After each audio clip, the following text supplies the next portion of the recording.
are watching the old Zeeland, a minesweeper champion, the Dragon of Portugal, Vice Captain America, the world's fourth greatest forehead, and a geography semi-finalist at the World Championships. Zeeland! Zeeland, Zeeland, Zeeland, Zeeland, Zeeland.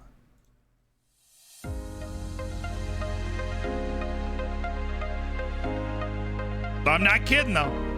This African qualifying's get me titillated. I'm fired up. One goal in 2 different games can determine who's still going to the World Cup and who's out. Algeria and Nigeria are on the ropes. Somebody get Burkina Faso in the World Cup. All that and the Dorfers keep winning, dude. Oh.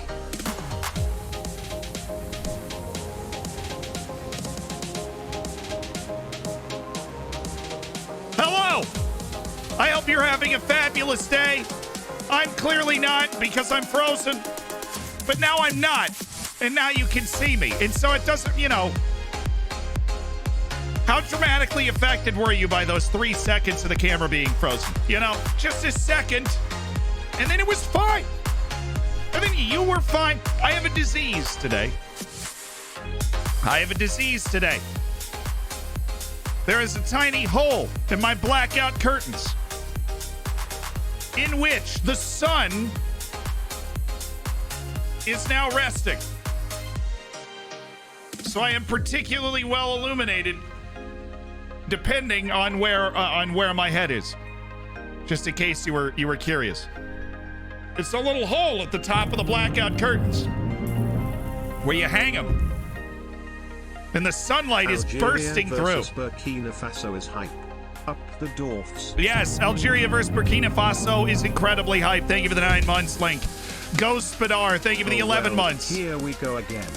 Up the Dorfers. Up the Dorfers. Dutch Phoenix, thank you for the 5 months as part of the Hammers as well. Looking forward to that silver bacon. J. Dean, thank you for the Twitch Prime. Koma Mura, thank you for the Twitch Prime. And welcome to the Elite Online Gaming Community.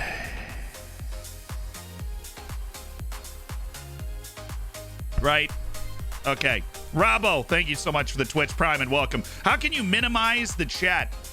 If you don't want to hang out with the chat, I would recommend it. They're pretty cool people, but if it does get annoying, you do have this little option if you're on your computer. Shut me up there real quick. You can go to theater mode, and I'm pretty sure you can just pop it out, right? You click at the bottom right, I'll figure this out for you.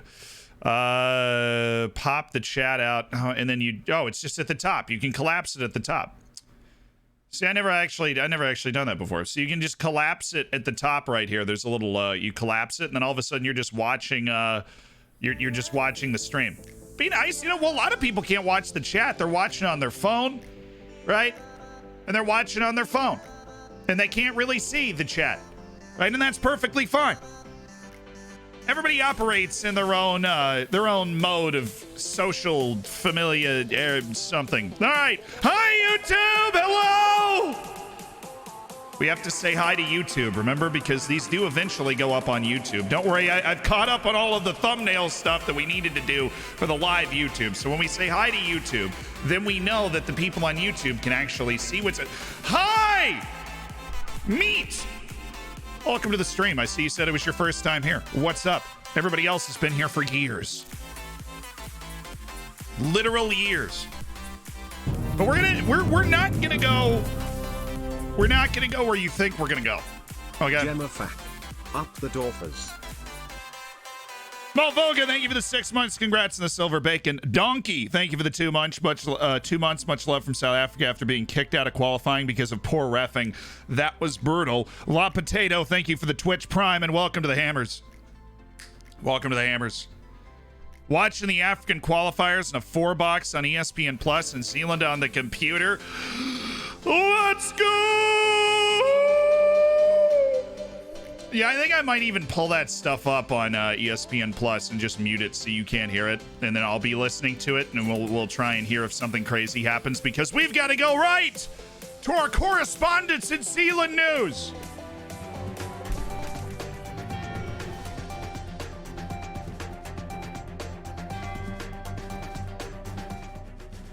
Ladies and gentlemen, welcome to Zeeland News. I'm your host, Zeeland. There are two things I want you to understand right at this moment because there is an intense amount of drama occurring in African World Cup qualifying. There are two matches tied at 1 in the second half that if either one of particular teams scores, that team is going to be advancing to the next round of World Cup qualifying. Algeria and Burkina Faso are level at 1. Riyad Mahrez opened the scoring, but Burkina Faso scored in the 37th minute to level things up. And there are 40 plus minutes left to play. If Burkina Faso can score a goal, Algeria's out. Burkina Faso will go through if they win that game. Nigeria and Cape Verde are also playing. The most consistent and reliable African nation that I think exists anywhere on the continent is on the ropes. If Cape Verde scores another goal, and that match is 1-1, if Cape Verde scores another goal and wins, the islands of Cape Verde will knock out Nigeria and go to the final round of African World Cup qualifying. Those are the two matches that I am completely dialed in on. It's incredible. And later today is Cameroon, Ivory Coast, winner take all to go to the next round of World Cup qualifying. I love Africa. Holy smokes. Nigeria and Cape Verde tied at 1. Victor Osimhen scored in the opening minute of the game, but Cape Verde somehow scored in the 5th minute, and it's been locked at 1-1 ever since. That match is 4 minutes ahead of Burkina Faso, Algeria. If there is any movement in that scoreline at all, you can bet your bottom dollar we'll be sitting right here on Zeeland News breaking down the action for you. In the meantime, we are definitely going to be playing with the Dorfers while keeping tabs on what's going on in African World Cup qualifying. It's decision day in Africa. Who's going to get to the final playoff round between the 10 countries? I'm so excited. Oh my God. See you later on Zeeland News. I'm your host, Zeeland.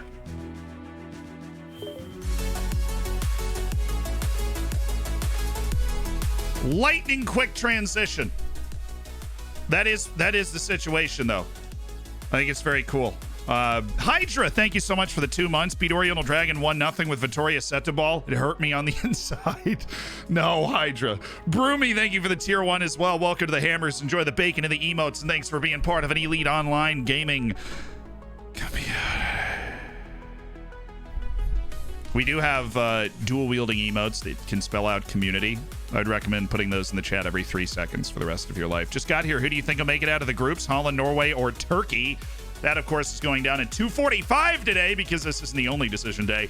I honestly think Netherlands, Norway draw. Turkey beats Montenegro. Turkey actually wins the group. Or I think in a draw, Netherlands wins the group and Turkey goes to the playoff. I think Norway's got the toughest task, obviously. Big game tonight, Canada v. Mexico. I mean, the big game tonight's the United States against Jamaica. The Reggae Boys down in Kingston. It's going to be fun. That's clearly the biggest match of the day, though, is the United States trying to lock down the top of the group against the Reggae Boys. I think Canada can beat Mexico. It's in Canada. Mexico doesn't look great. The United States just outplayed them, and Canada drew us in the United States in our first match. Do you think Uruguay will make the World Cup? Dude, South America's a mess right now. It's just going to come down to who catches the form right down to the end. I honestly don't know. It's going to be tough. Canada versus Mexico will be so cold. That's a home field advantage if I've ever heard it. Hey, Mexico cheats too. Their home stadium's like 10,000 feet above sea level. I hired a landscape gardener, but he said he couldn't help because my garden is portrait.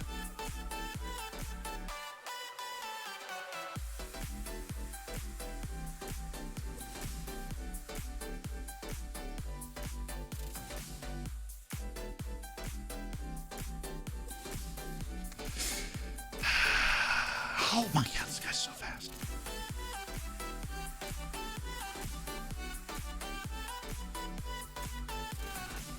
So he hired a landscape gardener, but the guy said he couldn't help because my garden is in portrait mode instead of landscape mode.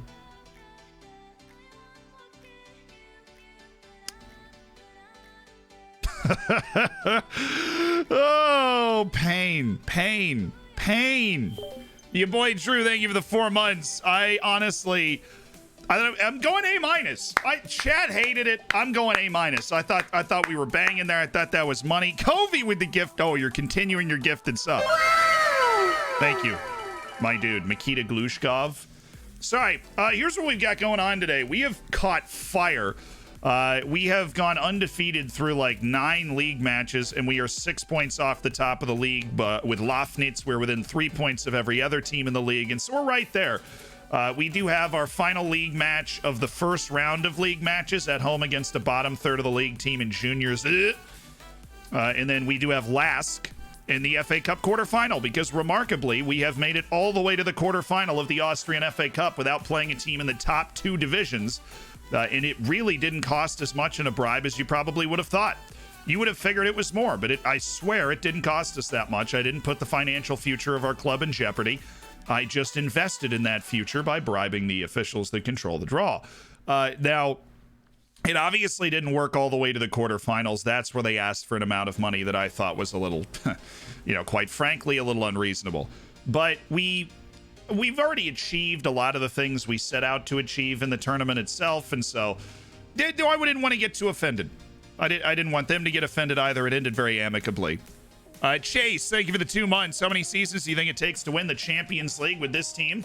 I mean, there's a lot of factors that go into that, but I would say by the time we hit probably 9 seasons in, we'll have a team that's at least good enough to be in the Champions League knockouts. And when you can get there, then you can totally win. I heard that there's a lot of sick and cheap players in North Africa. Go throw a look there. I would love to. Let me get a scouting department first. Us and our 3 or 4 scouts. And we have no budget flexibility or anything. We're going to need to completely rebuild this team in the offseason because everybody's on a 1-year contract, which is great.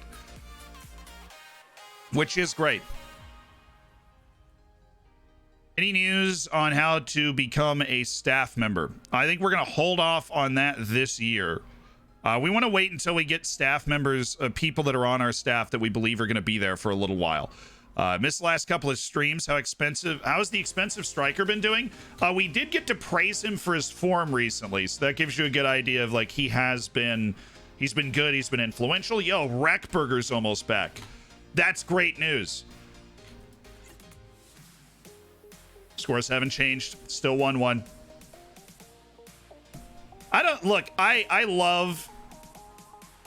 love soccer, football, whatever you're going to call it, and I watch it addictingly all the time. It's pathological. I have to watch it. If it's on TV, I'm watching it. But there's something special to me about World Cup qualifying. The fate of nations hanging in the balance in these matches. That I'm vibrating with energy right now. I'm so excited to see what happens. When will the edited streams come out on YouTube? I finally got all of it requires a lot of just menial labor in organization, and I finally got all that filed away. I can say with pretty ridiculous confidence that we'll start spamming those out tomorrow, and you will be caught up over the Thanksgiving break. Switzerland seems to be good now. Yeah, well, Italy choked. They won 2 of their last 7 matches, so it is hard to say anything other than Italy totally choked it. Italy just choked. I mean, they just choked. Any tips on satisfying a promise to improve coaching staff? I don't make that promise because I think it's reputation based, if that helps. Yet I am unsure of the new features being worth it. Now you played the full game for a bit. What are your thoughts? What are my thoughts? I think, look, if you're going to play the game a lot, the data hub and the changes to the animation engine and the match engine are worth it. The animation engine is a significant improvement to the match engine. The data hub is a significant improvement to gameplay. But I do think it's on the line. If you feel like this year you're going to not play the game as much, or you're really loving your save from FM21, then you probably want to keep that one going. When's the next network save stream? Thursdays. We stream that on Thursdays. Jeffo, thank you so much for the Prime. Welcome to the Hammers. Thanks for doing it with Bezos money. I'm sorry we couldn't get on the lounge yesterday. I am currently prepping 8 teams for the broadcasts this weekend. I like how I retired from broadcasting, and yet all I seem to be doing is also doing broadcasting. I didn't retire, but this is my full-time job, and the broadcasting is the hobby. But my hobby has taken up a significant amount of time recently. It also involves like actually getting a haircut and shaving, which is just so unfortunate. So first team, Oliveira and Bakogu, Schmidt, Unger, Rasner, Holtzman, Besarovic, Gassman, the Pooch and Strusek, but Reckburger is available as a substitute. So I'm gonna have that up there. Hello, Krasniki. smile. Monsberger's not completely fit. We're just not completely fit anywhere. We need to get back to winning ways. We drew our last league match, if I remember correctly. Kesries, dude, 20 months. It's ridiculous. I'm broadcasting the women's battle for Atlantis from the Bahamas. And so I'm preparing those 8 teams for broadcast, which it's a pretty intense process. For those that don't know, I'm going to pull it up for you. And so, like, here's what you do. Like, this is my prepped sheet for Oregon, like the Oregon women's basketball team. I haven't put player notes in yet. But so, like, what you do is you come in, you're like, here's the school, here's all this stuff. Here's their last couple of years. Here's each player. Here are all their stats. I've highlighted, it's all color coordinated. I've highlighted the stats that I think really stand out on each player. This is their entire schedule with their records in those games. These are all of their stats, and these are their opponent's stats, right? You can see like how they match up, how they shoot the ball, whatever. It's women's college basketball. So you have to do this 8 times. This is where you put a little extra team notes, coach notes go down here. So like this sheet's not totally done. And then I'll come in here and just add notes on individual players, like second of the team last year, started 5 straight games, whatever. And so it's cool. It's fun. It's why it's my hobby. I love doing it. But it's also really time consuming when you have to do it 8 times. It's all right. It's what I signed up for, and I'm really excited. It's going to be a really great broadcast. But yeah, that's that. Post Mataloni, thank you for the tier 1 and welcome to the Hammers, dude. I appreciate it. You don't get paid? No, I do get paid. It'd be really bad if I didn't get paid. I generally, like, if you've already interned and so, no, I get paid. I was, before I did this, a full-time play-by-play broadcaster. I do not do that anymore, but when producers that I know and I've worked with call me and they're like, hey, do you want to do this event? Sometimes I'll turn it down. I'll be like, hey, no, I will stream YouTube videos, whatever. But sometimes I'll be like, yeah. And I've never had the opportunity to call an internationally based college basketball tournament before. So I was like, yeah, why not? Let's do it. It's going to be fun. Can we watch it in the UK? I'm sure. Yeah. Are you calling all the games? No, I'm calling half the games. There are 2 broadcast teams doing the tournament because it's like 4 a day. Is the money good? Totally depends on the event. It's honestly not like fantastic considering you're working on TV. Well, I always did freelance play-by-play broadcasting. And so I'm not legally allowed to talk super specifics, but you get paid per game usually. And it varies wildly depending on how important the game is, who the production company is, right? So I mean, it's a weird. If you don't have a full-time salaried position at a network, it's a weird existence.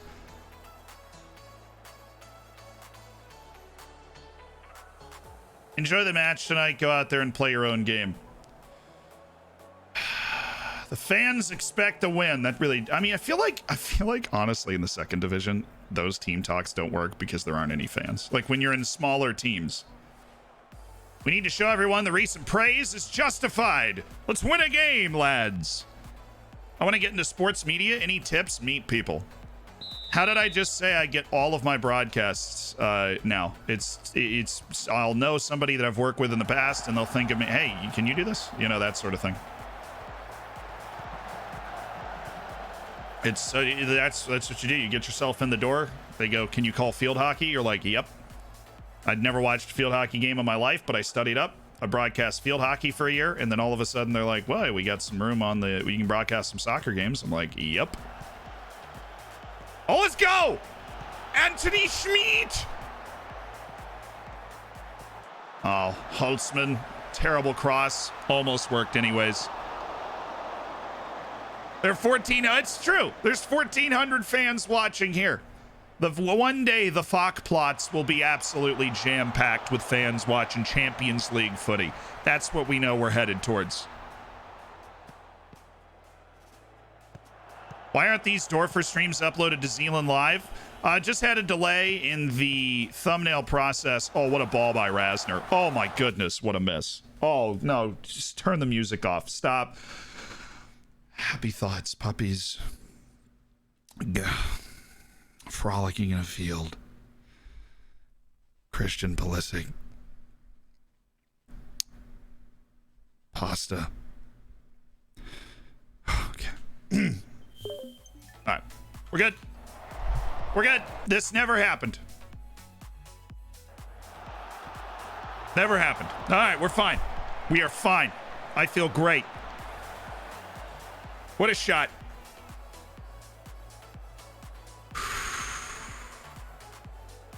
Bromohan, thank you so much for the Twitch Prime, by the way. Welcome to the Hammers. Bruno Limabber, thank you for the bits. And Lux, thank you for the bits.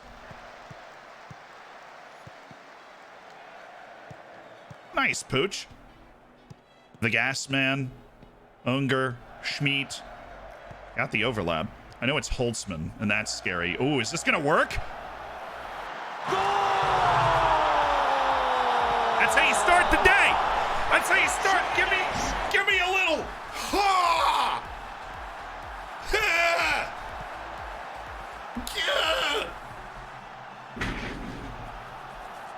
Jerry Mbakago.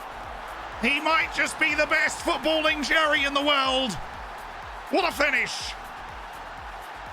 Honestly, that's Oliveira. Just playing off Oliveira. He heads it into an area. Mbakago is a very good athlete at this level. Ooh, Schmidt gets it blocked. I totally thought he got that in. Oh, yes. Oliveira across. Why, Jerry? How did you get outworked? That's your thing. You never stop working. It's really not his thing. He's just a balanced, good forward. Now, Jerry. Nice touch. Oh, yeah. Somebody shoot it. What are we? Never mind. Excellent play. Never mind. That was beautiful. Lovely stuff. Don't listen to me. I have no positional importance. Why Oliveira doesn't just try and body this guy off and shoot? He goes to Mirnas, who takes another step back. I want to see that. This is a dime. I mean, we should be able to see the movement of the ball here, maybe. I was feeling bad that I was really behind on Zeeland's podcast. Move the but light. Then I found I was only behind by one episode. Yeah, well. Ben got sick. Honestly, there is going to be a point where they're coming out weekly and we won't know what to do with ourselves. Why is this here? What is the point? Give me 1 point other than just like not choosing to remove it. That's there. Nice touch. He really that was kind of a straight shot. He really just ripped the straight shot. What do you call a man with no shins? Tony. Oh, Darren. Thank you for the 3 months. Oh. Cap, thank you for the 19 months. Did you know that 89% of stats are just made up on the spot? That had layers. The Tony one, I'm going to give that a C, Darren. I love you. I do. But I got to give that one a C. Darren, I appreciate it. Francis is coming in with the year. Congrats on your golden bacon. Anthony Schmidt's in behind. Oh, he dribbles the keeper.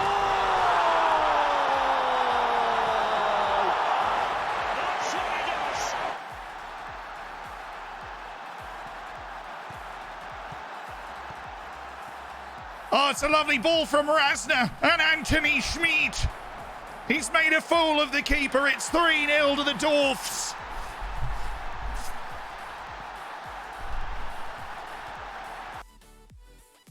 C jokes are where it's at. It's true. The stats are made up thing. I'm going to give that a B-. Like, it's thought-provoking, right? We have 3 goals on 4 shots on target. We're just that good. We are just that good. Go right back to the corner, Rasner. Don't let it bounce 3 times. Let's get it moving. You got to catch them in transition. Oh, my goodness. Besarovic is hitting his shots. Oh, we do have a game break, ladies and gentlemen.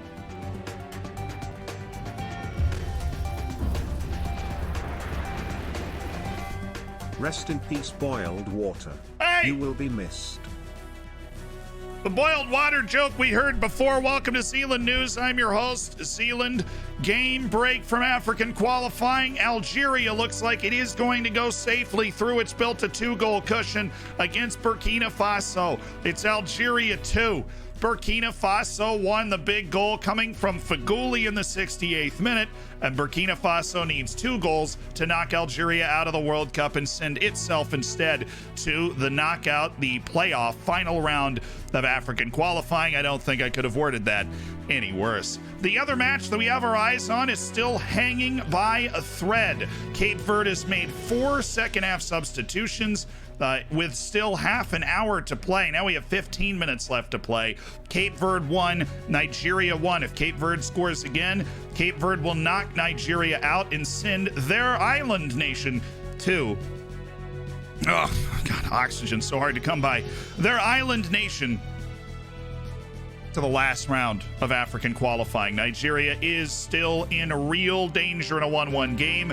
There is some room to breathe for the Algerians, and there's more drama coming up in just a few minutes. That's actually an hour and a half away, which is 88 minutes from now when Equatorial Guinea and Tunisia kick off. And both of them are on 10 points. Then, of course, Cameroon and Ivory Coast, where the winner goes to the next round of qualifying, which just feels unfair because both of those teams should probably always be at the World Cup. Back to you, Bob. Oh, okay. Where were we? Up 3-0 against Juniors in the 41st minute. Got it. Of course, Asian qualifying is going on as well, but there's far less drama to go around when it comes to Asian qualifying this year, unfortunately. There is drama for the Intercontinental playoff spot, but it does look like the normal customers will be grabbing the automatic spots at least.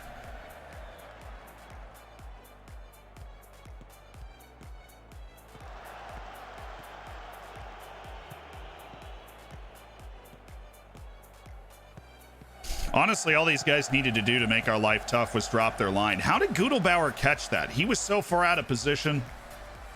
I don't even know what was going on. That was their first decent chance, though, XG-wise. So it was 0.14. Complacency talk. You know, I need to start giving complacency talks.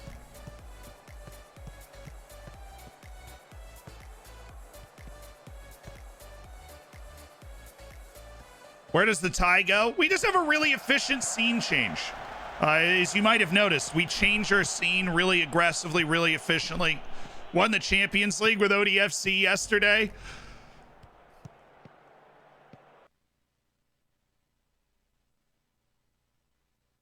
Is it on our save file? I hope so.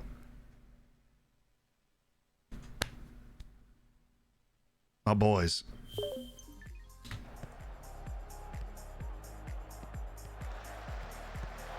Congrats to you, Elliot. He said it was. Yeah, I see that. He took the boys the rest of the way. Cakes in a train. Thanks for extending your sub. Entiridia with 5 gifted subs. Tombos, Sky, Payson, Mats, and Crandis. Oh my goodness, how did that happen? Welcome to the Hammers. Tyridia, thanks for throwing down 5 gifteds. What a run by Unger. Oliveira just pulls it out. Unger's like, well, I see a boatload of space in here. Not exactly his game to be finishing that off. It's disappointing he couldn't even force a set piece, though. For the majority of viewers hear English, the actual percentage is about 37%. Then about 10% United States, and no other country is over 5%. Which means 47% are from the US or England, and then 53% are from everywhere else. Very worldly group we have here. But those are the actual numbers, in case anybody was ever curious. It is cool. Bezirovic. Oliveira! It's 4, baby. No, that's the wrong button. That's the right button. Come on. Get in, you know.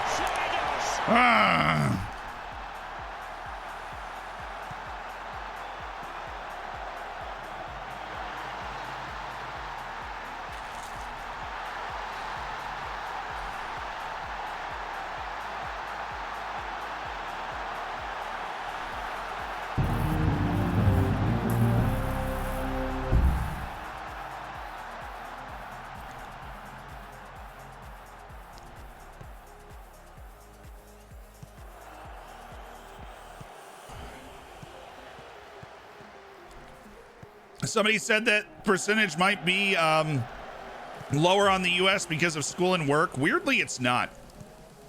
Very similar numbers on YouTube, which obviously is not impeded by school and work. Jerry's flagrantly offside here. I don't know what's going on. Emu with the gifted! Doctor because he can see into the future. The doctor asks him, how long have you suffered from that condition? The guy tells him, since next Monday. Right. Right. A guy goes to his doctor because he can see into the future. The doctor asks him, how long have you suffered from that condition? The guy tells him, since next Monday. Right. Emu, thank you for the gifted sub to JFO. We've just conceded. Warren Eagle, thank you for the 3 months.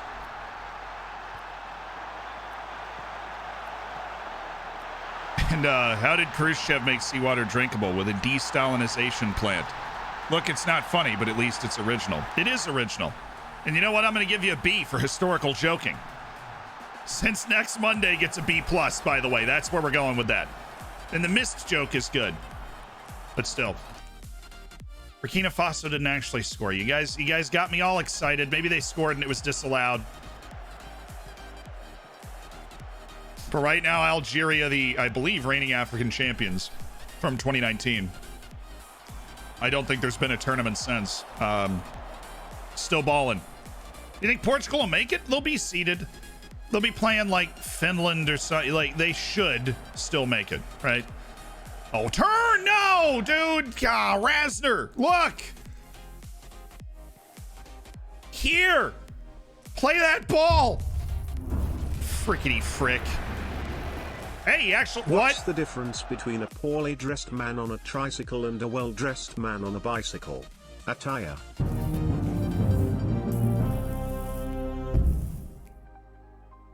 Finland's gonna make it to the World Cup. You heard it here first. Well, Senor Waffle Iron, we'll see. Thank you for the 5 months. The official Dutchie coming in with the other one. What's the difference between a poorly dressed man on a tricycle and a well-dressed man on a bicycle? Attire. Right.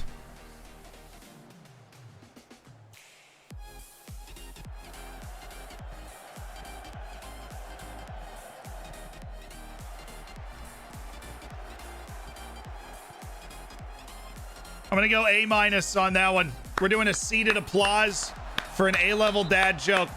Chad absolutely loved that one, though, to be honest. A for the tire joke. You said the Portuguese coach is wasting the generation. You won the Euros. You won your first, like, huge international competition. It's okay. It is all right. Italy's in there with you. The Netherlands is, it's more than possible. The Netherlands is going to end up there. Shoot, if the Netherlands lose, they can get knocked out of the World Cup. That'd be savage. That would be shocking, to say the least. I mean, absolutely shocking. If they got bumped. The Netherlands just got flipped right out in the last day. All right, 5-man sub to avoid any injuries, and we have won 4-1 against juniors today. Absolutely excellent work from the lads. Really controlled, dominant performance. Unfortunate that we gave up that set piece goal there at the end, but we really put up some serious numbers on the XG, especially in the second half, just dinking and diming our way up. Even though we didn't have much of the ball, who needs it?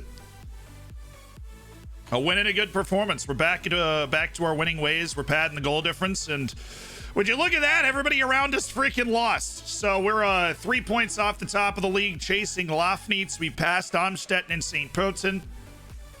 We're in third. We're a point off Grazer, who beat us 3-0 earlier in the year. Boys, we are boys. Need to get a button that has Ludwig saying that. We are flying. We are flying up the table. Will Portugal make it? It just summoned me from Greece. Hi. Holland's injured and not playing. Oh my goodness. Give him whatever he has to take. The guy's got to be in this game.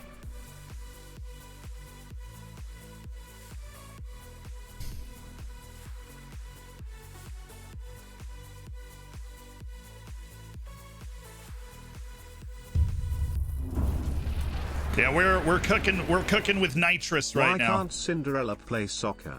Because she always runs away from the ball.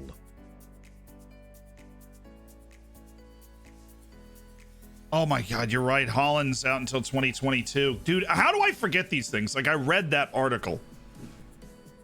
Oldest goal scorer, Besarovic, is only 32. You should see some of the guys I'm trialing. Then you'll get your real oldest goal scorers. Seriously.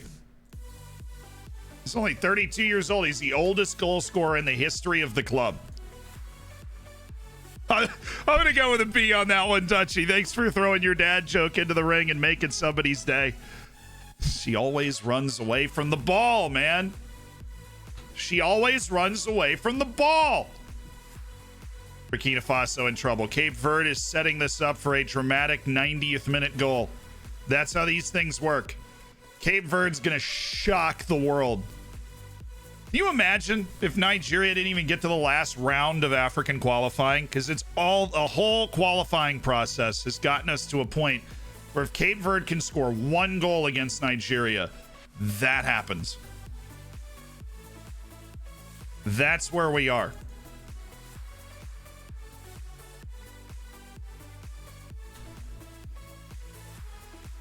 We play Blauweislands.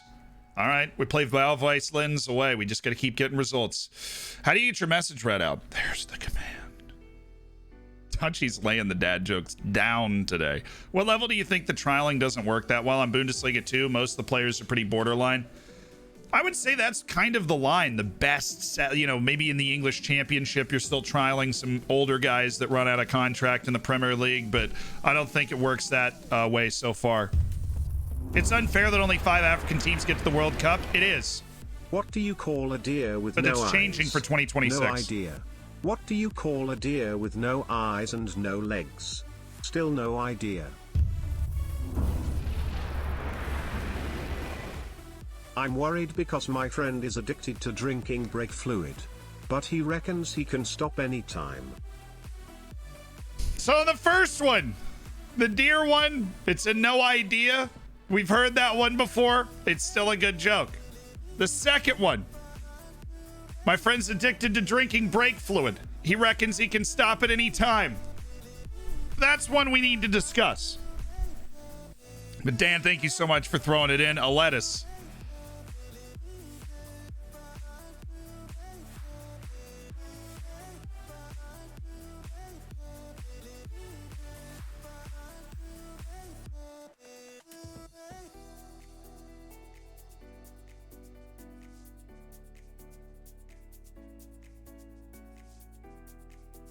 I'm going to go B+ on the brake fluid one. It's so close. We also just lost Marco Kleins for 5 to 6 weeks, which just freaking stinks. But Kleins has tweaked his knee ligaments during a physical training session. Oh, Lofnitz lost! Yes! Their first loss of the season. Let's go, Horn! Let's go, Horn! Let's go, Horn! Not only did Lofnitz lose, we've got another score update for you.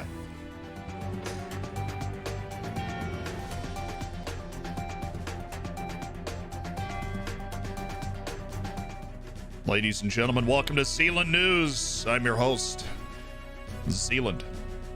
Burkina Faso has won a penalty and scored, and all of Algeria is nervous again. All of Ouagadougou is hopeful again as we hit the final 5 and change. I imagine there'll be at least 3-4 minutes of stoppage time as well.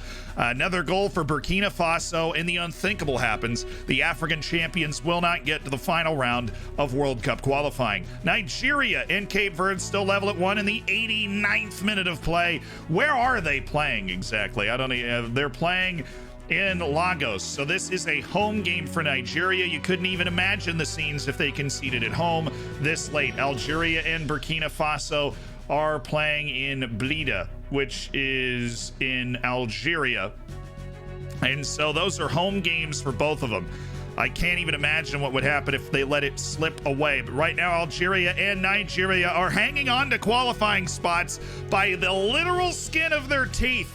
Entering the final couple minutes, we're in stoppage time. Nigeria and Cape Verde, Algeria and Burkina Faso. Who slotted that penalty home? Who's got the nerves of steel? It was my boy Yusufa Dayo, a defender that stepped up to take the penalty to keep Burkina Faso alive. Further updates will be coming from you suited and booted on Zeeland News. I'm your host, Zeeland.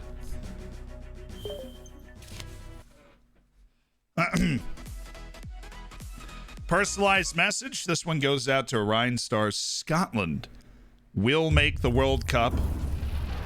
And John McGinn. Sorry. That's for you.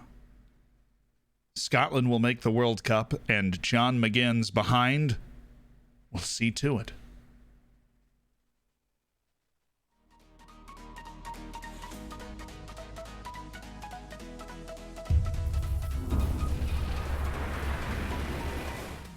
What do you call a patronizing criminal going down the stairs? A condescending.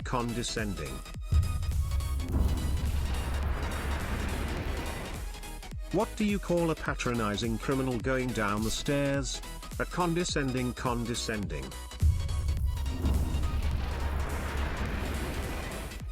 What do you call a blind dinosaur? Do you think he saw us?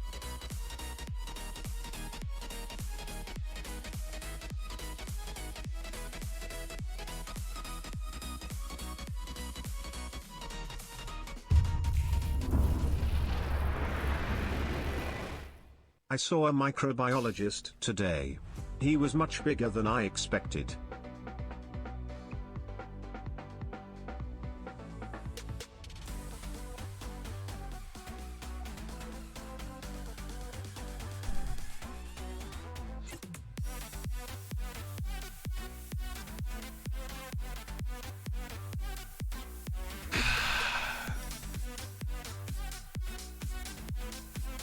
So the first one, the condescending.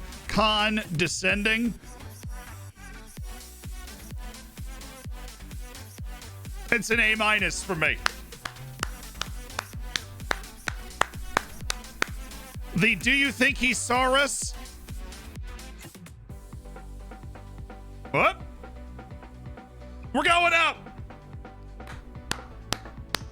Eclipse. You got yourself an A.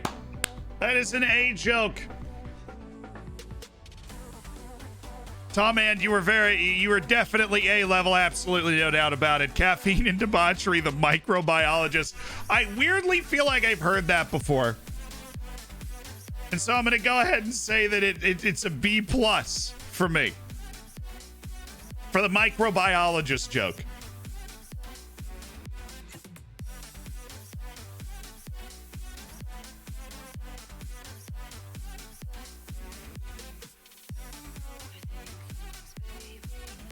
It's my absolute favorite joke. It does work.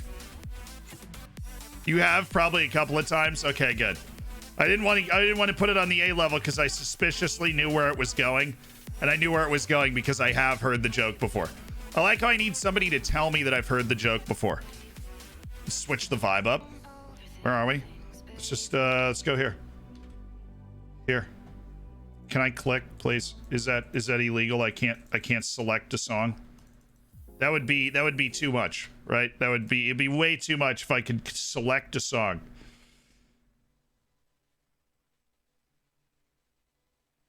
All right, let's just go to this album. Thank you. That's all I wanted. Why can't you play soccer with pigs? They hog the ball.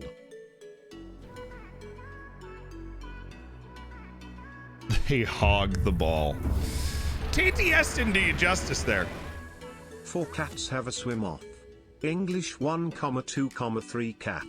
French under 3 cat. German 1 2 3 cat. Spanish 1 2 3 cat.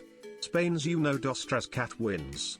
English 1,2,3 cat comes in second. German 1 2 3 cat comes in third. Under 3 4 5.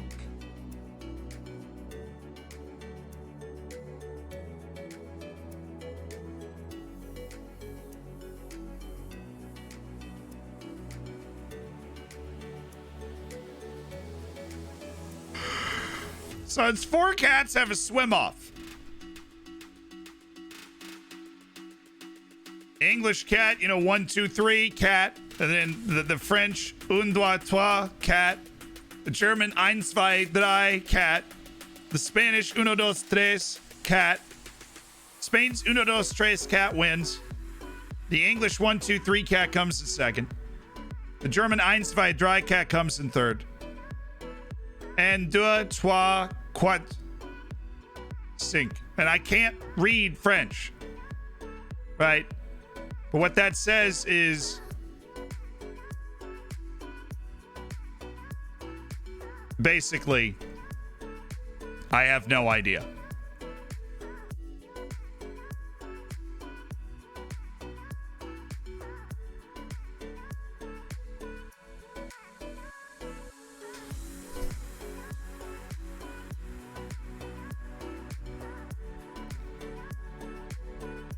The hog the ball, Dutchie, I'm going B. It's a good effort.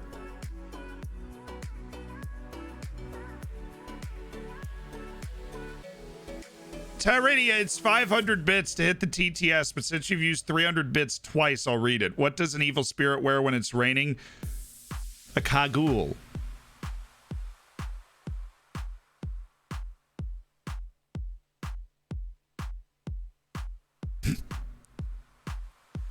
Where do you find these jokes, chat?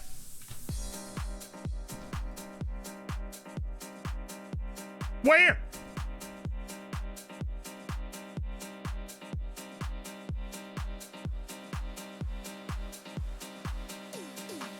On that cat joke, by the way.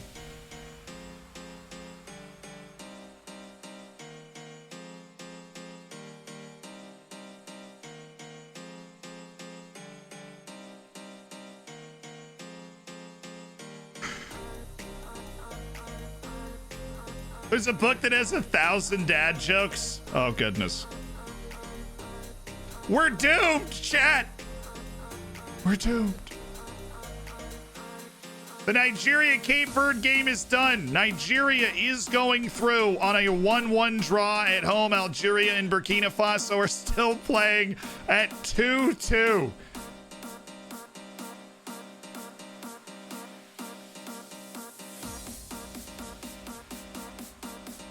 Still playing. But Nigeria has solidified their qualification for the final round of African qualifying. That we do know for sure.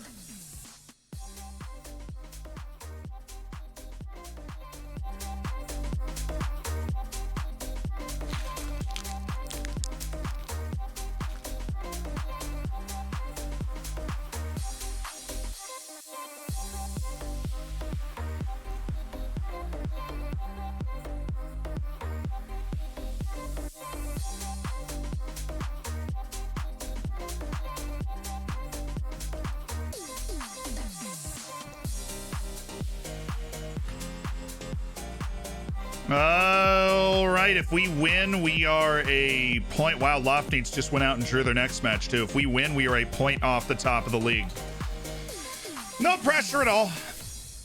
Absolutely no pressure at all, but if we do win this match, we are literally 1 point off the top of the league. Just thought it would be interesting for you to know that. I just thought you'd be interested in knowing that. Thought you'd want to know that. Thought it would intrigue you. 1 point off the top of the league. Does that sound good to you, considering what a dud the start of the season was? Does that freaking sound good? Has anything changed in the game since the update from the beta? Tons of smaller things. There's been no major change.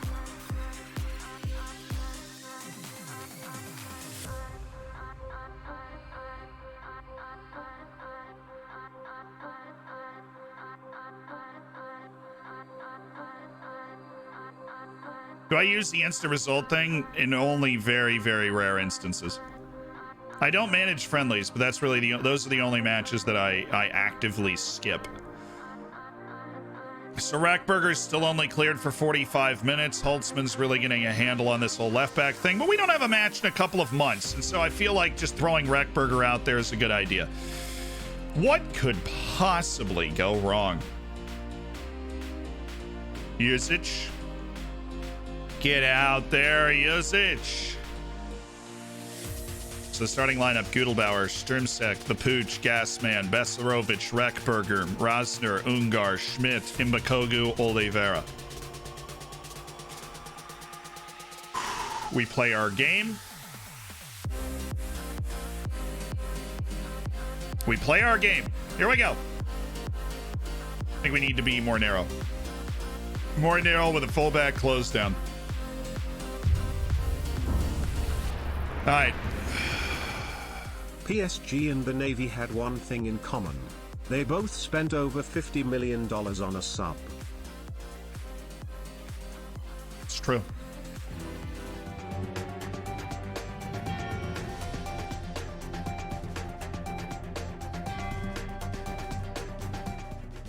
One, this is positively ridiculous. They need to pay me more. I've not had to be on screen this much in a very long time, and I would prefer payment in Trident layers only. That's also not important. The most important thing you're going to receive on Zeeland News is that we have final scores from African qualifying.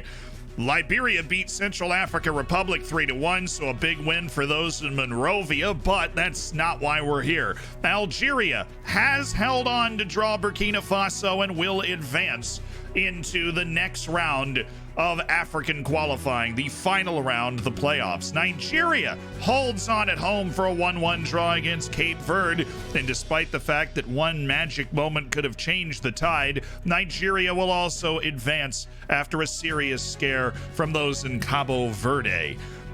Weirdly enough, where Nani was born, future Orlando City Hall of Famer and former Euros winner, from what I can remember. Anyways, Cameroon and Ivory Coast will be kicking off at 2 p.m. Mauritania and Equatorial Guinea will be kicking off at 2 p.m. And you might not think that's a particularly notable game, but if Equatorial Guinea wins and Tunisia does anything but win against a solid Zambian side, Equatorial Guinea will be going to the final round of African qualifying. Tunisia plays Zambia, who's only 3 points behind them, which means if Zambia manages to actually win that match by, I believe it's 4 goals, it could also be 3 goals, depending on the goals for situation, and Equatorial Guinea happens to lose to Mauritania for some ungodly reason, then Zambia would be going to the final round of African World Cup qualifying. The other games, Morocco and Guinea, and Morocco buttoned that group up like 5 years ago, so they just have to finish it off, assuming a really good result there. Your World Cup qualifying scores from Asia. The United Arab Emirates keeps its dream alive with a 1-0 win over Lebanon, and that's not like a fake dream that I'm imagining. The UAE is actually in a pretty good situation to be able to do things. And then for some reason, my website has gone down. Flash score is just completely gone, so we're gonna go somewhere else. Producer! What am I supposed to do? Goodness me. Okay, here we go. Iran beats Syria 3-0. It's a Syrian side that's actually pretty good. Japan scored to remove its demons from Oman after losing at home in that match before. China and Australia battle to a 1-1 draw that the Socceroos certainly wouldn't have hoped for. South Korea beats Iraq 3-0. Saudi Arabia continues its sparkling qualifying campaign with a 1-0 win over Vietnam. In the standings have Iran and South Korea so comfortably ahead of their group that it's nauseating. The third place team is the United Arab Emirates, who picked up their first win in 6 matches and sit in third out of 6 teams. A point behind them is Lebanon, 2 points behind them is Iraq, and Syria just 4 points behind them. So everybody has a firm belief that they can get into that intercontinental playoff spot with 4 matches to go. In the other group, it is Saudi Arabia, well and truly out in front with 16 points. Japan on 12 points has hoisted itself back into automatic qualifying position. The draw for Australia against China is a bitter pill to swallow because the Aussies are now in the qualifying spot. They'll have to go through the playoffs for the second consecutive World Cup. If they finish there, they're on 11 points. Oman is the only team with a realistic chance to hunt them down. Weirdly enough, Oman has 7 points. China has 5 and Vietnam in a very disappointing turn of events with just a -8 goal difference in 6 matches, has lost all 6 and is basically out of World Cup qualifying with 4 matches to go. There's some things happening in Europe too, but we'll talk about those when we get there. That's it for Zeeland News. We'll see you on the other side. It's getting hot in here. I'm your host, Zeeland.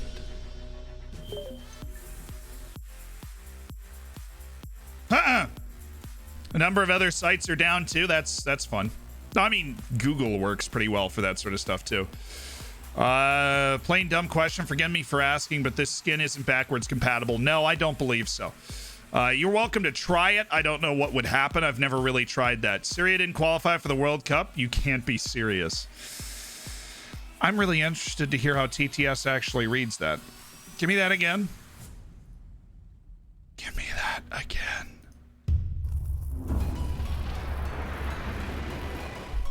We're going in. Didn't qualify for the World Cup. You can't be serious.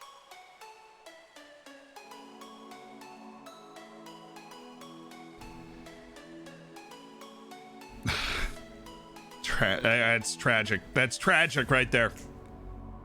Big McGuire into house boy. I'm gonna give that a B+. The TTS actually kind of nailed that. The sub joke from official Dutchy, by the way, is also gonna get a B+.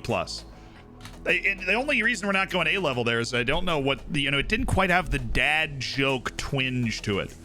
All right, I expect nothing but a win from this match. I expect different vibes as well. This was not what I was thinking of. Let me let's go to the synthwave and then just drop into the middle here. Nobody expects us to get that result. Why? This team is okay. Pick up where you left off last time out. We won 4-1. We dominated the match. We're playing Blau-Weiß Linz. We're fine. We're all right. This is our last match until we have like a 2-month winter break that I had no idea existed, and it apparently just exists for no reason. But if we win this match, we enter that break a point off Lafnitz and Grazer. We'll be dancing right at the top of the league. Nauseating, dizzying heights for the Dwarfs. All right.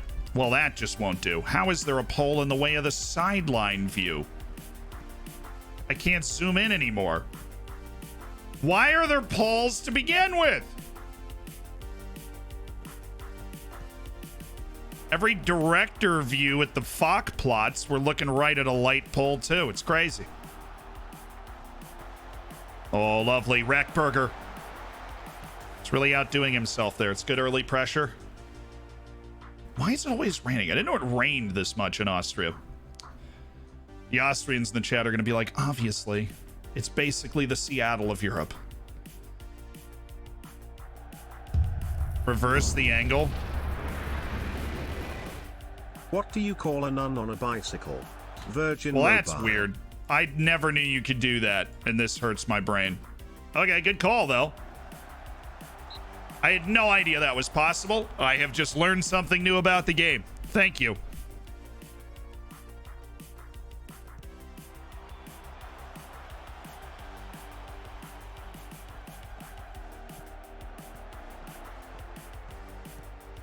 Wide. Nope. A little more loft, and we add Schmidt in. Why are we not just picking that ball up, Besarovic? Just take a touch and whip the ball in with pace. Happy with the way we've started, though. Unnerving amount of possession. We're going to go on attack. Try and make that worth it while we can.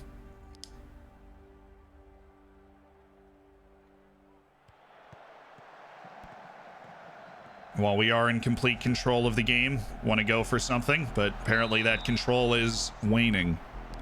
I didn't know about that. I legitimately didn't know there was a reverse thing where you could go to the other side of the field.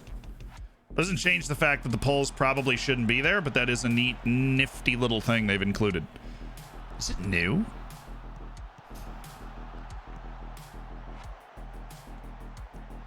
Because it totally could not be new. I've never looked for something like that before. Or noticed it. Good work, Gudelbauer. It's actually a good header.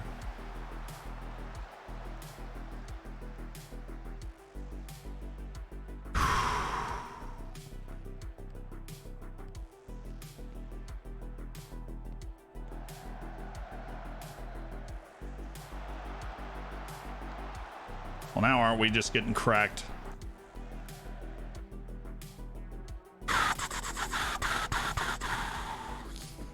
We shouldn't have gone to attack. I should have left some positive. Hold a little more game control, not force the ball as much. That's a really good pass. This is beautiful. Schmidt drawing 2 defenders, which means we've got a good matchup in the box that we're not going to take advantage of. But it's not a bad shot. It's not a bad shot. It's pretty level. Pretty level first half. I'm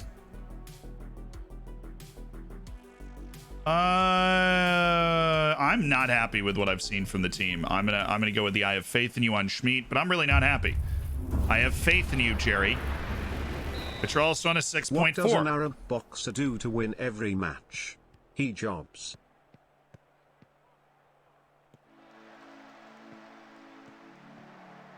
TTS really screwed you. If you got the he jabs reading of that, it would have been pretty good.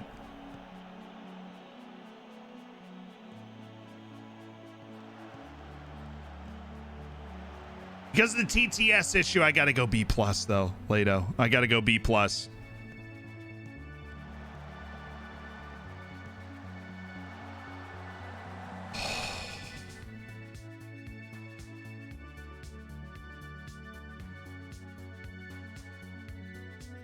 Hoy, I want to rewatch this. This just feels like a tactical breakdown to me. So that's their forward, and then we get their flying V in here. We're just too high to be able to stop it.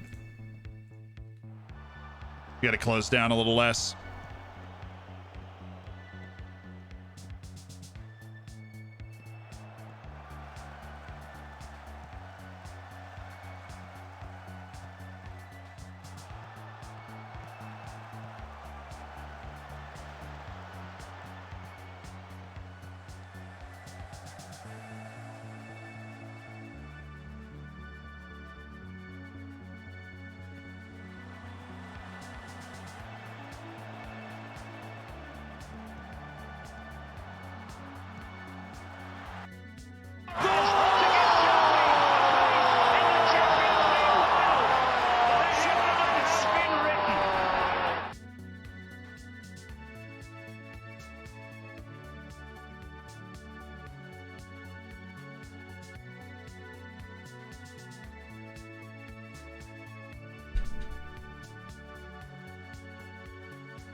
Oh my word, what a hit by Rechberger! It's scintillating, explosive and brilliant! Fresh from his injury, Daniel Rechberger! With the shot of his dreams! What?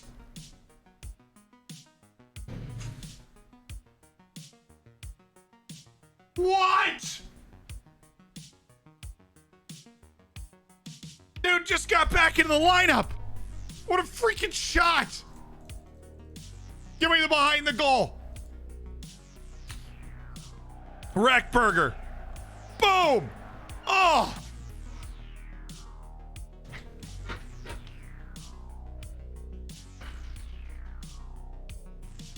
This is why you should always be wearing your life alert when you're playing Football Manager. You never know when you're going to fall over and you can't get up. Holy smokes. He steamed that. I mean, that was just perfect. Right into the top corner at a sharp angle on the half volley. Caught the goalkeeper unawares. That is insane. And we got another one just like that.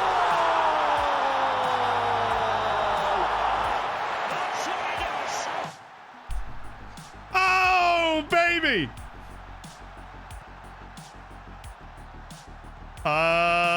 Director, please, to see Jerry Mbakogu whipping that thing to Oliveira. Great service by Jerry Mbakogu, and very quickly we've turned this around. What a freaking delivery. Gets the ball ahead of Oliveira. Oliveira is he just knows how to put the ball in the back of the net. He keeps his feet organized in front of the goal. Good footwork. Good pass. Wow. And we just unscrew the offensive explosiveness. Oh my. And we're getting really fortunate. These guys can't finish their freaking dinner. Okay, they cannot finish their dinner. And what we need to do in order to stop this is we need to actually change the way that we are playing. So Unger is going to have to get in here. And that's what we're going to do. We're going to change our lines as well so that they just don't have that space to work in. Because they're creating... the way you create opportunities against us is you draw that back three forward and then play the ball into the space that has been vacated by our defenders. And so it is time with a 2-0 lead, I think, to call off the dogs offensively and make that change. We still obviously can threaten. We've got our front three intact. We've got our wing backs. Rackberger's obviously a god. Schmid, Besirovic, Rosner from a ridiculous angle or position, words, from a ridiculous spot. Sub. Let's see. I want Felber for Unger. I want Holtzman for Reckberger, even though he scored that great goal. We want to make sure that he doesn't blow a tire. He's coming back from an injury. We want not Josic for Rasner. Let's get Felber up there and bring in Marko Josic, just the fresh legs. On the back end, we got no sub for Besirovic, which we're going to try and solve in the January window. Besirovic, Sturmsek, Schmid.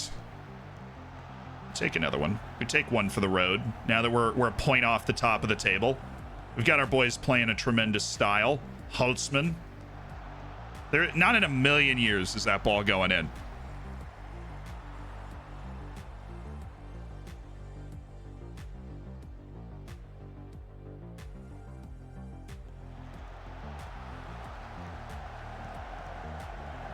Oh, that's perfect. Right into that area. Holtzman! Hit it with the fury of exactly one sun out of 1,000. He could have hit it with the fury of 1,000 suns. He chose to hit it with the fury of one. It's not ideal. Oliveira hits the ball so hard with his head. I'm concerned about the sanctity of his brain. Excellent second half overall that we've turned in here. And that's a win. Holy cow. Thank you for the Twitch Prime. And welcome to the Hammers. And thank you so much to Sassy as well for the Prime. You have bacon, you've got emotes, and you've spent $5 of Jeff Bezos money, which I think all of us here can say we're pretty excited about. Come on, baby! Let's freaking go. I'm very happy we send it into the break, the winter break, with 14 league matches left to play. We're sitting here 1 point off the top of the league and promotion. I mean, holy shiitake mushrooms, Batman. 70 days. Gross. When do we come back from, like, the break? I'm assuming eventually we come back and we start training again. The end of January. And then we play last right at the start of February. So I'm going to schedule a couple friendlies, obviously, get us going again. Let's say January 23rd. We'll do multiple. January 23rd, 27th, 30th. We'll just do 3 friendlies. Larger reputation teams foreign. Let's do Brøndby. Great. That would cost us money. How about Celje? Yeah, that's fine. Lille's B team. Sick. Way to draw. Jablanek would make us some money. And larger reputation teams, let's say Sparta Rotterdam. Sick. What a draw. And St. Pauli definitely not going to be able to make that money back, but Bohemians would make a couple $1,000. All right. Schedule up 3 friendlies. And we're into a winter break, apparently. Resper Jakovsky. Thank you for the gifted sub to Hum FM. Welcome to the Hammers. And Jesper, thanks for making somebody's day. Narloktich, thank you for the Twitch Prime. And there we go. We've spent $15 of Jeff Bezos money in like 10 minutes. It's amazing what we're capable of as a group. Is it still down? That's unfortunate if it is. It looks like it is. No, it's back. Ha! Flash score is back. We're tracking all our scores again, no problem. Oh man, I honestly can't believe how quickly we've turned this team around. I cannot believe how quickly we've turned this team around. Full week of rest. Don't think so there, boss. We are going to hit some heavy training. Heavy training. So we gotta do this. I am blasting teamwork until we've appropriately created team cohesion. Team bonding, baby. That's what it's all about. Middle of January, I'll see you boys back here for a little training. All right, little training. And we've got basically a transfer window. This is nice. We'll have a transfer window essentially unimpeded where we'll be able to weigh the pros and cons. We don't have to think about matches, you know. Jamaica US is on Paramount Plus. Yes, it is. 12 games unbeaten's a new team record. I'm pretty sure we're just setting the team record every time we play at this point. That's what's happening. My email's available publicly, Philippi. For brands, it's on my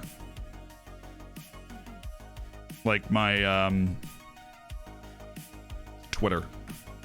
Was that so hard? Never played one of these games before. How hard are they to get into?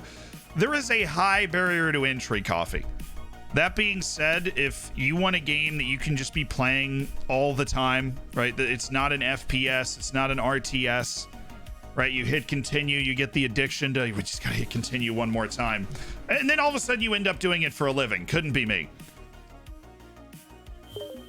But you get I get a real satisfaction about having a game, and the reason I fell in love with it, that I play it during lectures. I would literally, no matter what I was doing, I just had FM open on my laptop, and when I had some time, I'd go in and click continue a few times, or 85 times, and just kind of keep going forward. And it's a great game, a lot of depth, but there is a high barrier to entry, and so that's why I started making YouTube videos in the first place, was to help people learn how to play the game.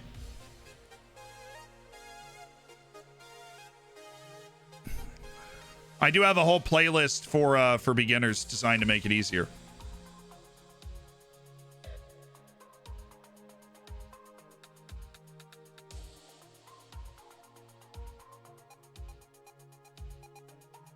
Next match in 55 days. Yikes. Really don't mind that. We're taking a very... I would love to continue the momentum that we have. But at the same time, Bubelovic is hurt. Right? Kynes is hurt. We've got 2 long-term injuries that are going to resolve themselves over the course of this break. And then we'll come back at the end of January. Hit our training hard. And we'll hopefully have a new signing. Right? Because I don't want the board to be mad at me for overrunning our wage budget, but honestly, at this point, we're a point out of we're a point out of promotion right now. We are 1 point out of promotion. I don't want to miss that chance, you know what I mean? That's a real chance.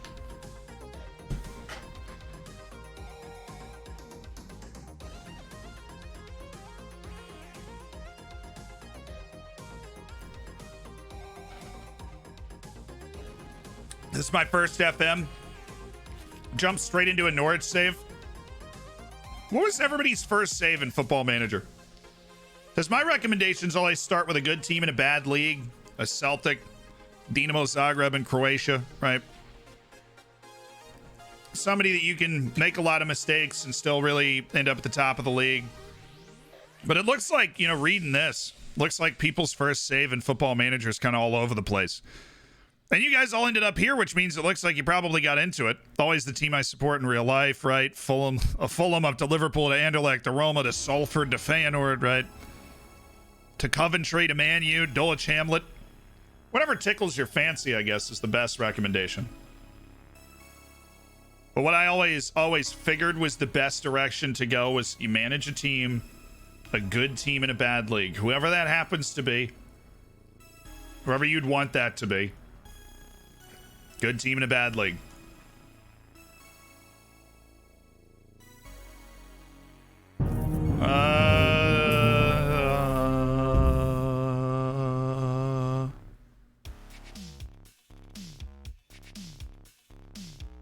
Dylan Tavares from Neuchâtel Xamax. That's Swiss. It's not a far trip if this guy would like to join us. Olvek Fischler, no. Noaf Bazia. Pretty good athlete, actually. Did not mean to open his full page. Not a good enough athlete to win me over. So look, all of you guys started in these places all over the place, and you've still ended up addicted to the game. So start with a team that you know the starting lineup. That's not a bad recommendation, but sometimes that team ends up being bad, and that makes it harder, you know?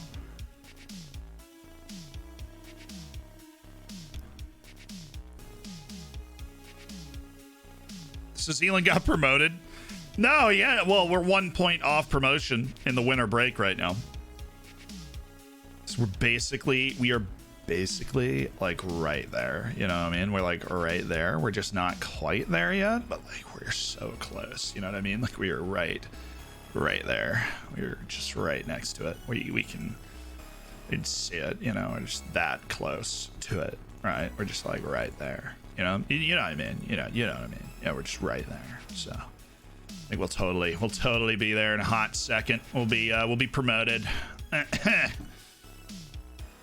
I'll be promoted in no time. You know what I'm saying? How many games left in the season? 14, and we're a point off the top. So we have a match against both the teams above us still. That's definitely on the schedule. Worth mentioning. Hi Zeeland, I love your YouTube content. Thank you. I love you. I can only play as FC Emmen, my hometown, who plays in the second division in the Netherlands. I'm so addicted to this game, damn it. Don't you hate it when that happens? But that's not really why we're all here, Hera. It's not just because we're really addicted to the game. We're all here.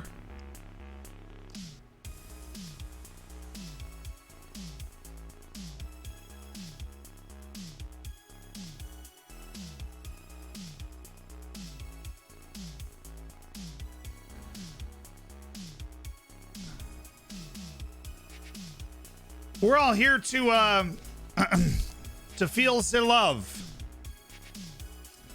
That's why we're here. We're here to feel the love.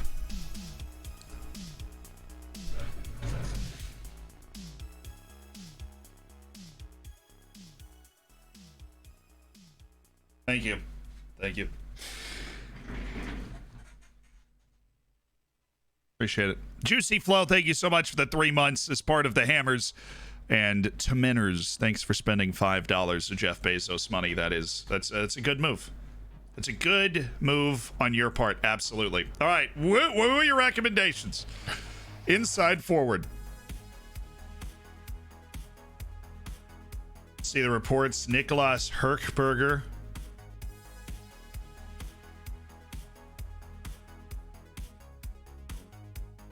Okay, Usama Zamori is clearly bad. This guy is not as clearly bad. This guy's clearly not good.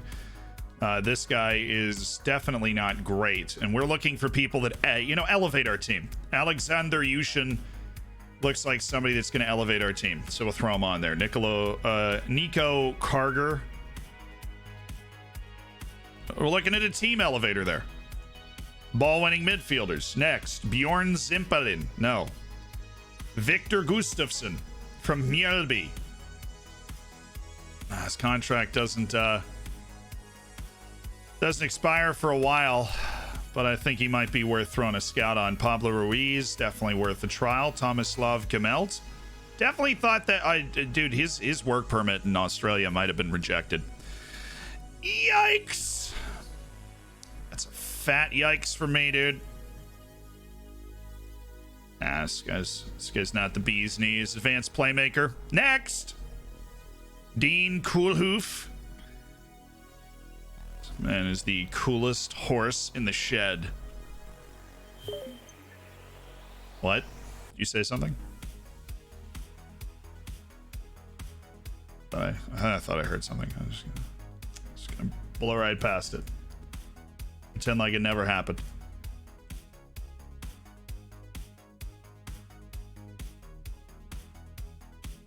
Miganov's literally on trial with me, but excellent recommendation. I really appreciate how you ventured out to find, you know, to find a player asking price well below market value. Cool. Ooh, Marco. Freaking Polo. This dude can take a corner like nobody's business. He can, oh man, if I could get this guy in. Oh, if I could get this guy in, holy smokes. Yaramovic is going to be the #1 priority player. He is going to be the #1 priority player for January.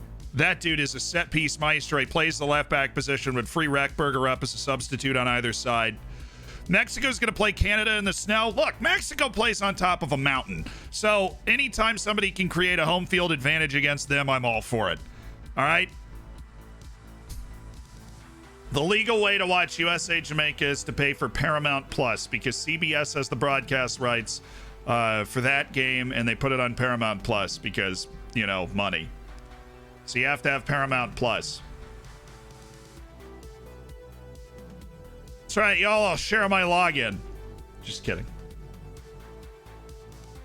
I actually do have Paramount Plus, though. I'm a sucker.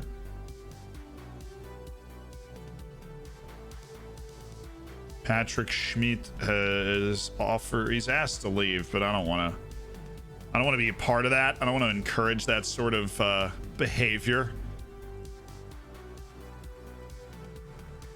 We are building a nice end of contract list, though. Julian Dunn. What's up, my homie? This recruitment meeting is nice. I wish you could throw me these guys earlier. No. Kai Isa. Artur Ansimov. No. Okay, cool. Good recruitment meeting, boys. Got a lot of trialists that we can take a look at over the next 2 weeks. Dean Koolhof. 2 degrees, bloody cold. Yeah, we're Mexico, Canada. What stadium are they playing in Canada? Canada embrace the elements. MLS website has one. It's gonna be around 18 degrees Fahrenheit. They're playing. Oh my! They're playing in Edmonton. God, Canada's taking the piss, dude. They are taking the. They are cheesing Mexico. You know where Edmonton is, right? Like, hold on.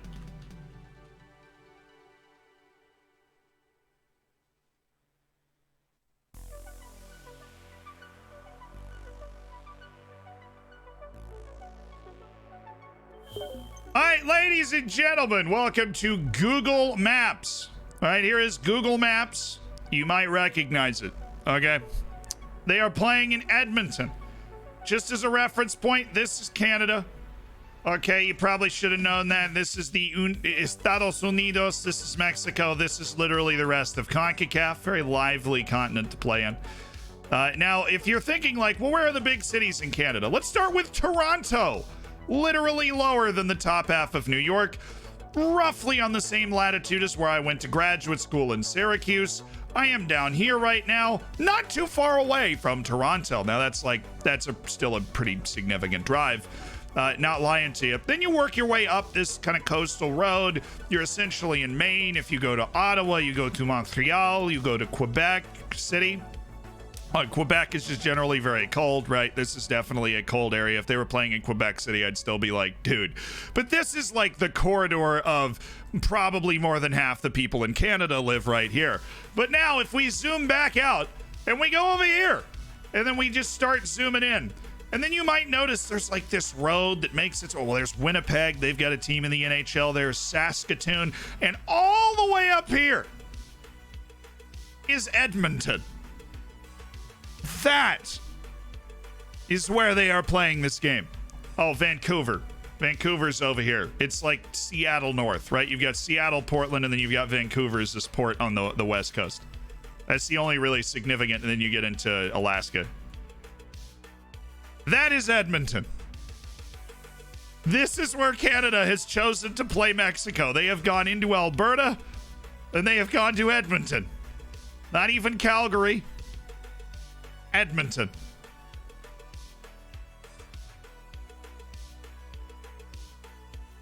Yes. Schauser's like, I just subbed and you shouted out my city of Saskatoon. Nice. My friend recently received his PhD in palindromes. His doctoral thesis ended just like it started and he now goes by Dr. Awkward. That's not, I know that's not how you spell it. That's how you spell it. This is the projected temperature in Celsius at kickoff time in Edmonton between Canada and Mexico. This is brilliant work from the Canadians.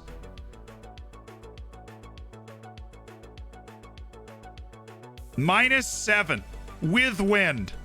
That's Canada's home field advantage right there. Let's get it. Alfonso Davies and Jonathan David will be walking around like, beautiful weather tonight, eh? And Mexico, along with any other reasonable human beings, will be sitting there like...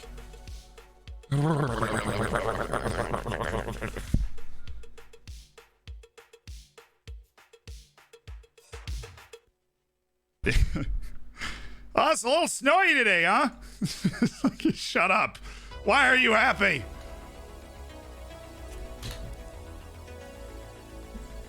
It's gonna be...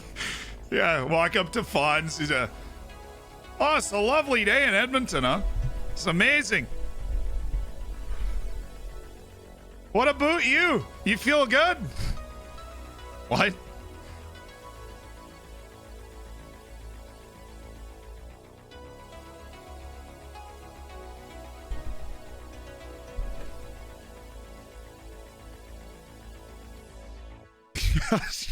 Jonathan David up at the top of the... Well, I guess I can't wear my shorts today. That's a shame. I look real good in shorts. I bet all the Canadian play. Well, it's like, look, nobody's comfortable outside in 18 Fahrenheit and -8 Celsius. But you know who's probably a lot more comfortable in that? People that grew up in Canada.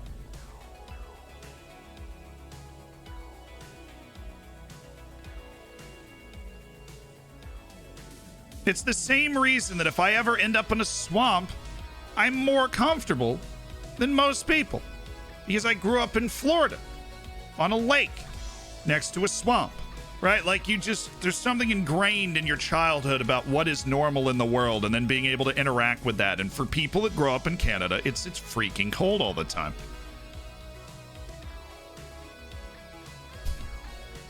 Yeah, well, that's the thing. It's like Mexico does it too. Check this out.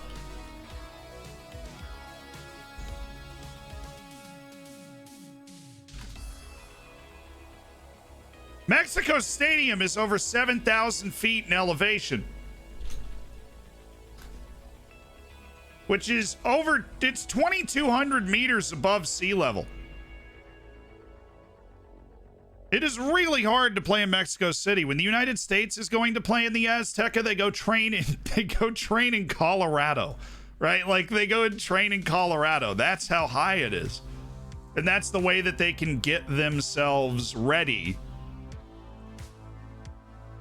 to go play in a place like that, because it's so elevated. So Mexico, I mean, in the United States does it too. When the United States plays Mexico, we play them in Cincinnati, right? Like we play in Seattle. We play very far away from the Hispanic states of the United States, right? We try and make it as hard as possible for the Mexican fans to get there. That's what we can do, right? That's like what we do. We go really far north when we play Mexico. We don't play in Dallas or Houston or Phoenix or LA.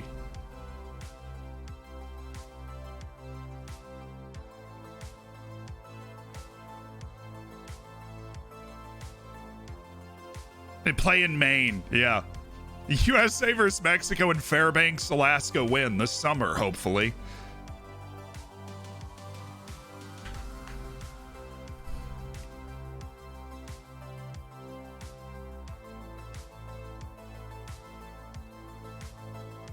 So Edmonton's around the same latitude as Leeds, England. Yes, but what's important to understand, and I'll hydrate, I see over there, is that the reason that, like, Great Britain and the British Isles in general is inhabitable is because the jet stream is carrying heat up there. So the only reason that area is habitable is because the jet stream's carrying heat up there. What Edmonton doesn't have going for it is it's not on the ocean. And the ocean does a tremendous job of regulating temperature. So yes, it's on the same latitude, but it does not have a comparable climate. It is much colder. Much colder. Because of that. Schmid isn't interested in renewing his contract. Well, somebody interested in him? Verona. A Serie A team. That honestly could give us so much money to work with, it's not even funny. We're going to explore selling the Schmieder. Wow, I can't believe I'm saying that, but we are going to explore selling Senor Schmid. If we can get like a $500,000 transfer. Not only does it free up the wage, I think we get 30% of that, and so then we would get like $150,000 to shift around, and we'd be able to get probably 2 players in. Not only would we be able to replace Schmid with probably a comparably talented player, but we would be able to go out and get somebody else as well off that sale. Big claim to suggest the UK is habitable. The wind chill makes it 5 degrees Fahrenheit, so Mexico, Canada, Edmonton, wind. Not a robot.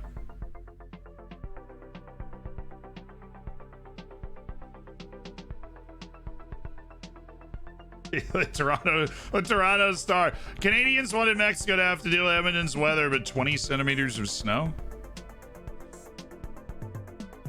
Wrapped in his black park on a relatively balmy day, at least for November by Edmonton standards. Davies, this is not what I wanted.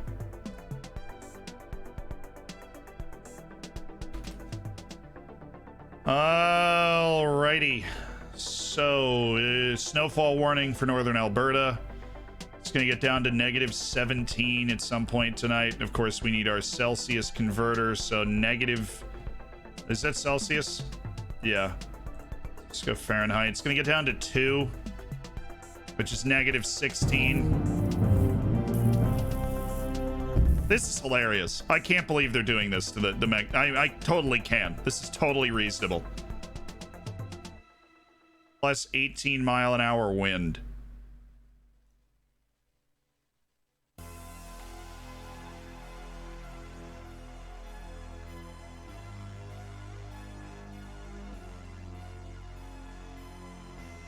For wind speeds under 5 miles an hour, there's no significant wind chill. For wind speeds above 45, the wind has no further appreciable effect. Okay. Wind chill calculator. Yeah, let's do this. We'll go Fahrenheit. Let's say it is... Let's say it doesn't get all the way down to 2. Let's say it gets to 5 with 18 miles an hour of wind.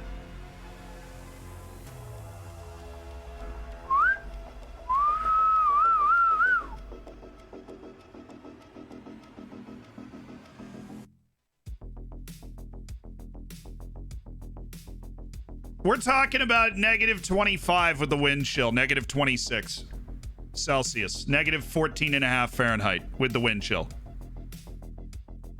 If you put, like, let's assume, all right, so the temperature is going to be, what was it?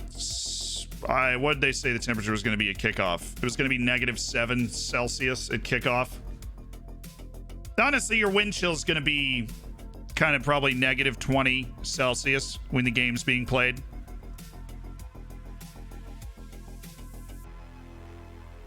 I mean, it's not unusual winter weather. Absolutely not.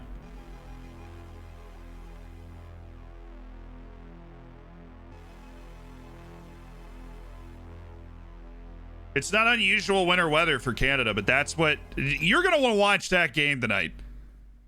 I'm telling you, you're going to want to watch that game tonight.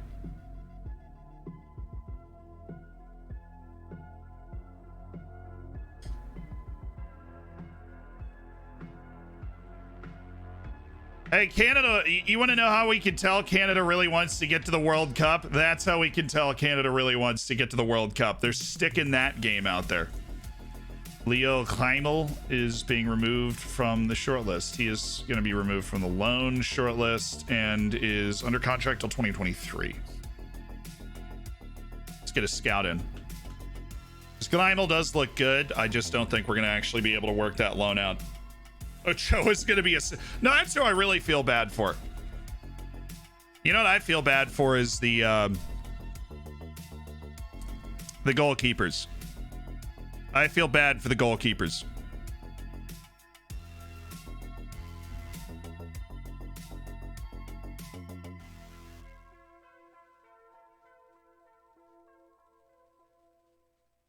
When loading up a game, if I load all the players without a leagues is playable or view only, does loading all the players include regions? No. There are a lot of players that aren't even on a team. When you start a football manager save, there are a lot of players that aren't even on a team, which is just worth remembering. So that's why if you go into continents and you make yourself like a custom database, there's just a boatload of people there that you're like, well, where did these guys come from? Why are they here? That's why. They're there because they're there because they exist in the game. They played somewhere. They're part of the Football Manager database. They exist in that universe. But this guy has no dribbling ability at all. It's terrifying. Marko Jeramovic, we are literally scouting him right now. I'm gonna need you to work a little harder to find somebody to recommend than that. Just a little. This guy's professional. He's already on our short list. Glad I have nice taste and that I replicate wanting to put the same people on a short list. That's always nice to know. Asen Georgiev. I don't think so. Nico Brandenberger. It's a pretty balanced player. Francisco Mwepu. Well, I actually know this guy. I've definitely heard of Francisco Mwepu before, so we'll throw him on the end of contract list. Antonio Ruggiero, well, he's only 39. He's got a bright future ahead of him. I, for one, am pretty excited about the prospect of signing him. I really do think we could use a retiree in the ranks to provide a different perspective, some experience to help the boys. There he is, Antonio. Oh, it's up to him. Well, we'll see how good Antonio Ruggiero is. So bet everything on Canada, probably. We'll see. I mean, it's one of those games that'll be remembered for a long time in both countries, no matter what happens. Drago, what's up? Yeah, it's Ochoa in goal. Who's the freaking the Canadian keeper? He's got like a Romanian last name, I think. I can never remember the Canadian keeper's name. He's pretty good. Should Tyler Adams go to Arsenal? I think they'd love him. Tyler Adams fills... I don't think Arsenal has a player like Tyler Adams that can do that job as well as Tyler Adams can. Younger brother of Brighton's Mwepu? Got it. That makes sense. Which African region you recommend I scout first? West and North Africa are generally your best bets for quality. Then Southern Africa, then Central Africa.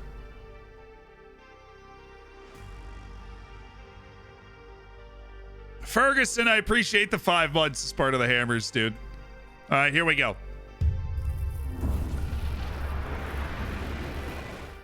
My friend recently received his PhD in palindromes. His doctoral thesis ended just like it started and he now goes by Dr. Awkward.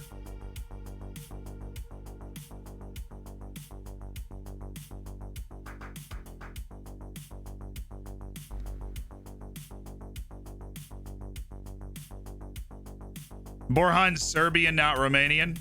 Fair enough. Who is the guy?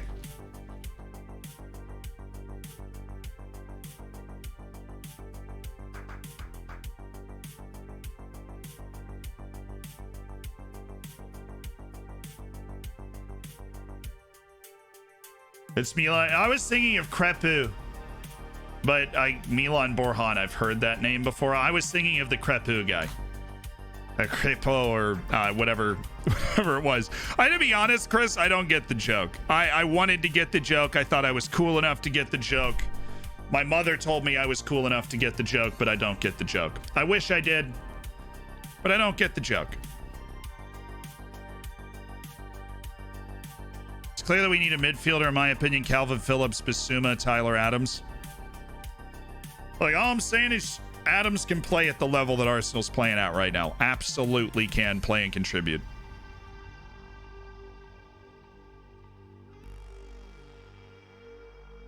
Dr. Awkward backwards is Drachwa. That, like, I know what a palindrome is.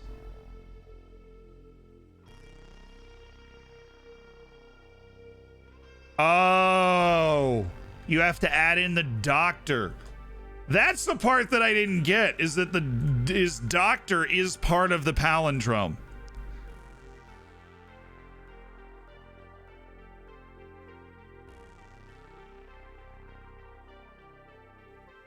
You can understand how I missed that, okay? Okay. I didn't think of doctor as part of the palindrome. At least I knew what a palindrome was. All right, I got the hard part. I missed the easy part.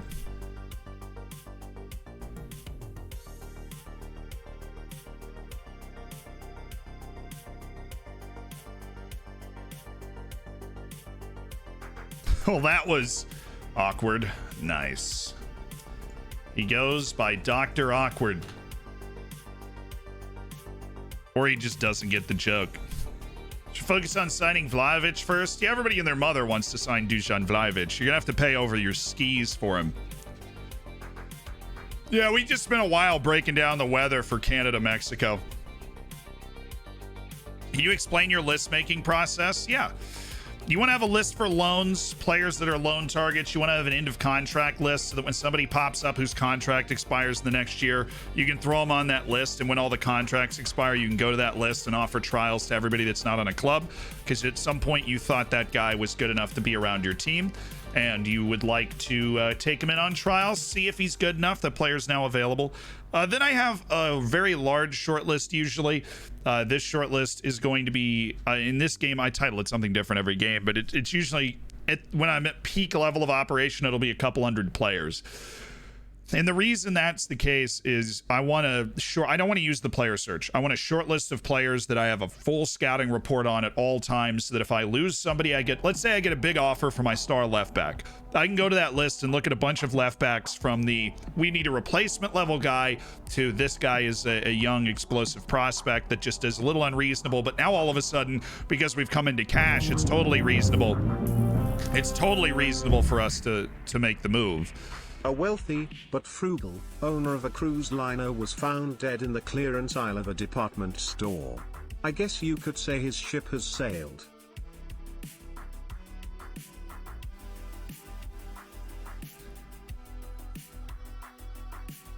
Hey, Looney, thank you for the 13 months as part of the Hammers.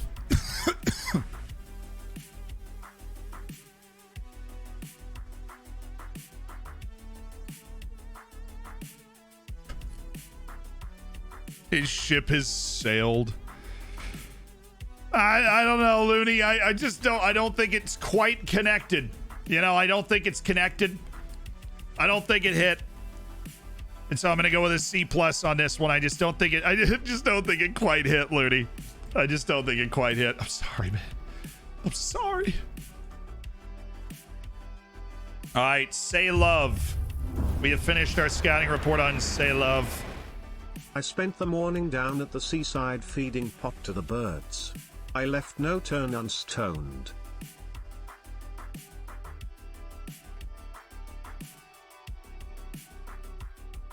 For those that don't, it's a tern is a bird.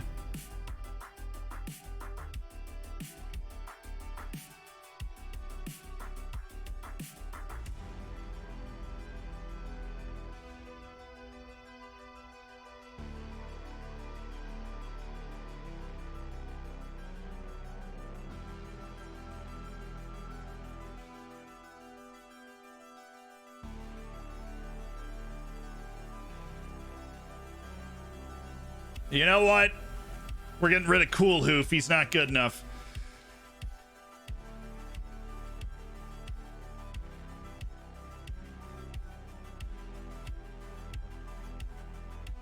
I think I'm standing up. That was really fun. That was a good joke. It had a play on words. Not easy hoof. I know he's gone. That was an A. That's an A out for Bagpuss. Throwing the shades on. Cool hoof is gone. Tough. Pablo Ruiz. He's only 22. He's Argentinian. 10 under 20 Argentina caps. A definite gifted box-to-box type midfielder who can also put the ball in the back of the net. I'm super into Pablo Ruiz. Not only that, dashing young man.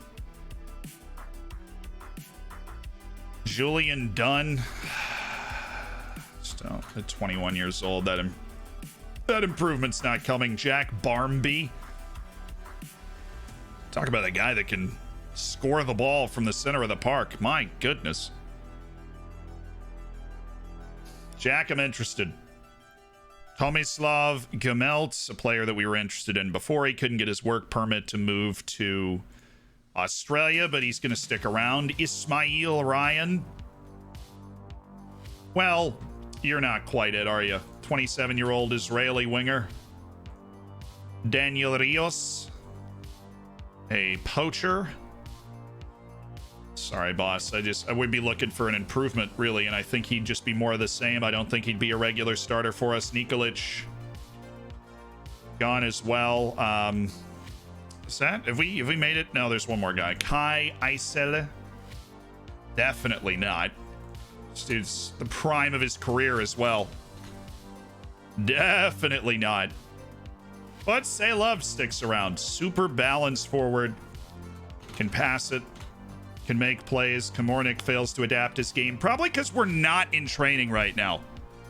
Pablo plays for Real Salt Lake. Nice!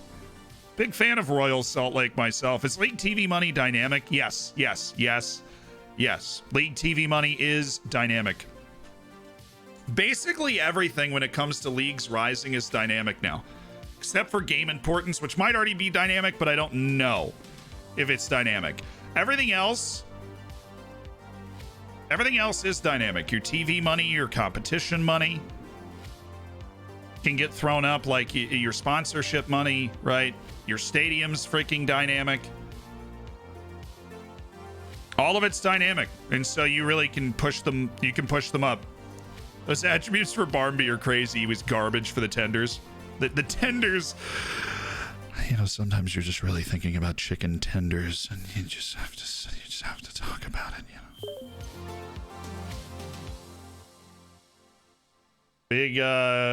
Big Portland tenders guy.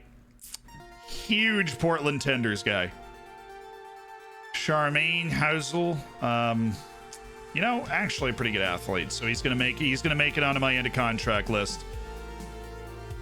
He's also from Seychelles. You know, that has a lot to do with it for me. Ibrahim Diakite. Wacker Innsbruck. Their center back, Steven Hager. Not somebody that I'm immediately jumping all over the place to try and meet. Alexander Bastunov. It's actually because of his age and his ability. I think we're going to go out and try and scout him. Luca Schnellbacher. You know, that's a tough sale for me. Emir Kajonic, really not looking for somebody that old with that level of ability. Grazer's left back, left wing, Benjamin Rosenberger. He wouldn't cost anything. So if we wanted, if we needed to hit on another,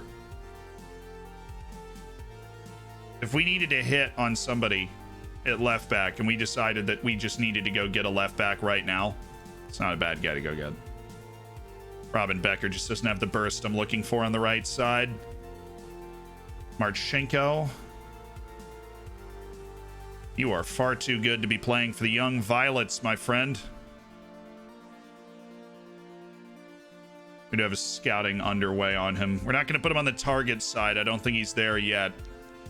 This guy's probably not good enough right now. Florian Koth.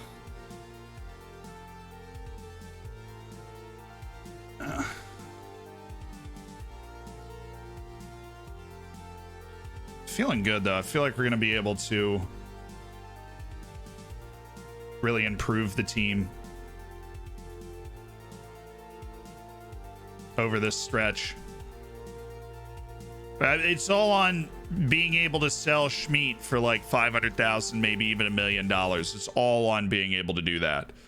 That's what's going to fire us into improvement. I don't know if anybody else is attracting interest or what, but it's going to be kind of annoying to see that because it's all well hidden here. Flavio's attracting interest for a transfer, but that'll really just be clearing up wage, which we're excited to do. Sturmsek's attracting interest. Drost. Voluntari and I'd be Voluntari in Romania. That's interested. Kapfensberger's once Islam Durgan. And oh no, they're not interested in Schmidt anymore. My carefully laid plans, they're falling apart. This is not good. I had carefully laid plans. They are now falling apart. The way that we were going to get money is now going away. And I don't like it. Guillermo Teixeira, we haven't actually approved in a while. Doesn't really fit our tactic necessarily. He's only 23. He's not a super creative player. Normally you see Football Manager throw a little more creativity on guys like this, but he can stay around for one more rotation. Not super optimistic. I'll just spot past that. We gotta turn off the ODFC Twitter account thing. That was fun, but we gotta turn it off now. Oh, I'm in the 3rd season in Floridsdorfer, the 2nd season in the best league, but the board are still not giving me a lot of money in the transfer window. I wonder if I can do something to make the board give me a bigger budget. You just got to win more. That's the thing. If you run into it with ODFC too, you've got to be able to build a team with the money that you're getting. And look, Austria's top league's not big, and it's got a good number of European spots. You got to just battle your way into those with as many loans as possible, right? I love the Austrian league. What's the longest save you've played? 2048 or 49, I can't remember. So it's like 30. I think I was FM 17 before I made any content around Football Manager in FM 17. I did a save journeyman, ended up at Barcelona in 2048, 49, somewhere around there. And eventually the new game came out, and so thus it halted, but that's probably the longest save I've done. It is the longest save I've done. So it was 32 years. 32 years in the future. Why couldn't the bicycle stand up by itself? It was too tired. Unfortunately, we have heard that one before, Rollian, but I thank you. If you haven't, provide your rating on the A to F scale in the chat, because it is a good joke. And thank you for the 7 months, Rollian. And Kamizor, thank you for the 4 months. You love the Austrian league? I mean, there's a lot of pressure trying to get out of this freaking league. Right? A lot of pressure because you're battling to get into that top spot. It is not easy to get up there. Not easy. 30 years about my furthest as well. Yeah, we've covered it. We've gone to Zeeland news for a few news breaks. Algeria and Nigeria, by the skin of their teeth, get into the African playoffs over Burkina Faso and Cape Verde. Just barely. Just sneaking it in there.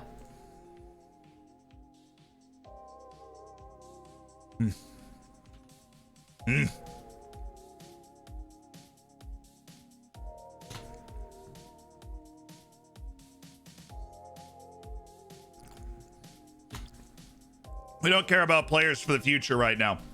That's not the game we're playing. We do not care about players for the future. I want players for now. I want players that are going to affect me in the next year because we need to get to the top flight and then we need to stay there.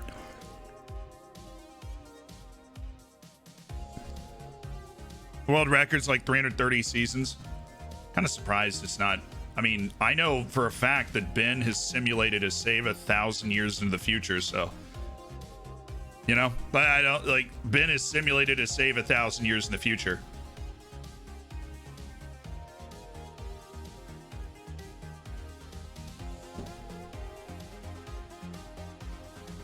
How are things looking with the Wolves Premier League save that you and the, it's 3 other streamers, actually, are partaking in? It's good. We do it every Thursday. So this Thursday, we'll be playing that save again.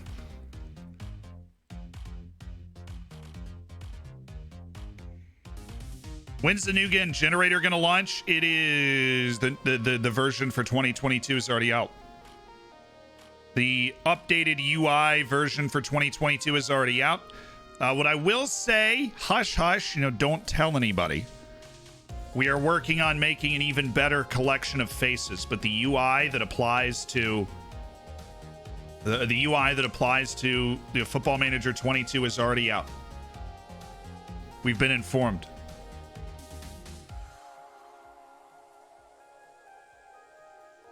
No, Ben simulated the save 1,000 years into the future. He did it himself. He said it took a couple of weeks.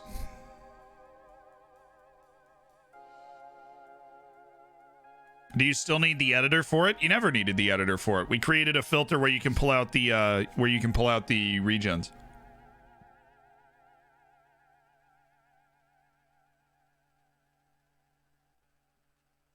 Hello from Belgium. What's up, all of you? How you doing? Welcome to the stream, dude. My finances are insecure, but I'm staying in the wage budget. Is my job at risk? Well, yeah, look, if your finances are insecure, everything's at risk. That's just not good. That is not good. So if you like, if you're insecure financially, everything is at risk.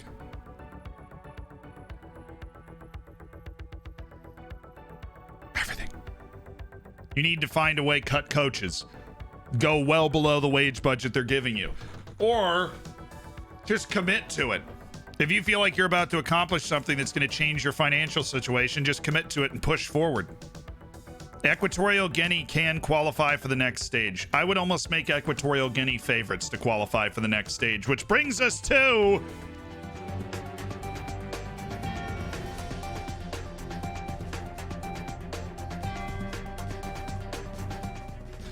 your next Zeeland news, breaking news update. Ladies and gentlemen, I'm your host, Zeeland. There are a couple of games underway that are of absolutely gargantuan massive importance in African World Cup qualifying.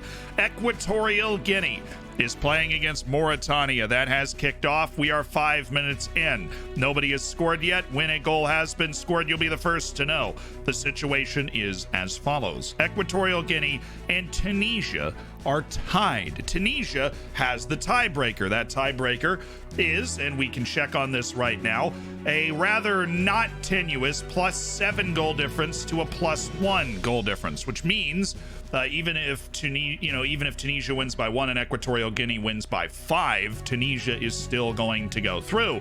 The key is Tunisia is playing Zambia, who is only 3 points behind Tunisia after the first 5 matches, is a former African champion in the past 25 years, and is generally a decent freaking team. So Zambia is going to give Tunisia all it can handle, while Equatorial Guinea will be playing a nation where slavery is still legal in Mauritania. There's your fun fact of the day from Zeeland News. Now, Equatorial Guinea wins and Tunisia does anything other than win. Equatorial Guinea will be going to the final stage of African World Cup qualifying, along with 9 other nations to play a home and away with a shot to go to the World Cup. That is completely in play right now. That's what's on.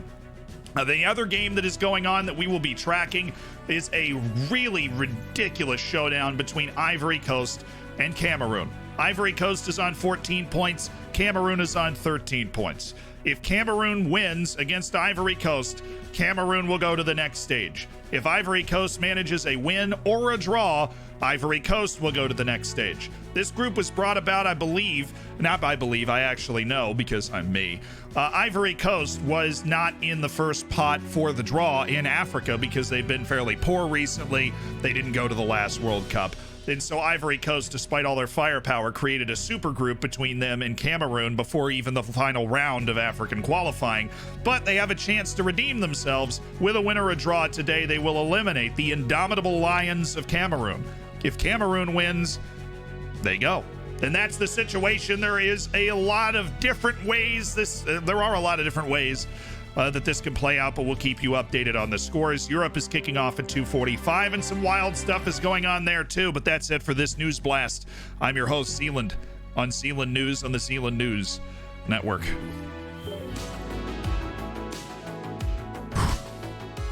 So that's what's going on. No goals scored yet. All the matches are underway, and we will be keeping an eye on them.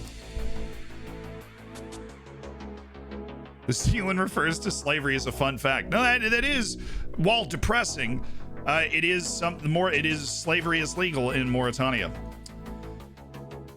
Just in case you were wondering. Let's go back to Google Earth or Maps or whatever. Mauritania is not an insignificant country. It's rather large. And the law could have changed in the past 2 years since I learned it. Since I learned that fun fact. But, you know, is that really the sort of thing that you'd be like, well, you know, in 2020, we finally made slavery illegal? Well,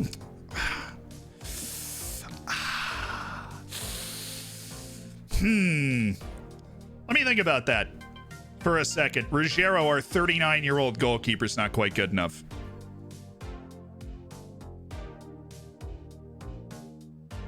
Now, the population of Mauritania, they actually don't have a terrible national team. Population of Mauritania. Dude, they chill. It's 5 million. It's more land mass.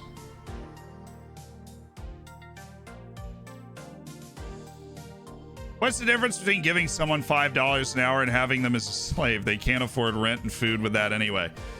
Yeah, but they do have a little, you know, there's a little thing called individual autonomy. It's kind of important, right? You know what I mean? There is a stark difference between being in control of your own being and not.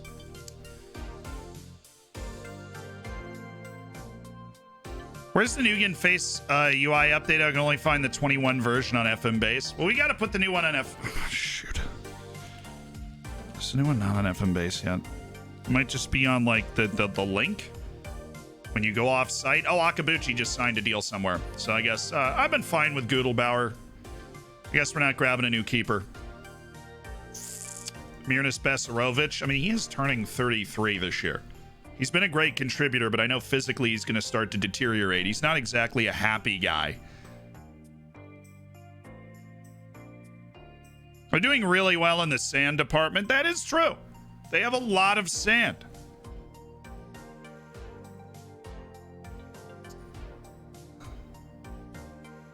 You ever played something like that? Flinky is asking if you simulate 20, 30 years into the future, you get a lot of interesting personalities. You do, because a lot of the personalities that are available in Football Manager, they don't give to real players because they'll get sued.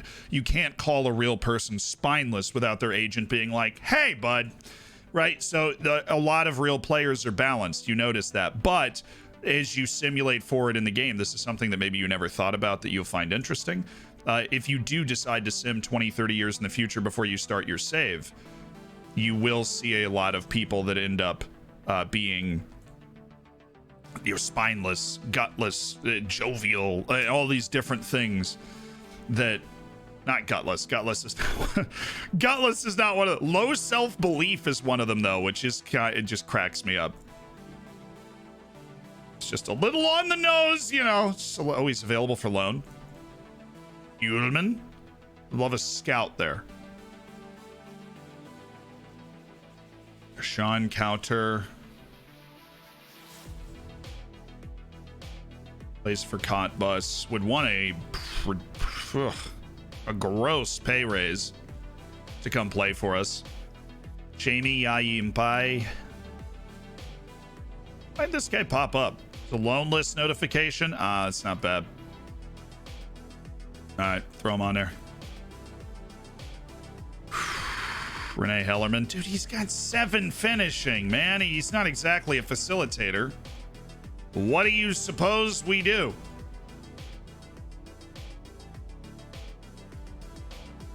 Aljaz Kassar is good. Another new recommendation. Another guy to throw over here. Marco Hingrel. Plays a very simplistic role. Don't think he's going to get the people going too much. Martin Kleinzer. You know, you're just on the fringe of getting onto the end of contract shortlist. I really don't want to put you on the end of contract shortlist, but I'll regret it if I don't. Same with this guy. It's like, because they're kind of young, so we'd get a lot of years out of them if they do have something to give us. It's just worth remembering. Why did we schedule another friendly? Where did we schedule the other friendly? After last? Well, I suppose we actually had a gap for a week, so good job, assistant coaching staff.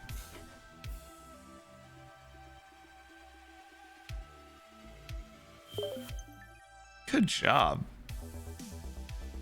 What is the spineless personality? Really bad pressure. They cannot handle pressure from you, from the game. It's bad. It is bad.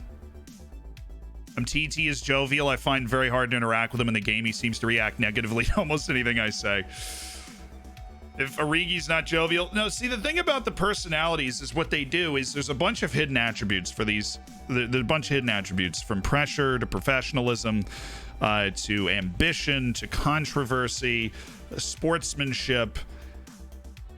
I'm forgetting 2. There are 7. Then there's adaptability, which is different. It doesn't necessarily affect personality. And then there's consistency as well. All of those hidden attributes are on a range of 1 to 20, the same as every attribute that you have in the game. And so what they did is they assigned different ranges of different attributes to personalities. So they say, like, well, if you have, 1 to 5 controversy and 10 to 15 professionalism and one more thing, then you're jovial, right? And then so it's not necessarily like, this person is jovial and just brilliant to hang out with. It's more, it's more like, this is just what this range dictates that they should be. What personality did Balotelli have? Probably balanced, because they don't want to put a bad personality on somebody. I think spineless is pretty terrible. Slack and casual are pretty bad too. Yeah, I mean, they don't improve as much, but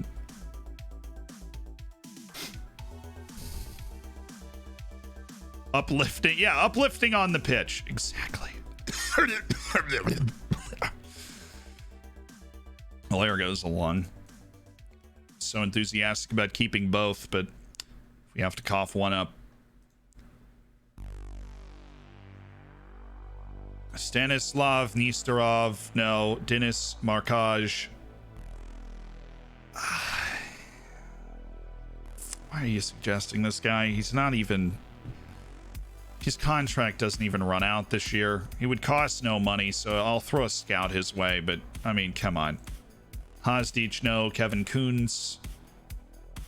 We did have Akabuchi available for a while, but now we're a little short on goalkeeping options. Casapia's 35-year-old Angolan. Ricardo Batista. It's a pretty good basic rundown of his ability, actually. And he's a goalkeeper, so 35's not as off-putting as it usually is. On the transfer list for $5,000. Good ball control, can move well. I think we just throw a scout his way. Saeed Lambe. Or Jambe. He's not really smart, is he? He's just really unintelligent. Yikes.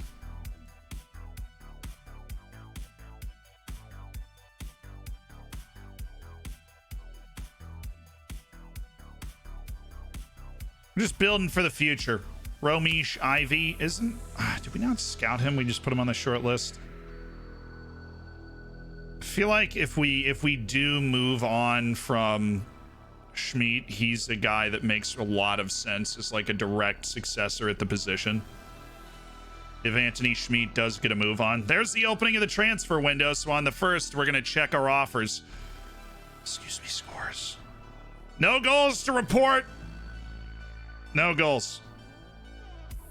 As African qualifying plods along. How do you go about tutoring young players with first team members versus keeping them in the U18 squad? Oh, there's actually a way to get around that. There's actually a way to get around that. I don't know if I can exemplify it here.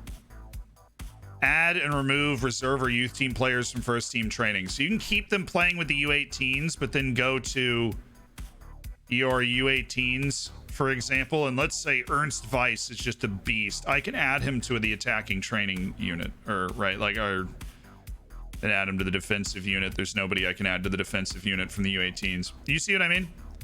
So you just go up there, you can add them to the unit, and you don't actually have to remove them from there. They'll just come up and train with the senior team when they're around. Animals, my sub didn't trigger. Disappointing. You know what? I think I've got the solution.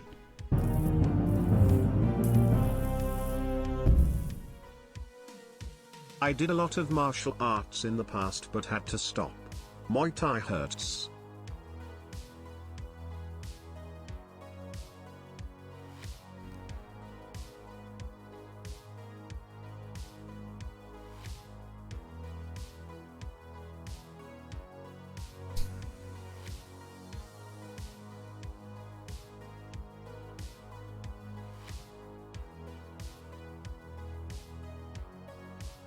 Oh, it was during the Zeeland news segment? Oh, yeah, we have TTS stuff off during the Zeeland news segment. But Animalas, thank you so much for the 3 months. He's part of the Hammers.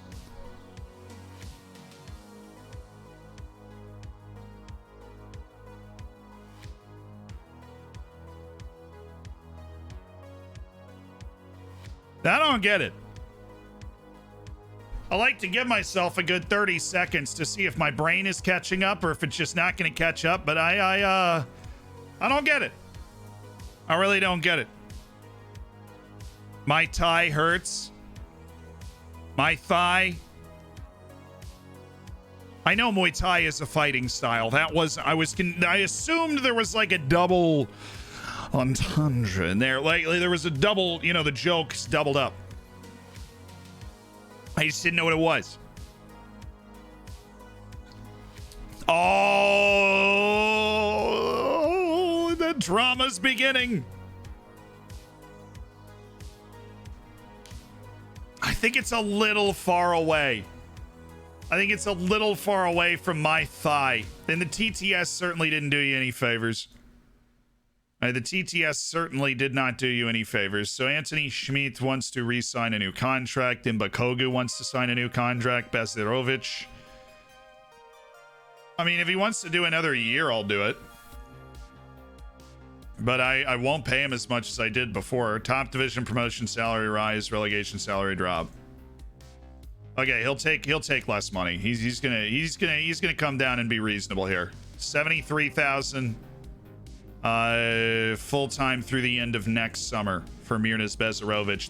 That is reasonable to me. We reduce his salary and give him an extra year. Anthony Schmidt he's a baller. He's athletic. He's got a great holy trinity. He's not bad in the air. He's not a brilliant passer. He's not super intelligent.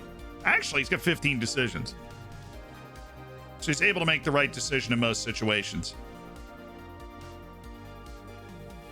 We have to make the decision essentially on him, like, right away. Gonna give him a big salary raise? I don't think so there, boss. I would love to give him a salary cut, in fact. We'll see if we can swing that. All right, Jerry, we're just gonna leave that right there. We're just gonna leave that.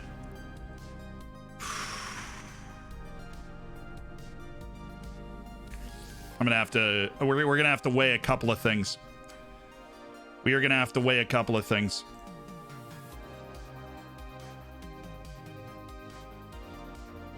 That came really highly recommended for some reason.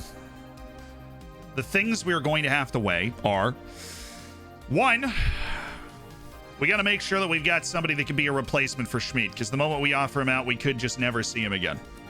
It's totally possible that we would just never see him again.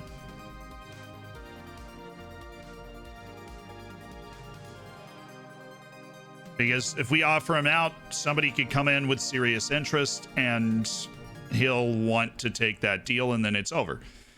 And so we need to be very sure. We need to be very sure that we have somebody that we could go get with any money that comes in from him. Floridsdorfer's Mikogu just fired his agent. Nice. Great work. Apparently he really wants to stay with Floridsdorfer. He's upset that we couldn't come to an agreement. Branislav Danilovich. There's a chance that guy actually could be a January signing. Let's get to the first, and I'm going to make this Schmidt decision. We'll get to the first. We'll get to the first. We'll get there. We'll make sure it's still working. We'll be fine. We've got a news break.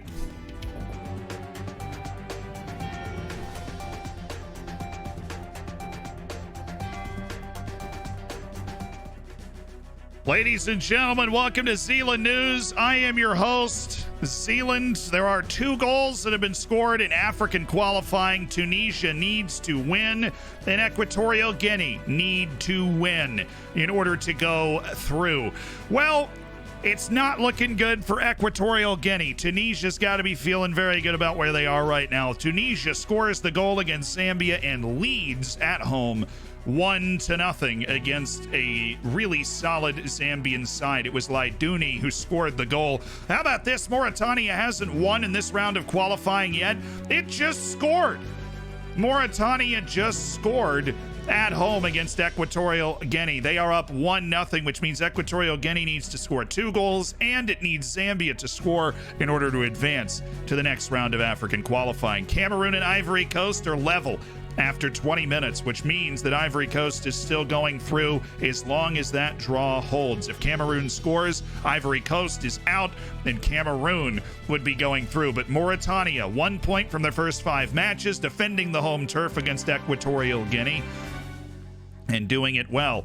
Tunisia up 1-0 against Zambia. That is exactly what Tunisia wanted to see. They have hit a rough patch of form recently, so you've got to be happy for them that they're able to kind of turn that around, considering that Equatorial Guinea went out and beat Tunisia in the last match, and in the match before that, Tunisia drew with Mauritania, which was Mauritania's only freaking point. This was after Tunisia won against all 3 teams by multiple goals in the first round of matches. They have not won in the second round of matches. That's your fun fact of this break. Morocco also just scored against Guinea, and they are already going through to the next round, but they're looking to do it in style. So right now, as it stands, Ivory Coast and Tunisia grab the last 2 spots out of Africa. Are they the last 2 spots out of Africa? I think they are, into the playoff and the final 10 teams that are trying to make it to the World Cup from Africa in general. All right. We'll be back for another Zeeland News update soon, I'm sure. I'm your host, Zeeland, on the Zeeland News Network.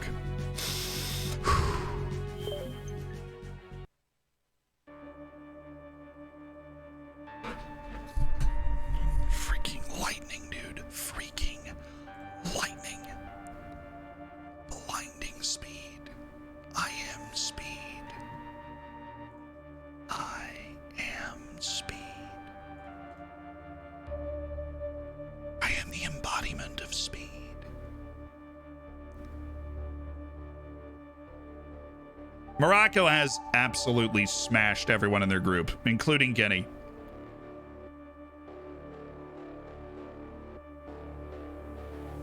The Mauritanian fans are being whipped into a frenzy. Dude, Equatorial Guinea, first 20 minutes couldn't have gone worse. Not only are they losing, but Tunisia's winning.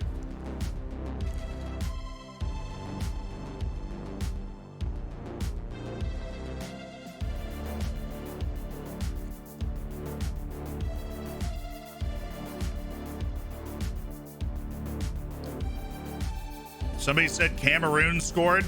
Oh, Cameroon scored! The The Ivory Coast is out. This thing stand with 22 minutes into this match. Cameroon has scored. Cameroon has scored. Oh, the indomitable Lions. They're being indomitable.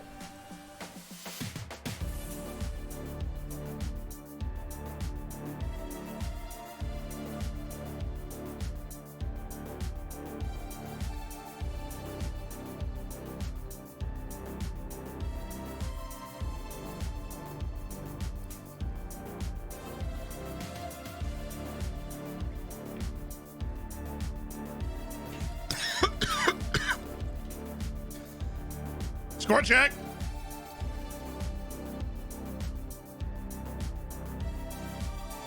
All right, here we go, lads.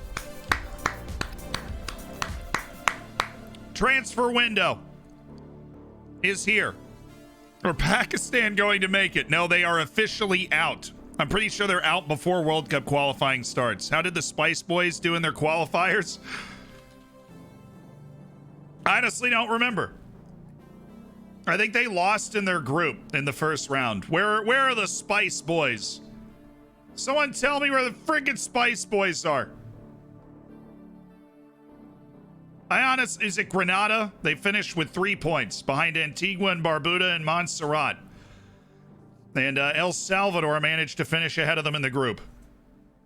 And win that group with 3 wins and a draw. The senior Spice Boys were not very good, even though they did make it to the Copa America, which is honestly, considering that performance in qualifying, shocking. They're Spice Men. I mean, the Reggae Boys go by boys too. It's just their national team nickname.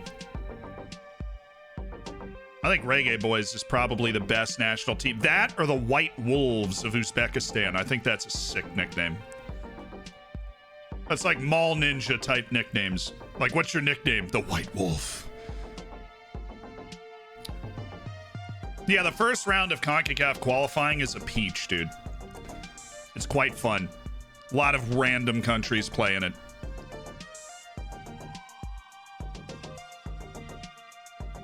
Cameroon Ivory Coast is a league all-star game.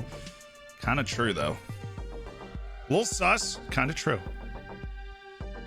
Dominic Cabrera, Hong Yun Song. I mean, I am all here for a random Korean poacher hanging out in the Austrian league. I'm all here for it. I live for that stuff.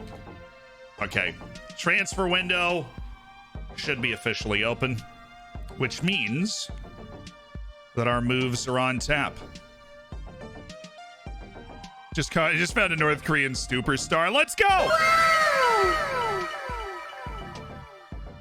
Algeria or the Desert Foxes, that's pretty good. Somebody asked me Morocco or Algeria. I'm probably leaning Morocco in that right now.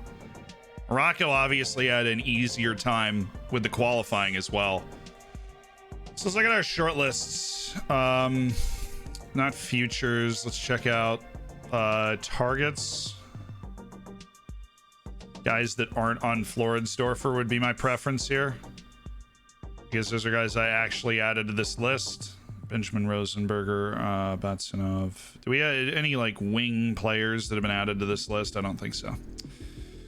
But obviously people that are currently on trial with me would be players that are available for that sort of thing. And I think Dabney dos Santos is definitely somebody that could do the job that Schmid does. Ibrahima Traore, 33 years old. He's starting to degenerate as a player, but he's fluid. He can use both feet. I love that. Amara Baby. Man, he's getting worse too.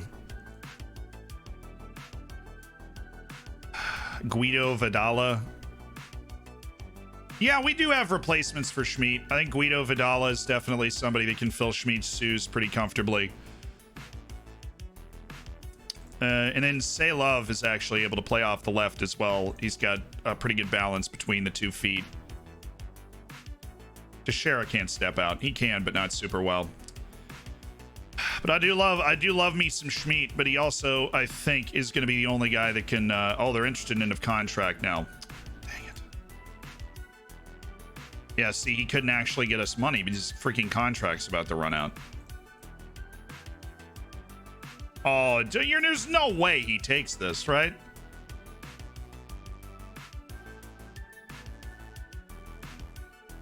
Yeah, okay. 62. It's not a bad deal. It extends it. Dang it. We can't get the money for him. Everybody on this team is on a 1-year contract. Everybody on the freaking team is on a 1-year contract.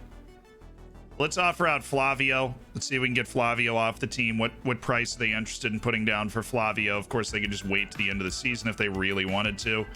Islam Durgan, we would love to cash in now if there is a price you'd be willing to pay. That's a good price. We've got to keep Schmid. Dang it. No.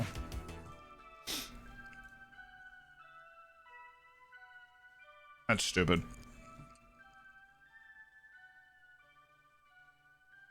Every dollar matters. Give me 15,000 for Flavio or no deal.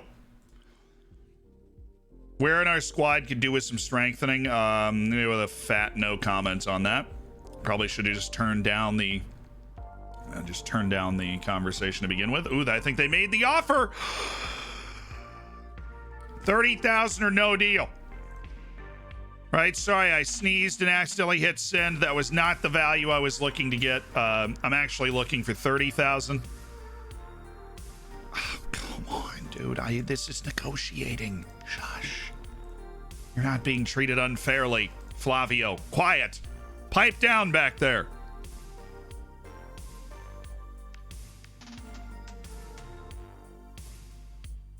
Oh, Tunisia scored again. Well, they know exactly how important this match is, don't they? Morocco scored again as well. They're running all over Guinea on the way to trouncing their group. Well, Equatorial Guinea does all this work, beats Tunisia in their last match to set up this incredibly nerve-wracking situation.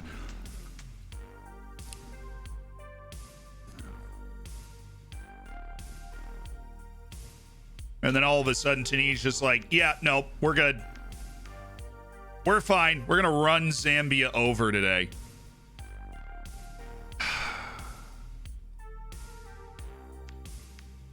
All right.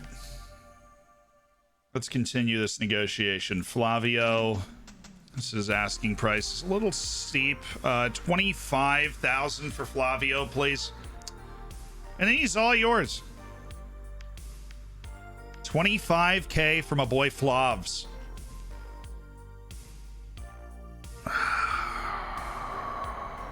What do you think of the Scotland game? I think Scotland's probably going to go to the World Cup is what I think. They're going to be seeded in the playoff. Spazic.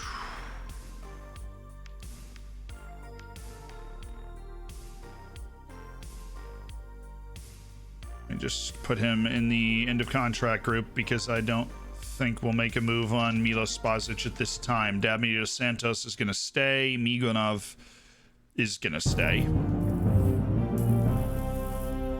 Schlegel. 6 glorious months. David Downey Jr., thank you for the 6 months. He's part of the Hammers. And Albright, thank you for the 2 as well. Congrats on your silver bacon. Albright, or the David Downey. Albright, you'll get there eventually. You know, I believe in you. Started with Forge in Canada. I seem to always lose money every month. Any tips? We're winning games and bringing in decent talent, but I feel like some of the contracts may be too expensive. So if you're losing money every month, you can really see that. The problem is in Canada, unless you're really making a dent in the CONCACAF Champions League, I can't see you bringing in a lot of money to begin with. But another good way to save on that money is don't fill your staff. Sign enough staff to accomplish what you want to accomplish, scouting staff, whatever, but don't fill your staff. Don't get a technical director. Don't get a director of football. Don't get a coach for every position. Just get a couple of coaches so you can coach without overworking your coaches, but don't go too crazy with it. You don't want to overburden your budget unnecessarily because your board can sometimes be quite bad at actually managing the budget of your team.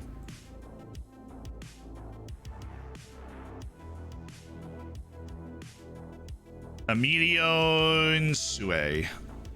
Aren't they just always there? All right, I need to talk to my board. Let's set a meeting. Jealous Flamingo, thank you for the prime. You too, one day we'll get to David Downey's silver bacon. It'll be magical, and you can do it all with Jeff Bezos money. There you go. That's $5 of Bezos money. Flying out of his latest yacht. Scotland's won 5 straight games in qualifying. Fun fact. A lot of fun facts today. I don't even know the last time they've done that. Eunice, I saw Algeria 33 games unbeaten. But they were 1 goal away from not advancing to the next round. And that team that threatened them was Burkina Faso. And I'm going to be honest, I love Burkina Faso. They're a pretty good team, but the quality difference shouldn't make that possible. Let's go. It's actually 6. Fair. Jolka, thank you for the 4 months. Let's go. Have to factor in the fact that they won yesterday.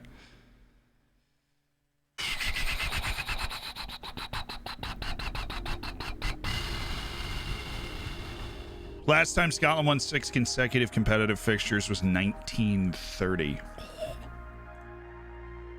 That's a little amount of time. There were a few less countries back then. Weird little thing about that. Few less countries. Oh, Gratzer's making a move for Guido Vidala. Yeah, well, our guy's better. Well, I could find him for you, you jerks. Bezrovic signs his contract. Good. Good news.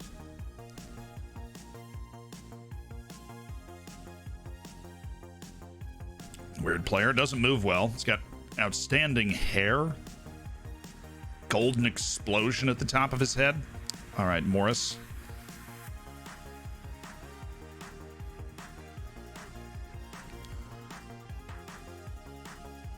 It's like, OMG, his transfer listed so far below his listed market value. In the Kelly Blue Book, it's insane. Salvatore, hello. How are you? Blagojevich, hi. Del Pritz, very unlikely I'm gonna like you, but Diko Japchong, there's a chance. All right, board, I'd love to talk. What we need to talk about is the percentage of transfer revenue retained and the fact that we have 0 transfer budgets. See, now I am a big believer in what we're doing because we are 1 point off the top of the league. We've got a real chance to qualify for promotion, and there is only 1 freaking spot from this league to do that.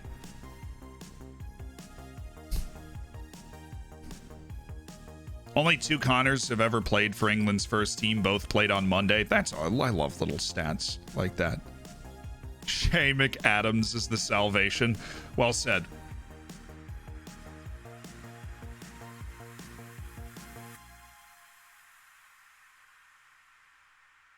Huh. Lorenzo's still apparently bringing the juice at 35. Fine, I'll give you the 15. No, give me 16. So help me, I'm going to get a little bit more than you thought you were going to have to pay. Time to play some Fortnite. Our fortnightly staff meeting. We're working as defensive positioning. What the heck else are we going to work on? Manuel Hudsman is going to work on developing his weaker foot? Sure.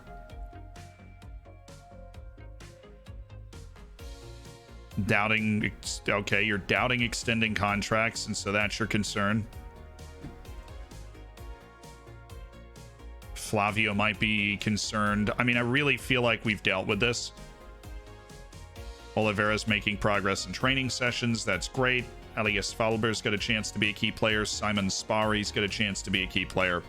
Honestly, I didn't know that about Spari. He's our backup goalkeeper. I haven't given him a single game because why? But apparently, he could be good. The issue is I doubt that like we can make him progress when we're at this level with our facilities and everything. Just not being good. How do you feel about the installments nerf? Explain it. I haven't been on the Football Manager Reddit enough. I don't actually know what you're talking about. What country is this? We're playing in Austria, the 2nd division. The team called Floridsdorfer AC, affectionately known as FOC. Pronunciation's very important.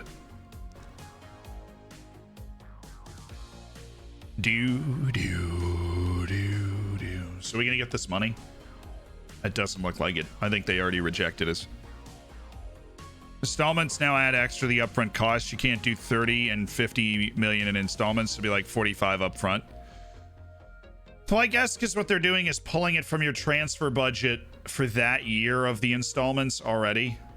And so technically, if you do the installments over 3 years, that first year is going to automatically come out of your transfer budget. I think at that time. All right, Flavio, here's your 15 million. Your 15 million, I wish. $15,000 move. Rejected and rejected. I would love to have a really intense personal conversation about your thought process here. Would love it. Because I really do believe we have 1.5 million in the bank. We are not a team that is in significant financial trouble. I really do believe that with just a little investment in this team, we could really almost guarantee that we'd get promoted. 1 or 2 players in that can make a huge difference for us.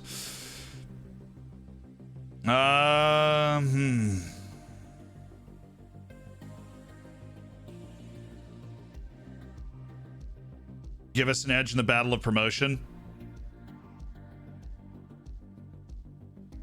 We have 1.5 million. What do you mean you automatically rejected that? What is wrong with you? Gestalt finally got his move. Congrats. Ridiculous.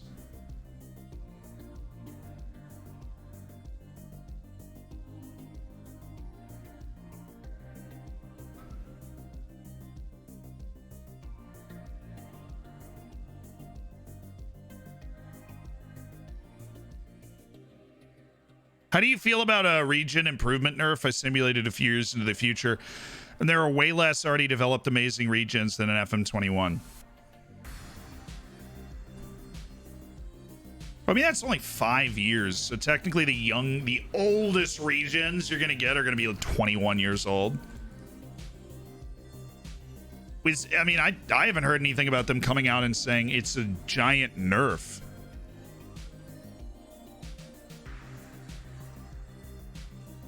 I don't think it was something that needed to be nerfed. I always thought the game was pretty balanced, the level of quality that comes in.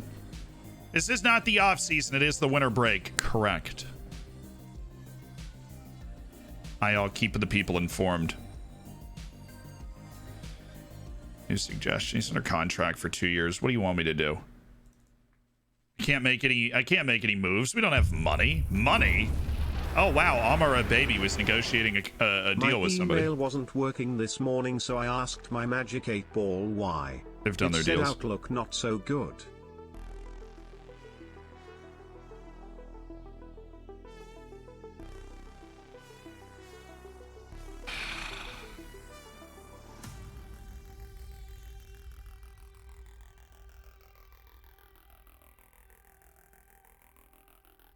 Bro! That's how I feel about that. That is how I feel about that. Outlook not so good. You know, Stormtrooper aiming, you always bring the heat. When it comes to these, you always bring the heat. And I'm going to go ahead and bring the heat too, but with an A-. We're staying seated. I'm going A-. A- on the Outlook, not so good. Honestly, what I'm frustrated about is that pretty darn good Argentinian playmaker has decided to go to Grazer. The other guy went to he went to Series C. I don't really care, but I'm going to have to play against that Argentinian guy now. That's annoying.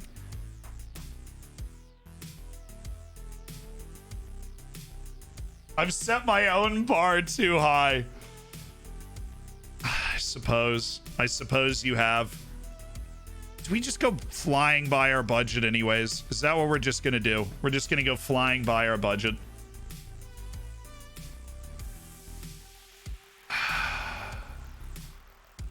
I just don't see a way we significantly reduce this. And we're not gonna make a sale. We had we could entertain the idea of some really fun move if we could make that sale. and we'd have some money to work with, but I think we just fly by our budget. I think we go all out, we bring somebody else in, and we just go for it. I think maybe Migunov, because he has a lot of ability as a wingback. Somebody that can get forward, that can deliver the ball into really dangerous areas. I want to explore this opportunity, Migunov. I would love to explore this opportunity with you. Oh, goodness me. Okay. 41 and a half. No, Migunov, why? That was the dumbest negotiation I've ever experienced in my life, Migunov. All right, Pablo Ruiz, I also love. Let's see if we could talk to him. Improve coaching team. No, we can send you on an intensive language course, though. It does look like he wants a lot of money. The most we could offer is 187, apparently. And he wanted like 200. Top division promotion, salary raise is fine. I'm okay with star player as well. This guy is a stud. Okay. So, I want to go ahead and add some bonuses. I'm going to add an assist bonus. The assist bonus is going to be juicy. If we win the Austrian First Division, I will be super happy to pay out a bonus. If he, let's see, season landmark goal bonus. Combined goals and assist bonus is going to be $18,000. Minimum fee release clause. Let's say relegation release clause is going to be $0. A bit bold, but also helps here. Okay, so he didn't burn the house down on me. All right, this is what I like to call gambling. We are gambling. We are going to attempt to make not one, but two signings, fly by our wage budget, which the board does not want us to do, in an attempt to build a team that's going to be able to go out and win this freaking league. That is what we are going to do. And so if you love gambling, this is the stream for you. I didn't say that, Twitch. I didn't say that. Reach the quarterfinals of the FA Cup. We can literally, what the fudge? Oh, I literally can't reduce this because we have like a fee for winning the FA Cup. Okay. 166. We're working our way there. We're working our way there. I'd say, yeah, 166.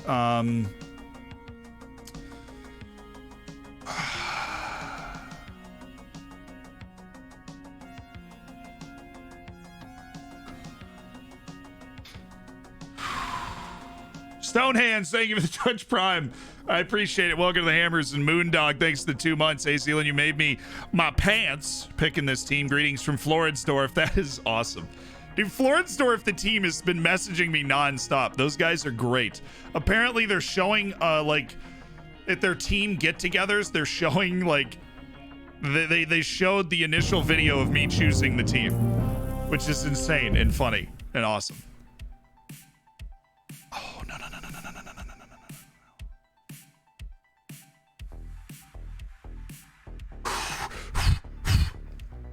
All right, he doesn't want to play ball anymore, so...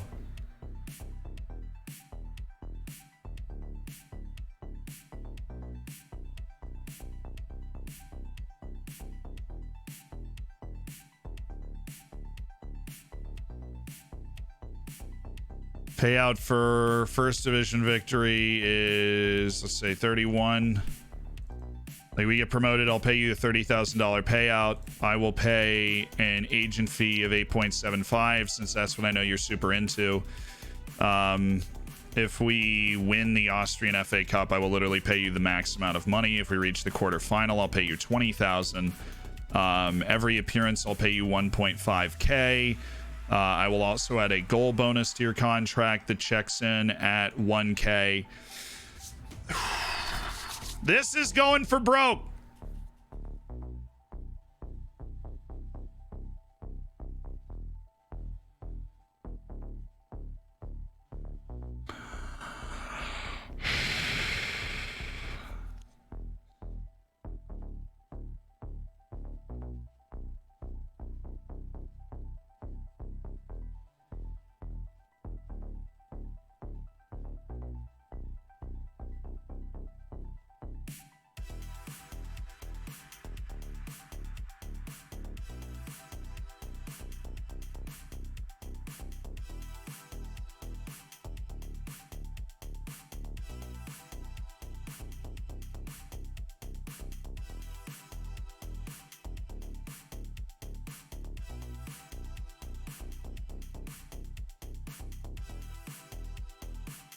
Let's do it.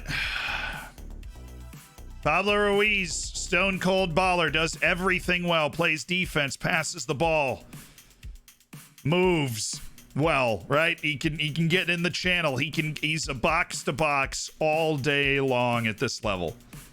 He's a big stud, and he's somebody that makes our team a lot better. He starts for Unger, and then we have a really dynamic duo in there. I think another guy.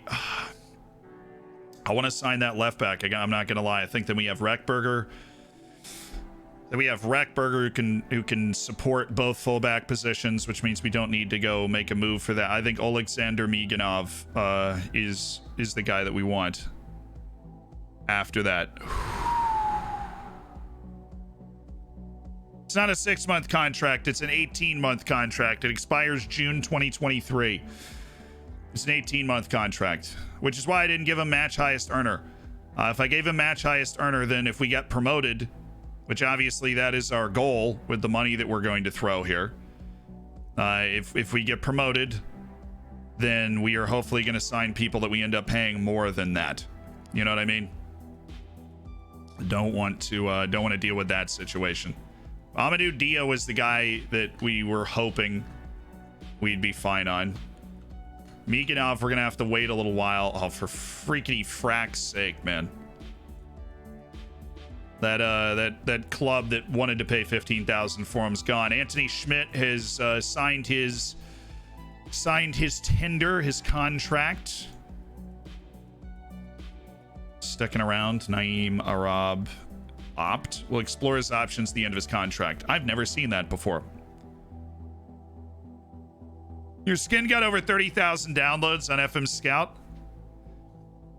It's got a boatload on FM Base too, man. We're just trying to make the game better, one thing at a time. That's what we're trying to do. Well, now I'm all of a sudden super stressed about this off season. And is it hot in here for anybody else? Because we're going for it now. Stefano Sedanovic will complete that scouting. Nope. Trial ends in 22, but he looks good. So scout and trial. All right. We got to wait for Pablo's contract to drop. We just hope that he makes that decision in the next couple of days. And so we are not put on the spot with anything. It's also, our skin is on the Steam Workshop now. I said we were working on that. FM Enhanced did a really great job figuring that out. Got it into the workshop basically immediately, and so you can download it from the Steam Workshop as well. I'm not just trying to pad numbers on different websites for downloads. It's there for you too. It's getting hot in the middle of the Austrian winter. All right, we're doing a news update.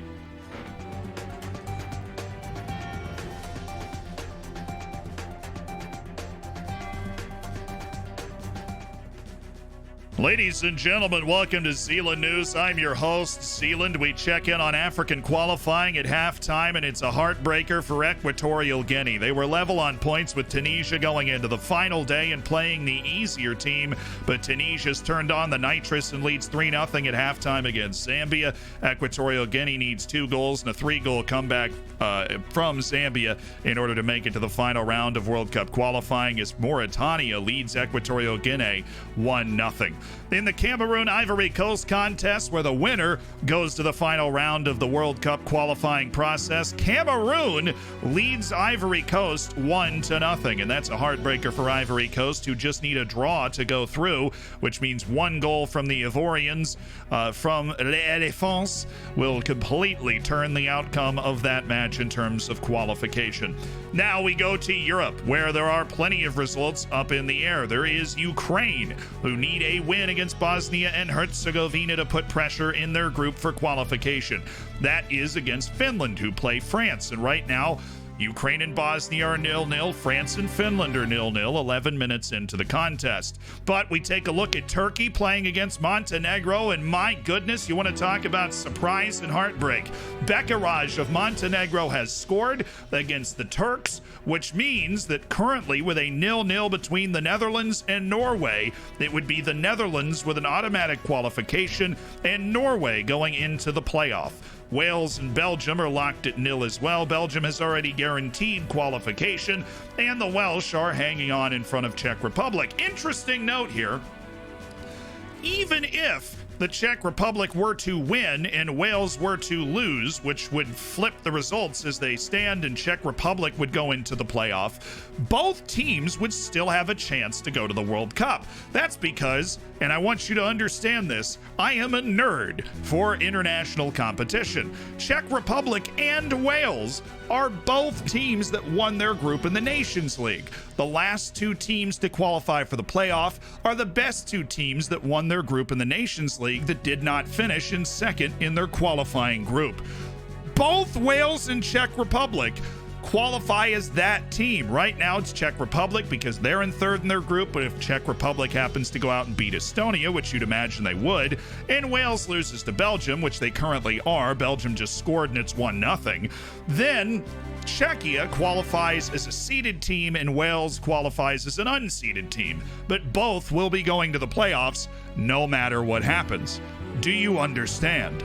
Good. So it's a little less dramatic. It's just who's seeded and who's unseeded. Belgium has taken the lead. Gibraltar also leads against Latvia, which is just awesome. Go Gibraltar. You're a rock at about 5 miles wide, and yet somehow a team that used to be in the Euros and Latvia has no idea how to handle you.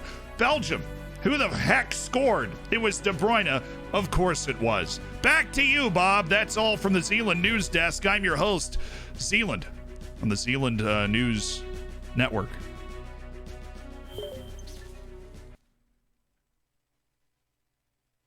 Austria, hold on.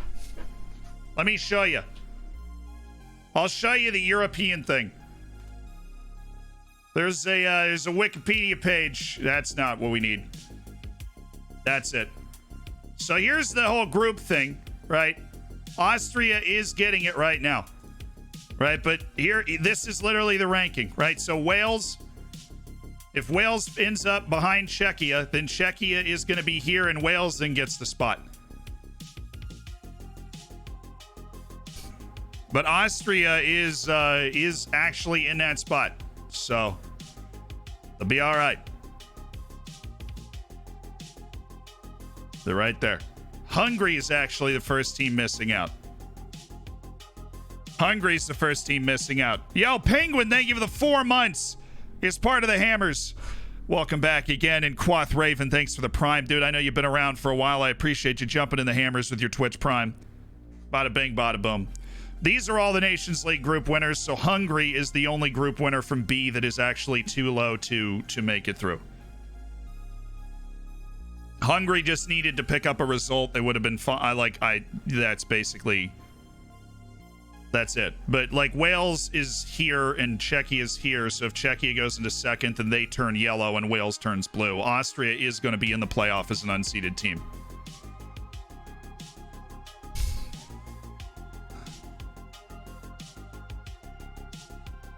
What's the difference between seeded and unseeded? It determines the first draw.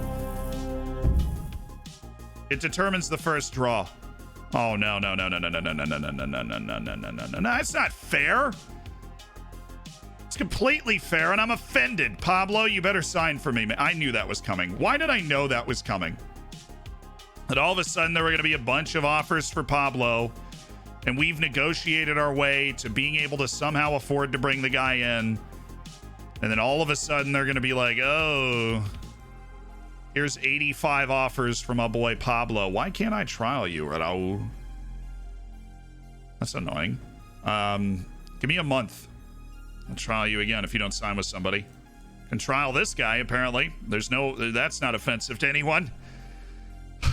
Ridiculous. Slayer, thank you so much for the 4 months as part of the Hammers, working your way to silver bacon.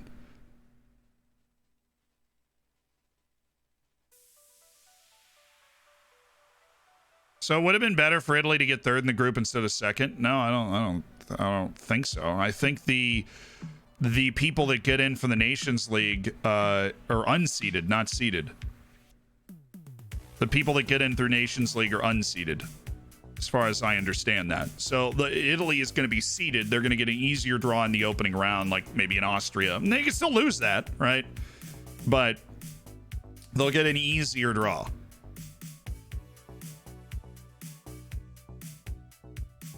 You want to be a seeded team.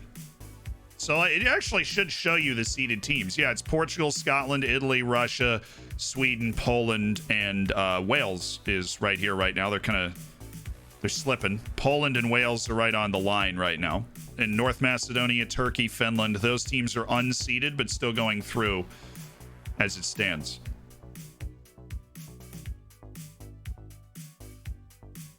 Should be Norway, actually, shouldn't it? Unless Norway's losing too.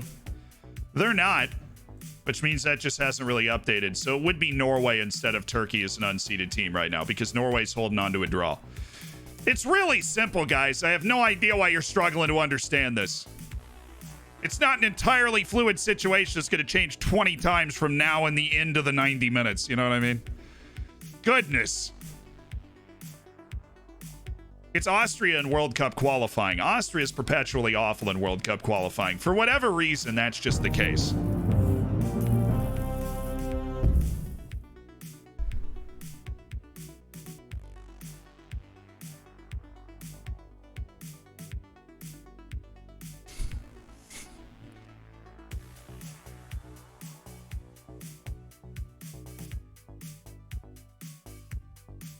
Pearl's Jam, thank you for throwing down the gifted sub, going out to me. What's this guy's name? Bomb Johan? Sounds like a bad TikTok dance. Suspicious.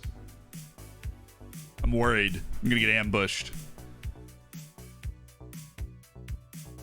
But Kraz, welcome to the Hammers. Enjoy the bacon, enjoy the emotes, and make sure you get into the subsection of the Discord. You know, join the Discord, link up your Twitch and Discord accounts, and make sure you can load in there, because we're gonna have a save your save soon. You want to be able to submit it if you're not doing well.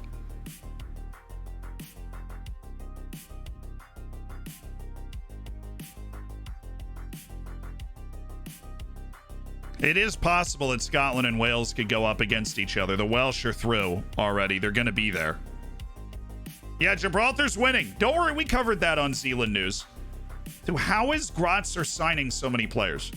They've got an offer in for Ruiz. They already signed that winger that I was all excited about, and now they're going for Selov. How? This is insane. Where's all this money coming from?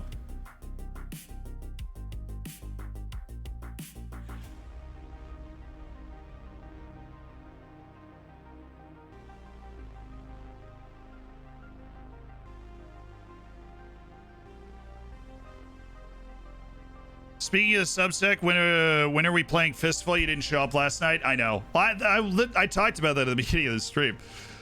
I'm like, yo, I have a pretty ridiculous amount of work that I have to do between now and Friday for setting up the broadcast stuff for 8 teams. Right? That's because that's what we're doing. We're setting up the broadcast stuff for 8 teams and filming a bunch of YouTube videos. I'm going home for Thanksgiving, so those YouTube videos are going to come out over that span. And so, it's insane. It's insane. We got a lot of stuff that we're working on.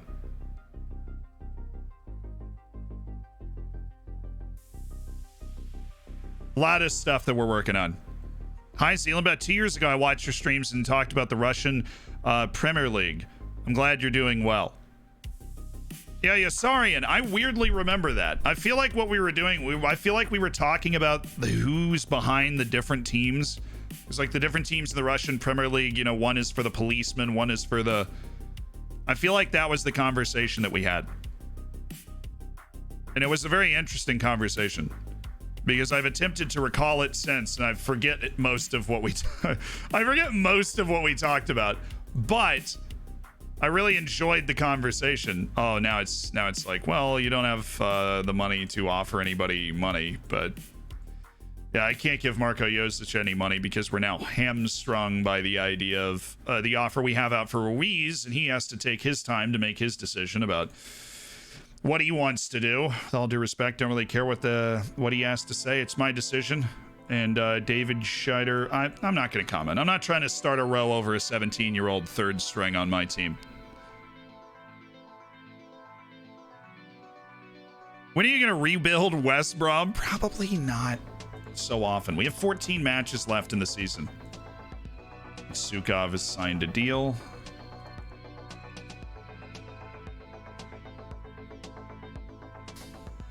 Pinhove, honestly, that aerial reach being 2 to 9 is a little concerning when you're 6'4". I feel like you should be able to reach a little higher than that there, boss man. He's listed for loan. He's listed for... Can I bring him on trial? Honestly. I feel like he's listed for transfer, listed for loan. They're desperate to get rid of him. Can I just see how good he is?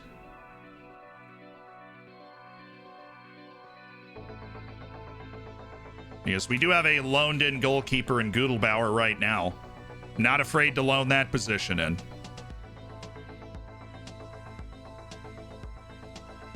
Thoughts on Port Vale, my club? Just a classic, like, League 2 club.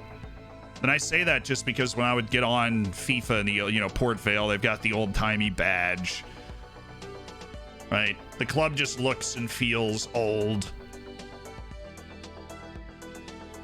And is, I imagine, just an old League 1, League 2 club. Just find 11 of the 14 players last match. Bring on the money. Nice. Thoughts on Kareem Adeyemi? I think it'd be a star turn for somebody like Wolves. Redemption for my thigh. I woke up for school and revised French vocabulary assignments during breakfast. I had eggs for breakfast, and after finishing our eggs my dad asked, "Do you want another egg or have you had enough?"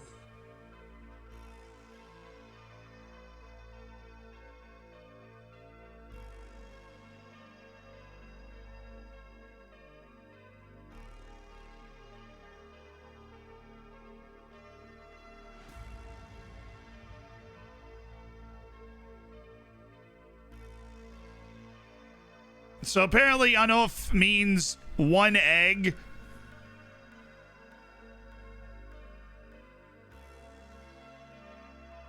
In French.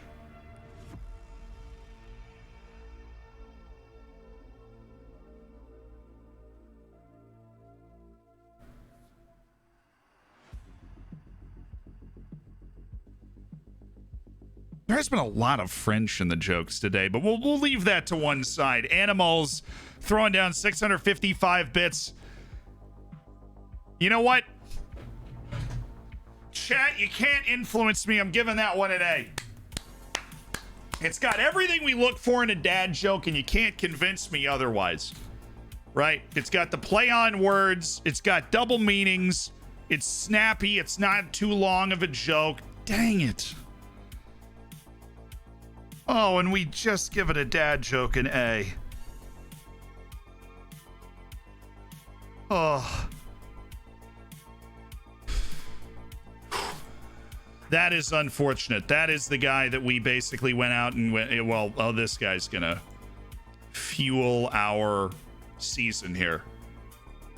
And he is gone. He has decided to go ridiculously to the second Bundesliga. Preposterous.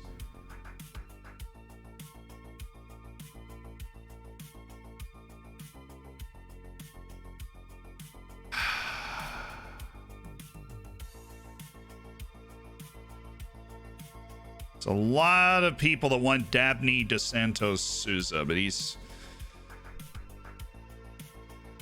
the type of playmaker that's rare at this level. Kaleem Highland's a little unathletic, but he's such a beefcake. And you always need some beef on your team. Just some wide man. Yeah, Miganov's not ready to talk about it again. Well, I'm not ready to talk about you again. Barmby stays. Iharos As the right back, we weren't really sure how good he is. He's the most balanced player of all time. Dude has 10s at almost everything. This is weird and making me a little uncomfortable. Lorenzo Del Pier, yeah, he's got a bunch of offers from other teams. He's 36. He's not a game changer right now, and he'll very quickly become a below average player for me. Japtong stays. Guilherme Teixeira stays. Francisco Regalon leaves. 34-year-old center back, get out of here. That handles the next 7 days worth of trials expiring. Yo, Onant, thank you so much for the Prime and Undersick. I appreciate the Prime as well. Welcome to the Hammers. Thanks for throwing down $5 of Jeff Bezos money. Oh, Latvia scored. Oh, no. We'll check around. I know Turkey scored, so that does change things a little bit because as it stands with that goal apiece, Turkey is now in the second position and Norway is out because of goal difference here. So Norway is in the bad spot. Turkey, with the goal, has returned itself to the good spot. Of course, very important. Turkey would be going to the playoff where they would be unlikely to advance through that playoff, but they would still be in play. Moritz also available for trial. That's fine. A couple of old trialists.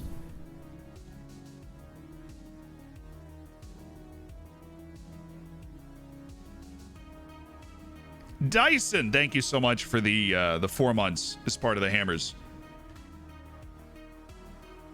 Schmidt ready to cut inside from the left. Yeah, that's kind of what he should have already been doing. Partaloo just signed a deal with the Wellington Phoenix. Honestly, I feel like we trialed him earlier and he signed a deal in Australia, so I don't know why that took so long.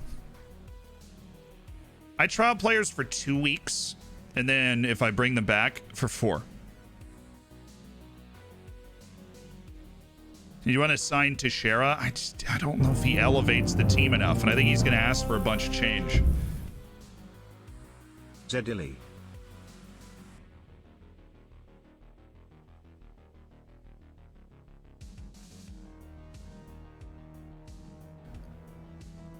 Tubes! Hey, man! Thanks for the 5 months. You're closing in on silver bacon and... Oh, my goodness, Tubes. Gary, how are we feeling?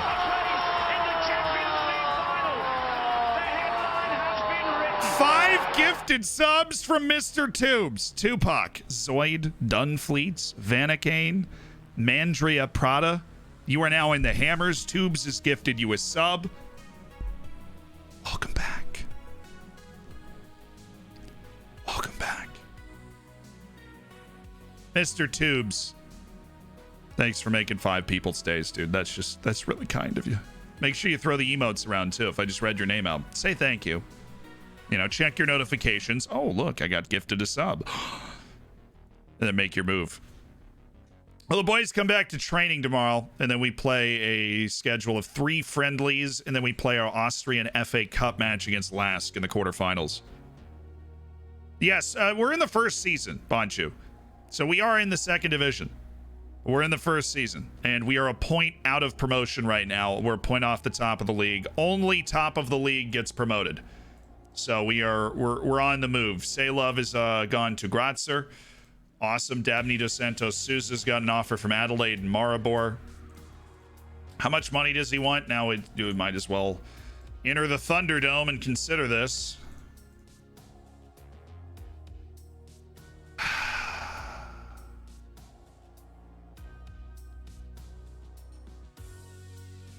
No, we're just going to have to let him go. Just going to let Dabney go. A little too much Kashola for me. Now, Diko Japtong. Let's compare him to Mihalovic. Slobodan. It's actually got him covered in technical and vision pretty well. Slobodan is... I don't really know why he's got him covered there. He's a little bit better defensively. Slobodan is not bad defensively. If I had the time, I'd turn him into a wingback. Just a bit more explosive athletically, but Diko Joptong's got such a better feel for the game, controls the ball so much more. The decision difference is outrageous. He's not as much of a threat off the ball. I don't think it's as convincing as I would have hoped. Let's compare this guy to Rasner, who's our premier ball player. And Rasner is a better passer, but Teixeira's got a little bit more vision, a little bit more creativity. Better ball control, better finisher.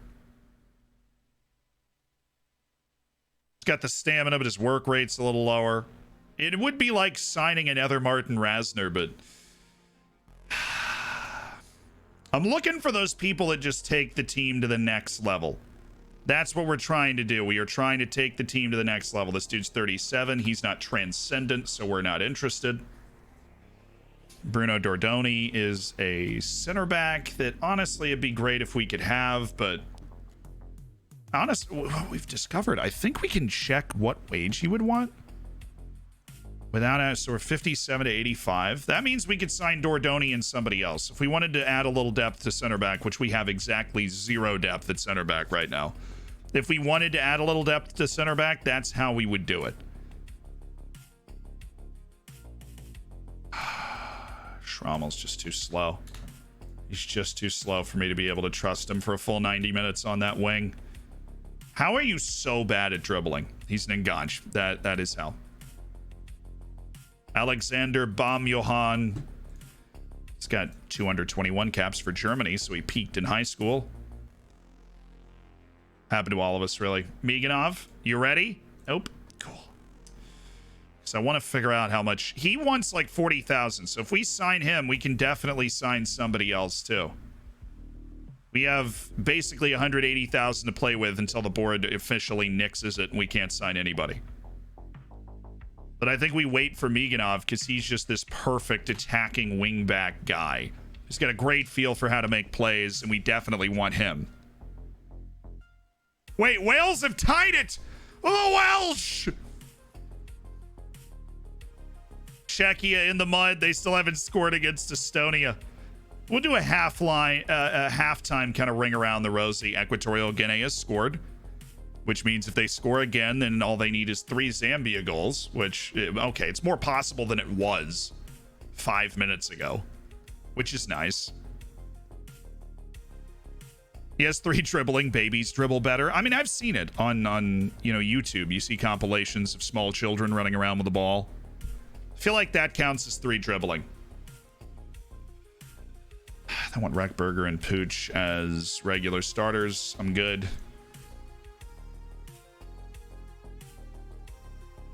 No. I'm not staffing our youth teams, but I appreciate you bringing it up every meeting. It's really kind of you. I'm just not going to do it. I'm just not. We should make an emote for every flag in the world. We can celebrate. I've seen the pick of the pitch in Edmonton. Well, I got to go see this.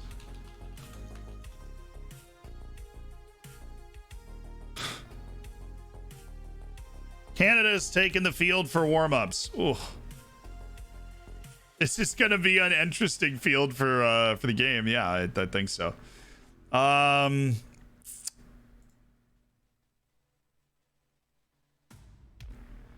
It looks absolutely ridiculously frozen. From the parking lot, anyways, it looks absolutely ridiculously frozen. It hurts to be Czech. You're still going to go. Czechia is still going to go right now. Czechia is fine. You're still going to be in the playoff. I don't know if you know that, but you're going to be in the playoff. You have one of the 2 spots for winning your group in the Nations League. When's the new gen face back up for FM22? It is updated. I have to figure out why it's not on FM base. But the new version is done. So, yes, it does exist in the world. This is a strong lad. Listed for transfer at 92,000.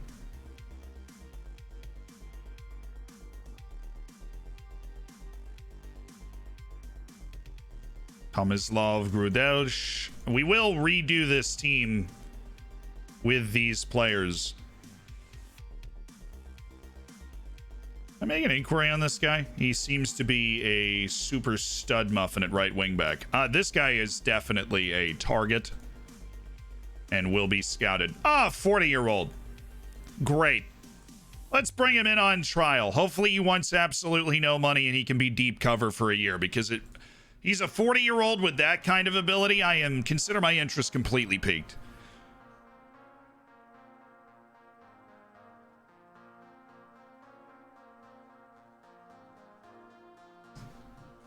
Have you heard of this D'Alessandro guy? Is he somebody that I should have heard of?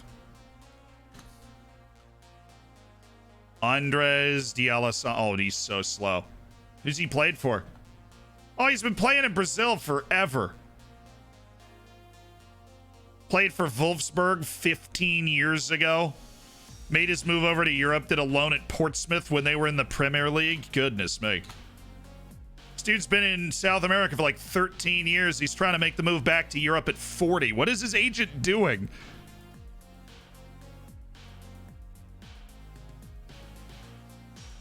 He was a wonder kid a long time ago.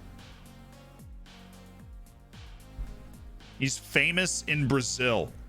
He's making that European move at 40 years old.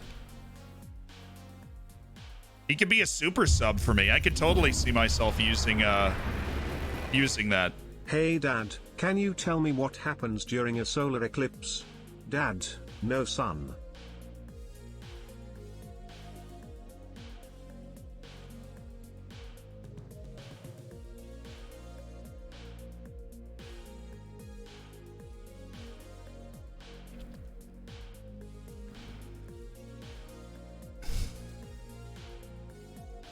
Can hydrate.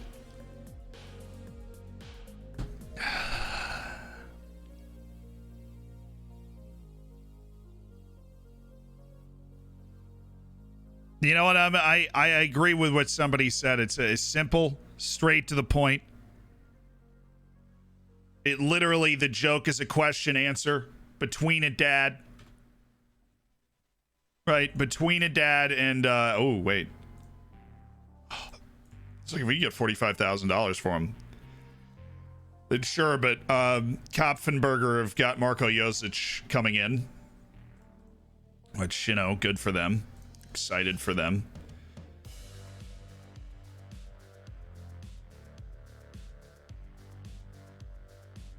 You probably have a feeling which way I'm leaning on this one. Because not only does it have the dad in the joke, it's straight to the point. It gets the job done. Hjorth. We have an A. We've had a couple of A's on the dad jokes today.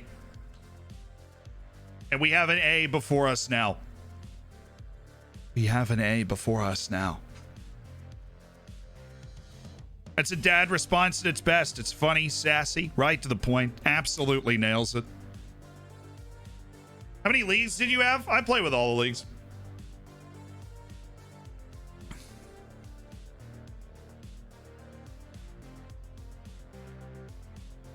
Speaking of old people, has FM made changes to how older players regress in a very short time? It always seems like FM, 32 years old, you begin to regress to a point they need assisted care, when in real life, some non-goalkeeper dudes are still balling in their upper 30s. So what determines that is an attribute called natural fitness, which we all tend to ignore. So there's always been a mechanic in the game that will determine how those players actually kind of leave, they age out or whatever. And so some of these guys will have a really high natural fitness. They're able to, like somebody like, you know, freaking Ronaldo's going to have really high natural fitness, right? Zlatan, really high natural fitness to be able to keep playing at that advanced age. And that's what some of these guys that are coming in on trial will have that. And so they can hang around. The 20 natural Only fitness advantage provides of being that. sick is getting to watch the stream. Midwest, welcome in, dude. Thanks for the 3 months. And sorry you're not feeling well. Happy that you're here. So it's really split. And Jonesy, thanks again for becoming part of the Hammers. Professionalism also affects aging. Do you know professionalism just naturally goes up over the course of the game? Like, the older you get, the more your professionalism just goes up naturally. We've done the tests. It is an attribute that just naturally goes up.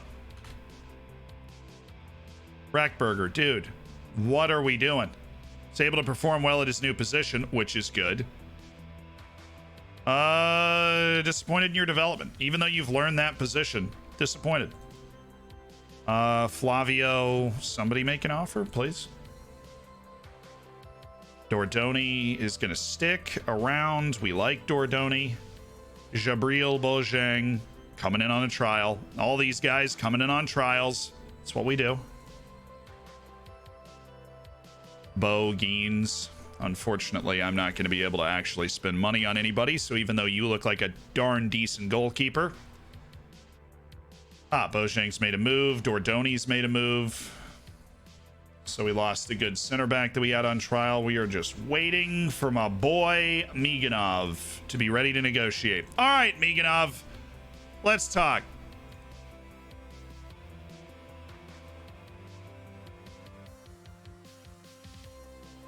Miganov, not gonna lie to you, man. I know that you are you're a finicky negotiator. I think I can get you at 43. Okay, it's only a 5-month contract on to the end of the season to bring in Alexander Miganov. So we're investing in Alexander Miganov, and now that we can do that, we can actually consider what other transfer we want to make. So these are the only guys that we can sign because we aren't going to be given any budget to do anything. So we're going to left back. We're going to improve the left back situation. We're very thin at center back. We could do with another star midfielder. This does solve any fullback depth issues that we have, because now we have 3 fullbacks, including one that can play on either side, which is the guy, Reckberger.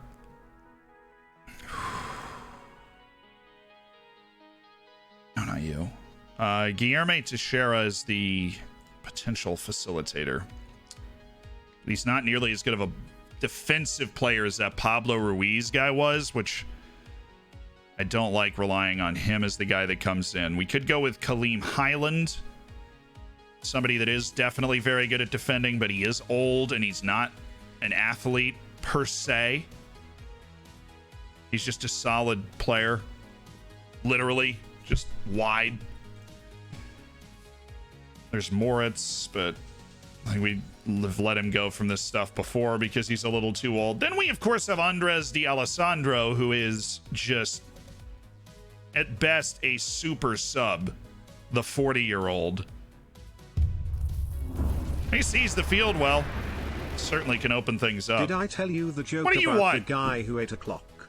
Oh, NVM, He it's doesn't very want a lot of money. time-consuming.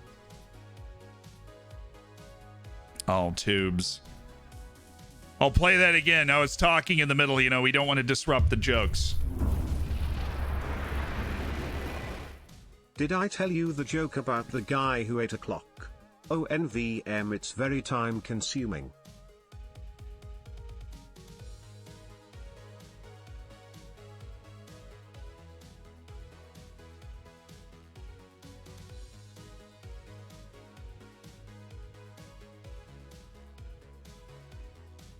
You should have totally typed out never mind. I'm gonna go with a B minus, tubes.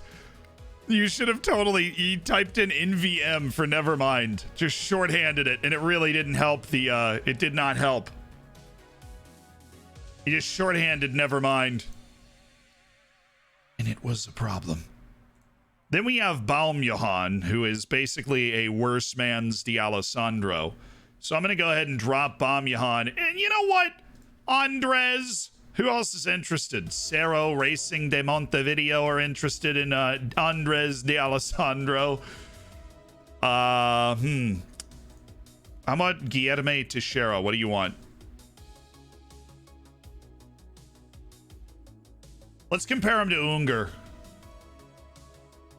Because he's the guy you'd be replacing in the lineup. See, Unger is a, you know, he would move. I think he would move Rasner over to a box-to-box role. Unger's got the athleticism, throws his body into everything, right? But then Guilherme Teixeira, more naturally talented at moving the ball around the field. He has 16 stamina. It just resets every time he leaves and we bring him back on trial.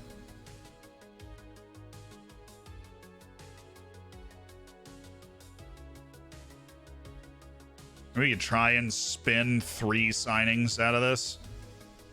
And the last one would be Andres D'Alessandro. I thought about going on an all-arm and that's just nuts.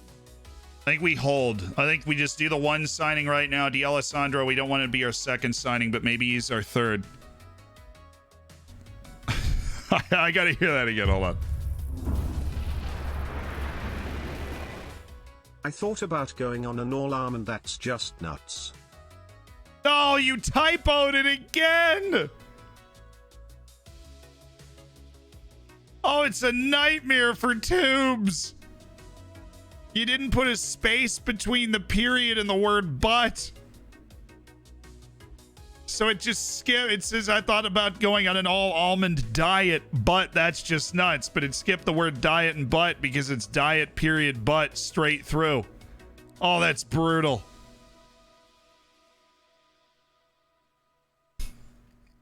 Oh, Tubes. There was no space between the period after diet and the word but, and so it just rolled right through. TTS. Just throwing that one to the wind.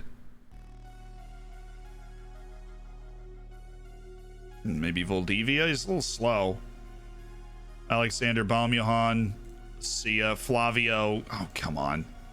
We had the offer of 15,000. I just got weirdly greedy, and now all of a sudden it's just a no-go for Flavio. They've decided to go another direction with their $15,000. Hello, ball winner and advanced playmaker. Honestly, these are good spots for recommendations. Hi, how are you this evening, Alan?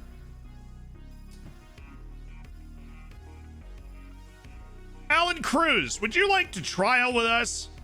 Oh my god, why are you hiding these guys? I'm in love with these guys. Are you kidding me? These guys are outstanding. That's just 2 guys at the position we need. Central midfielders, stone cold ballers. Like, oh yeah, by the way, could you use any of these guys? We kind of just found them. We thought maybe they'd be what you're looking for, right?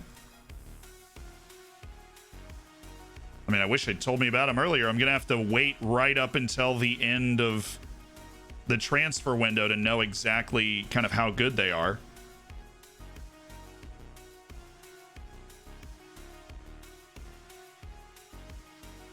How about the other people? Chinoso 4, sure. Carasponga, no. Maybe. Gregorian, definitely onto the end of contract list when we sit down to rebuild our team. Mustafa Kiza. I feel like I've signed Kiza before. I definitely have a good relationship with the name Kiza. Did you know the first French fries weren't actually cooked in France? They were cooked in Greece.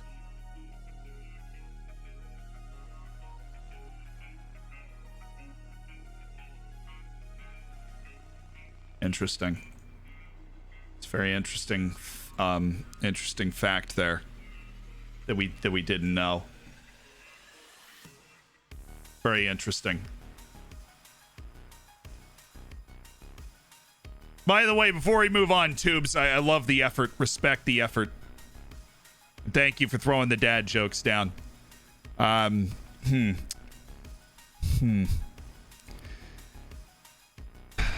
This is definitely your best one, too.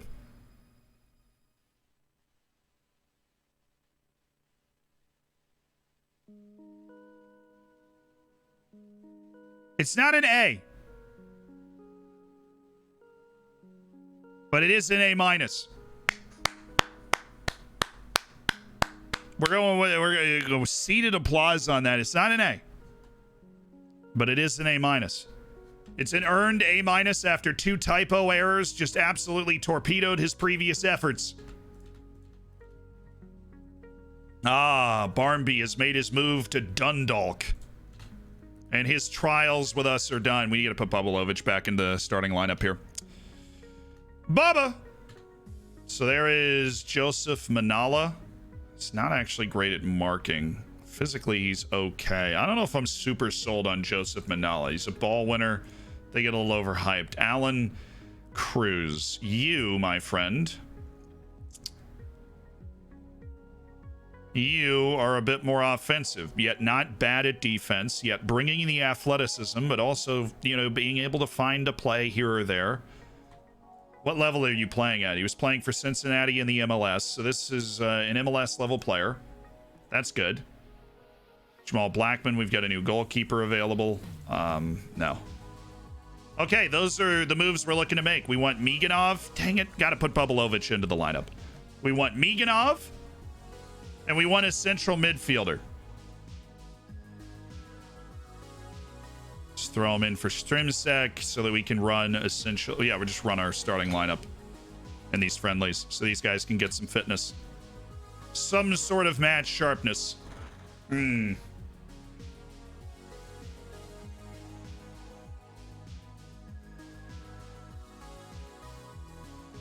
MLS level player is bad, not good. Not for us.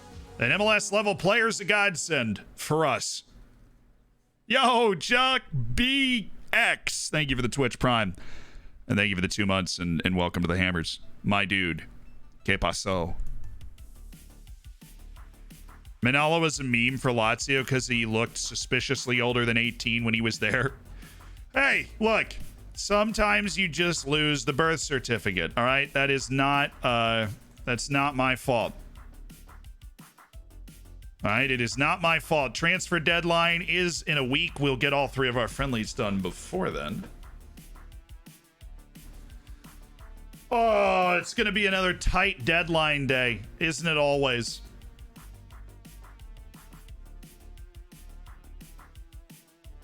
Should have just taken that freaking deal, man. Maybe a loan offer, so you only have to commit to Flavio for 1 season instead of multiple seasons. Work with me here. Gassman's out for 2. Oh, great, 2 to 3 weeks. It's good. Let's just get hurt now. We've been training for a week. Let's get it out of our system now. It's good. Maybe we want another center back. What's the difference between a well-dressed man on a unicycle and a poorly dressed man on a bicycle? Attire.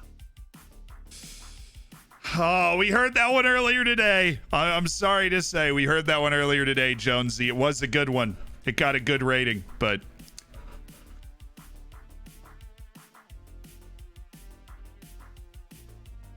we did hear that one earlier today. Tragically. If you haven't heard it, though, you got to provide your rating. You're contractually obliged through being here to provide your rating for that. Contractually. Come on, Miganov. Take the deal. I want to figure out what we're working with here. We do have Flavio is the only guy we can get rid of. Financially, that makes any sense. Flavio, we don't even care about the $15,000. Helsingborg's come back. I miss you.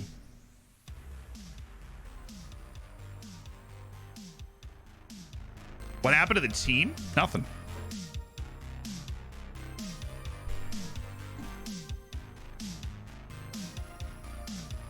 It's got a few trialists in. Just a few. Not a lot, just a few.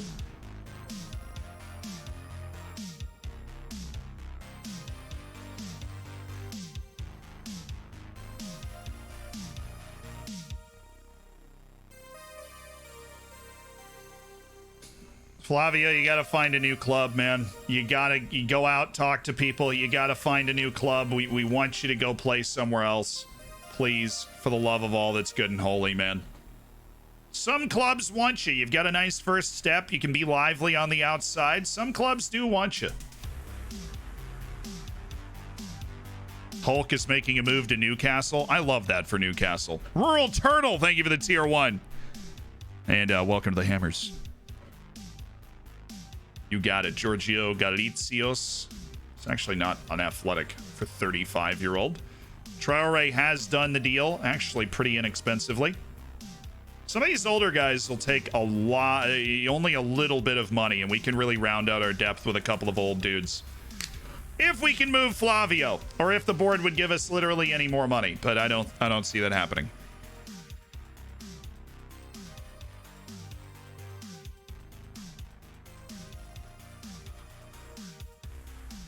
You can't name my shortlist end of contract in Swedish. Why? What are these transfer offers? No offers for Flavio. Who are they coming in for? Geshader's has made his move. Fun. A 17-year-old from our youth team. Finally. He's got room to fly. Oh no, the 3 teams have made offers for Flavio.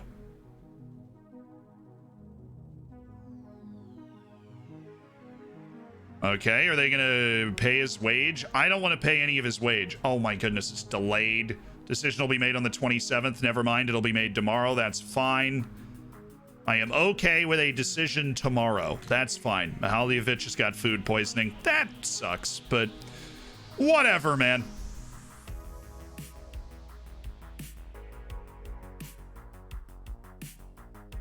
Oh, why do I have this Bohemians one? That's stupid. No, I just want to play St. Johann. I'm not trying to massacre my team here.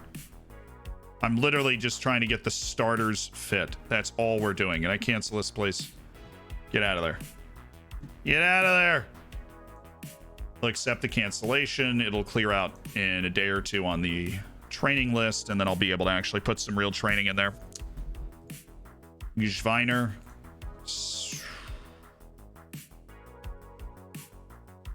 He's 33, but he also has 18 jumping reach, and that makes him generally a problem. If we're looking for a backup target, man, that might be what we can do. Hrade Karlov want this guy end of contract. I also want this guy end of contract. I'm going to go year end of contract and on our target list for a year as a player that we are enthusiastic about.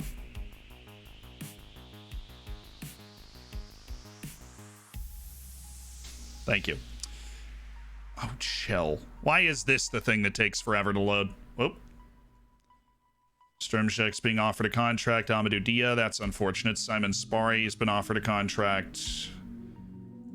Spari, I would like to keep hold of you if I have that opportunity. Most of these guys I don't care about, but you're a high potential backup goalkeeper.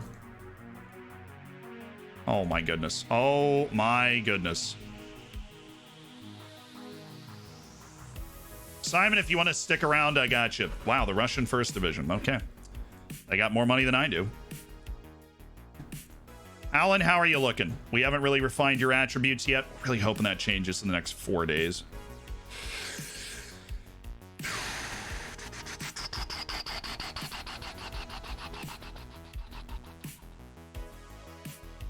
Miganov's work permit decision is today. He should get it. He should be fine. We have to set that training up, though. Got it.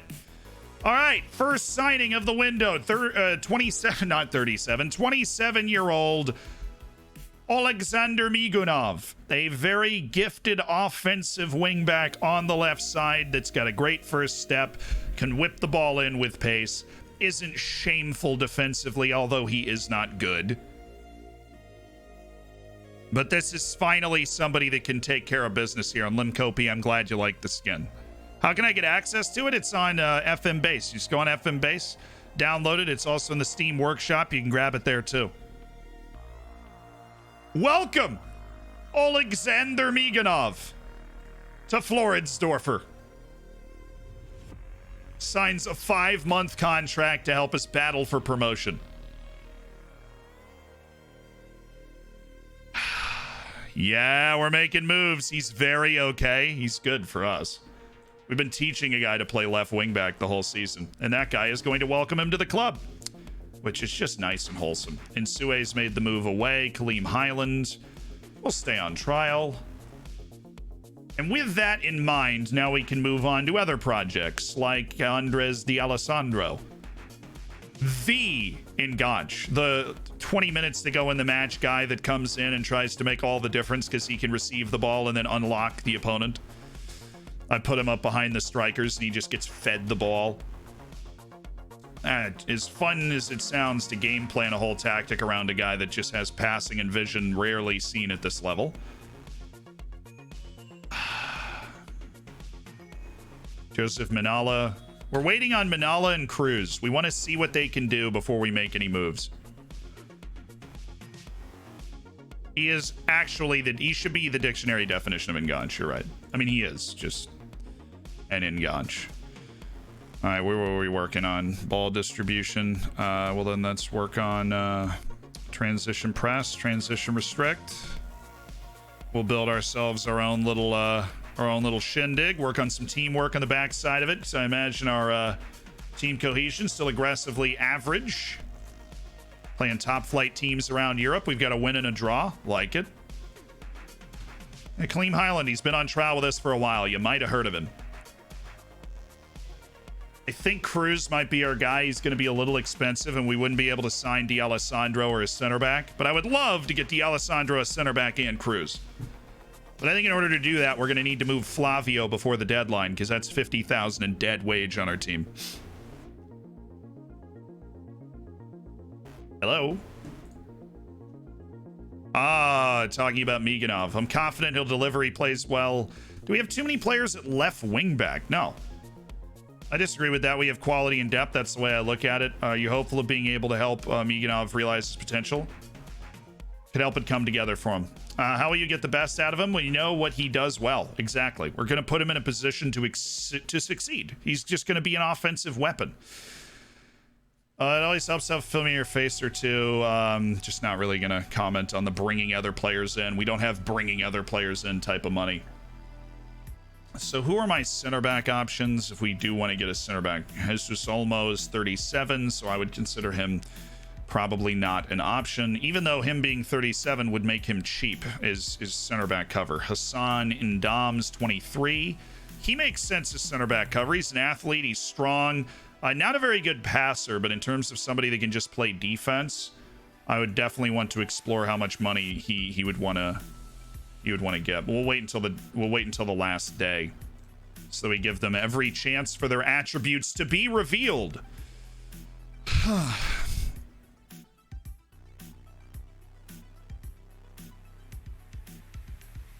Oh, halftime update.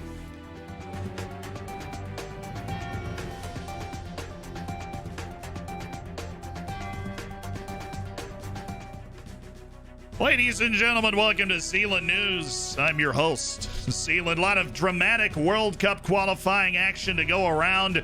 Let's take a look at what's going on not only in Europe, but in Africa. It is getting late for Ivory Coast. Cameroon holding on to a 1-0 lead at home. And if Cameroon wins this match, they go to the next round of qualifying. If Ivory Coast pulls out the draw in these last 5 minutes, then Ivory Coast will be going through. A win for Ivory Coast obviously also sends them through. Equatorial Guinea needs another goal for the slightest chance to go through in this situation. They are level at 1-1 with Mauritania in the 90th minute. They also would need 2 more goals from Zambia. Tunisia leads 3-1. Equatorial Guinea and Tunisia came in tied at 10 points with this one match left to go, but Tunisia's win and Equatorial Guinea's draw will put Tunisia into the final 10 teams in Africa. Morocco beating Guinea 3-0 like a drum. We head to Europe, where the second half is just getting underway. Ukraine and Bosnia and Herzegovina are level at 0. The Ukrainian national team that captured hearts on the way to the quarterfinals of the Euros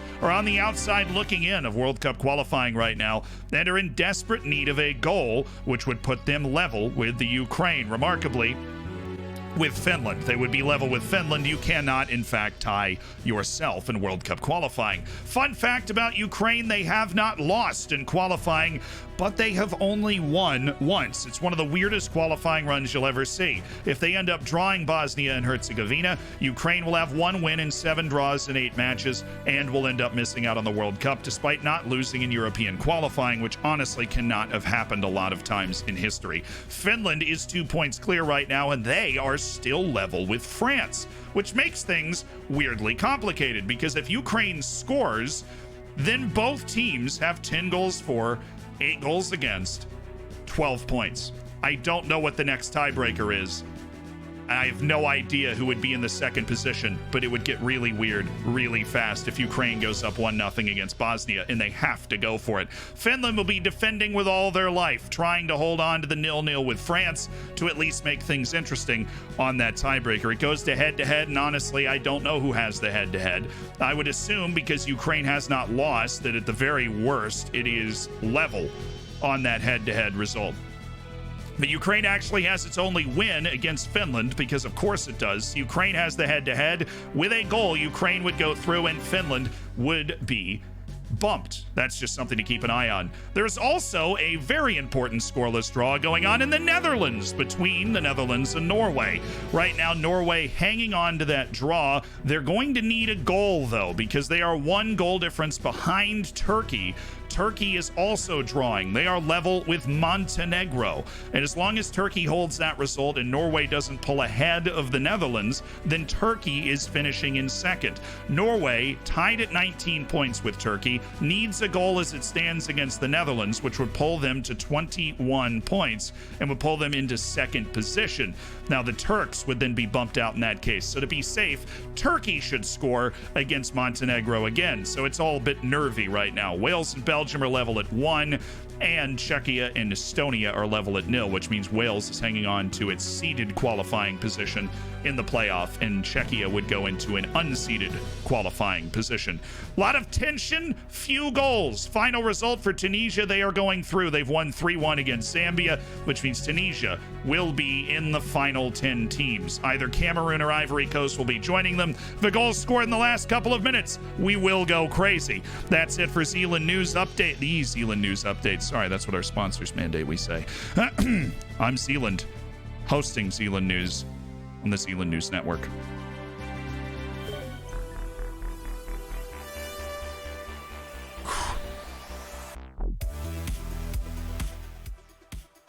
Well, it looks like Cameroon's about to ruin the Ivory Coast's hopes again. That is so unfortunate for the Ivory Coast, but you gotta earn it. That's back-to-back World Cups without the mighty Ivorians, as long as they don't score in the last 5 minutes.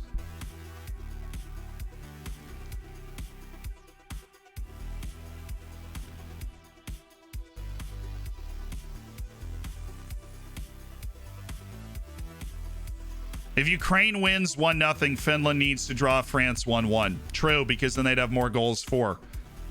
But I guess that is goals for a tiebreaker ahead of head-to-head. I feel like it's not.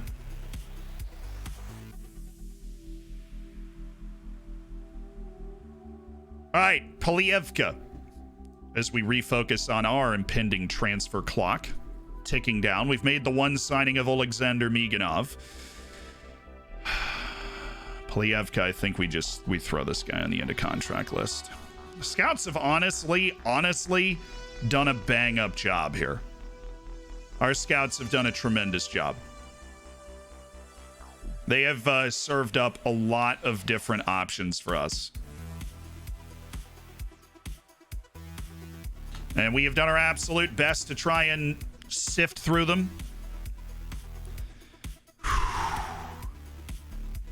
Zeeland News Network, always first. And the only name in news. I wish the anchor that did the updates would stream full time. He gets told that a lot, but, you know, honestly, too lazy. Too addicted to Five Guys. Can't really pull himself together. Can't really get up off the couch to get the job done, so completely understandable. Some pretty poor training coming in. And then my boy D'Alessandro out here dropping an absolute egg at 40 years old, training at under a 6.0. He's really desperate to convince me that he deserves to be on the field with guys half his age.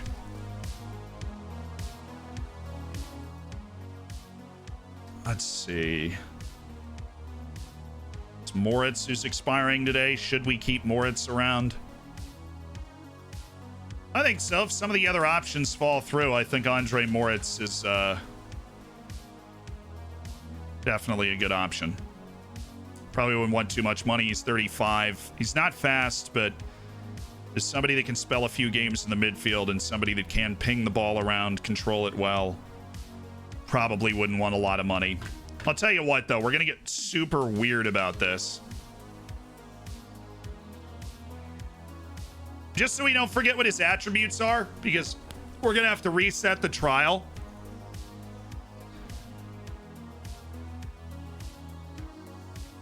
Remember to hydrate. Right, sorry. It's a good idea. We'll be able to reference Andre Moritz's attributes.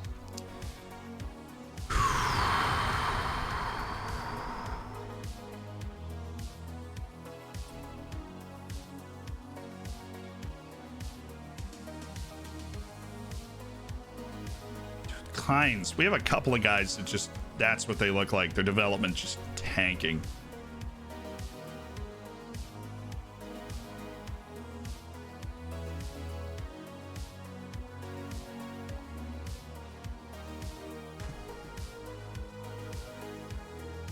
Slobodan picking up his daily muscle injury. Really nice of him, actually. The USA lineup is out. Shoot, when's the US play? Is it that early? Oh, yeah, we play at 5. Who's playing?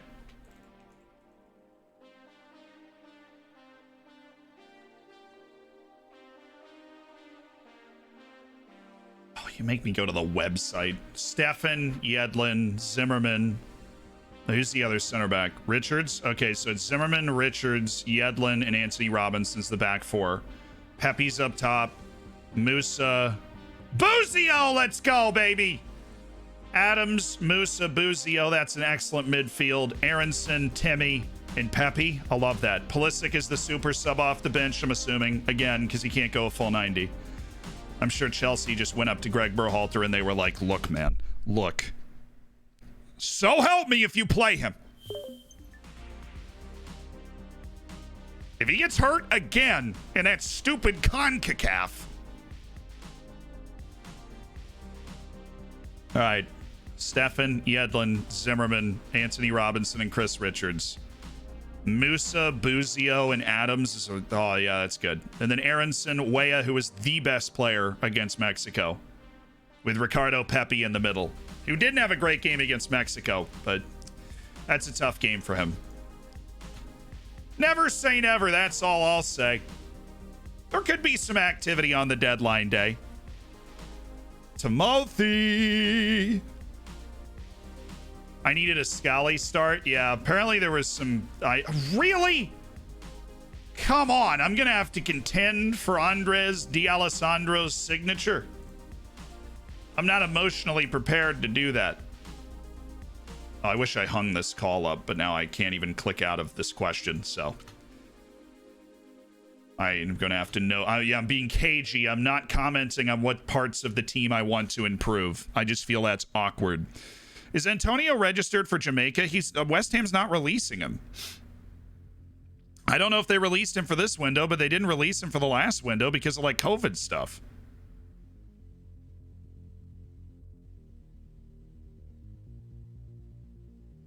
Does Dest play for the U.S.? Yeah, he's hurt. Dest is hurt, so we're starting DeAndre Yedlin in the matches right now. Honestly, you could make an argument for Reggie Cannon. I like Reggie Cannon, but... that argument, as of yet, deaf ears. I have no real problem with Yedlin, too. He's got a lot of experience in the U.S. national team, and I don't want to overblow experience, but he's a good guy to have around, and he certainly can play at the level that we need.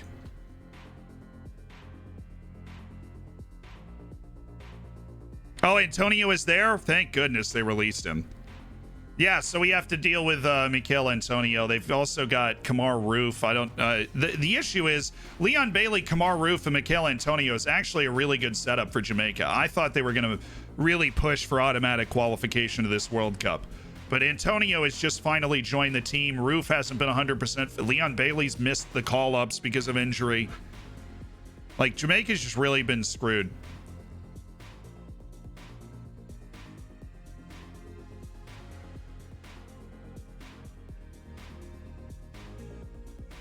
Say Scally's the better choice. I just think I understand why Yedlin is starting. And I understand, like, look, we have young dudes in a lot of spots that are getting used to playing in these types of games. And DeAndre Yedlin's just straight up mean, man. He hits people. And the US needs that guy. Yedlin talks trash. He runs directly into people and only gets a yellow card every time. He's just the guy that kind of sets that tempo. And the United States often needs that guy. And so I don't, he's got a sick neck. He has a neck tattoo. Huge. The U.S. will win a World Cup before any other country outside Europe. If the United States wins a World Cup, I don't even know what I would do. Like, I don't know how I would process that information. I think I'd be just dancing in the street for a week.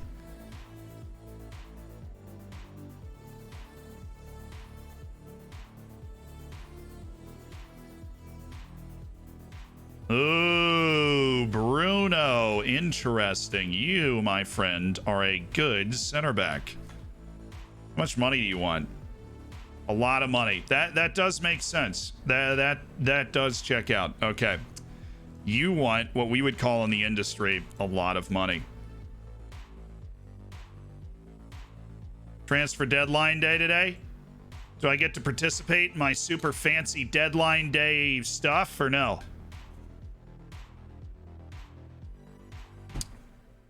Am I going to get that prompt? Hey, do you want to participate in deadline day? It's going to be pretty sick.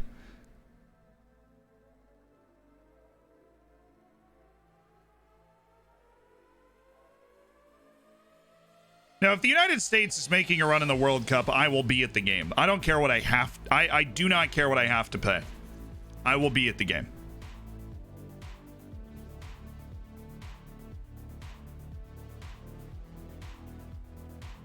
Really need to get the talent who would otherwise play gridiron or basketball to instead play soccer. People say that, but I'm like, look, the United States is more than capable of being really good at different sports at the same time. We do it a lot. Like, just look at the Olympics. We just show up at the Olympics with guys that are just outrageous at wrestling. You know, like, we are a very diverse sporting culture, and so I do not think that everybody needs to play soccer in order for us to just be really good. All right, Alan, I'm going to be honest. I've got no idea how much money I'm going to be able to throw your way. I really hope it's enough, because this guy is super balanced, diverse, can play the wing in a deeper role. And I really want you to be a part of this team, boss. Oh, no, no, no, no, no. How is that the amount of money?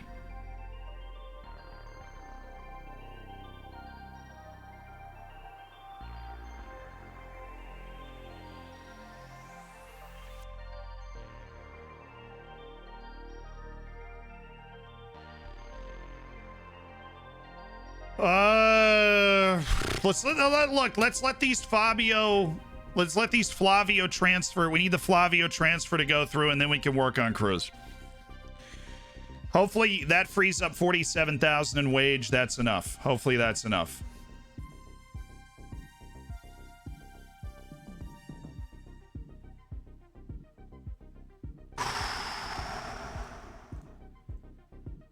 That's not good. I definitely thought we were going to have like 90 or 100,000 available to throw at him, but we only have 35. If we get rid of Flavio, we should get under the threshold where we're going to be able to offer out more money and bankrupt the club more, which is what we are aggressively attempting to do.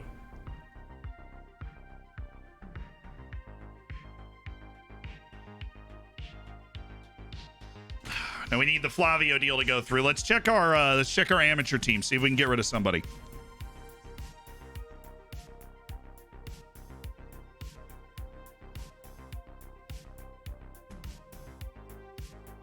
We tried before. There's a couple of people that couldn't move. There is somebody that wants Kopfenberger wants him at an end of contract. What if I just offered him out for 15,000? It's just like a squad contracts. There's one other guy, Noah. Literally offer him out for 0. Just somebody to come in and offer for Noah. Okay, we do have an offer for Noah. Yes. Let's free up that wage. We've got an offer for Noah. We've got 3 offers for Noah Shemek. If we can get rid of him and we can get rid of this other guy who's got some sort of interest, there's a chance. We don't need the money. We just need the wage room to open up. Ilya Petkovic? 0. I want to get this guy off the team. It's a waste of money. Understand? Squad. Manuel Petrovic. I would also like to offer you out. Offers. Offers. We want to move Flavio. We want to move this other guy. We didn't get offers for these guys last time, but clearly there's some desperate teams in January. Shamek is gone. Beautiful. Wonderful news. Get out. Now what kind of offer can we put in? Probably not yet, right? Manala's gone. Kaleem Highland's going to Lafnitz, which is annoying. I'm going to have to play against Highland. Manala's going to MLS. That's not in our league. D'Alessandro's going back to Uruguay. Unfortunate. He was fun.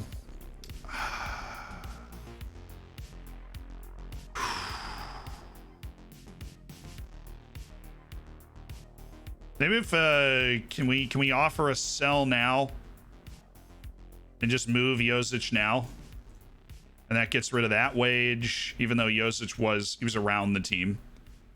All right, Kamornik, he's a guy that wasn't relevant to the first team. We'd love to move you for 0. We are going to try and open up everything we can in this freaking wage budget. David Sturmschick. Would love to. I don't know if I'd love to move you. It's not like that's a boatload of money. Flavio moving would be huge, and we do have the 3 deals. We just need those to come in. We'd be all right. This is tight. This is tight. This is tight. Petkovic. Come on. Somebody want to come rolling in with a salaried wage on the loan, perhaps, please?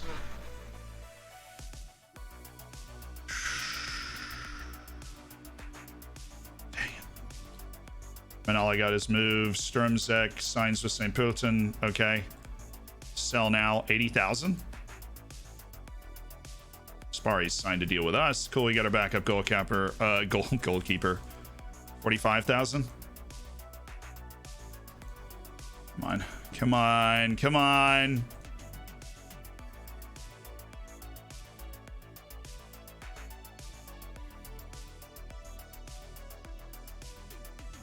Just don't want to lose out on any money. What if we did a sell now and it was literally $10,000? You guys are thirsty. Honestly, this guy's bad. I hope you play him. Hey, there he goes. You don't like the fact that David Sturmsick was let go? Well, Bezarovich is... Oh my goodness, how in the heck did... How did my awful backup left back just talked my captain out of being mad?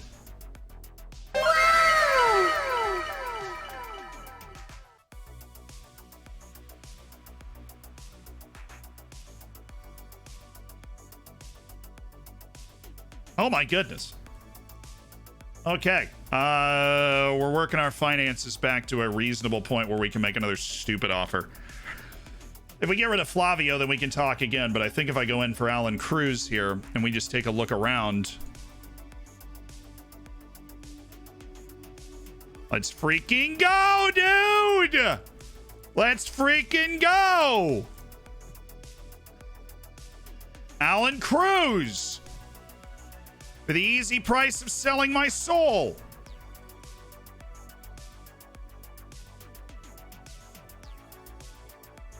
Get in here, Big Allen. Get in. Get in. All right, we're completely set in midfield. Who else? Andres D'Alessandro. I'm assuming they're giving you crazy money, right? No coaching course. Maybe regular starter over the back end of the season. He only wants 41K. Smile. Landmark assist bonus on 15 assists. 1 year extend. He wants an extension? Oh my god. Andres, you're 40 years old. Cool it. I'll up your appearance fees.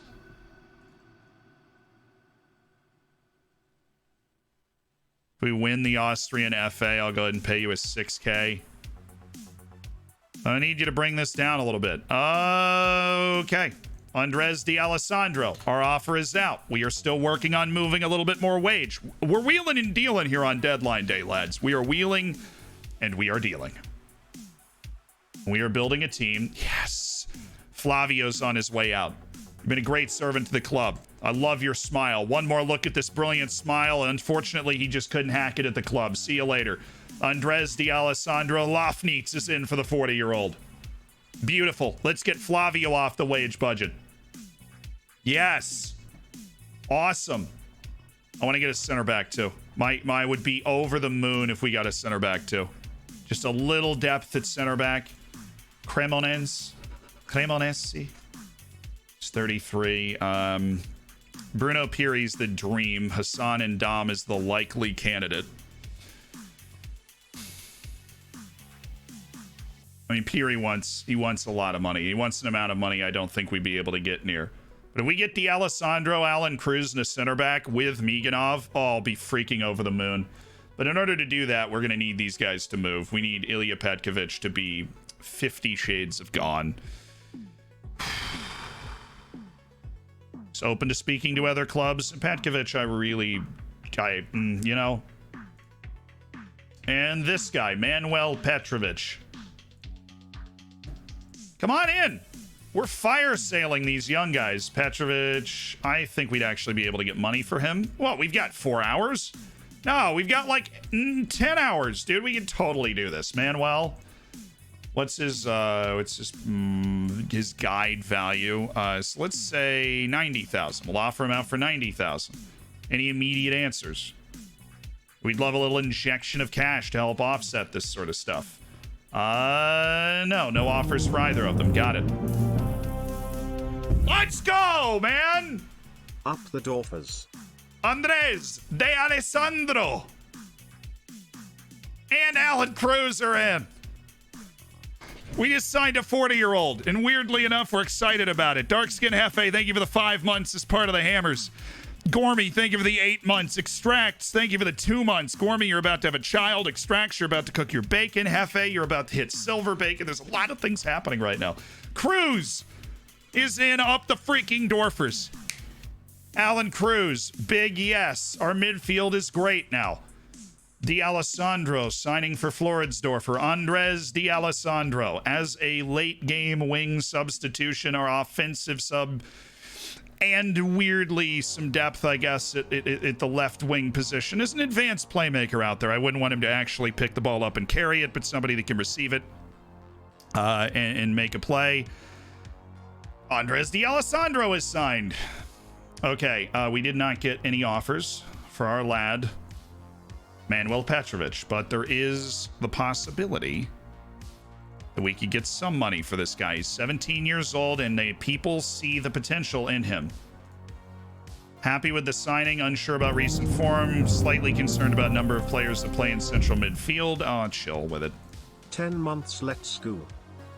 What we could do, because we made that signing, is look through our midfield one more time and maybe find one. I mean, we would love to get rid of Komornik. Just free this up a little bit. Maybe a loan. I don't think anybody's interested. It's not a move we can make. Felber would have interest. If we moved Elias Felber, there'd be interested people. There's smoke coming out of my ears. I'm thinking so hard right now. What about Kleins? Oh, he's on 71,000? Let's move Marco Kreins. Who wants Kreins on the last day? Come on, who is eyeing up Marco Kleins from across the parking lot? And now all of a sudden you can come in and sign Marco Kleins. It's a dream come true, really.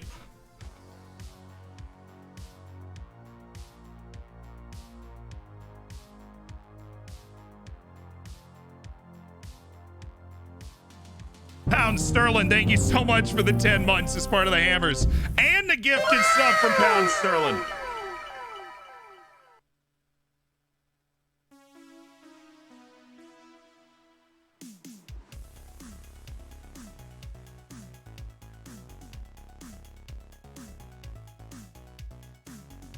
Any money at all? That's the last offer before I go to zero. You wonder if they know that.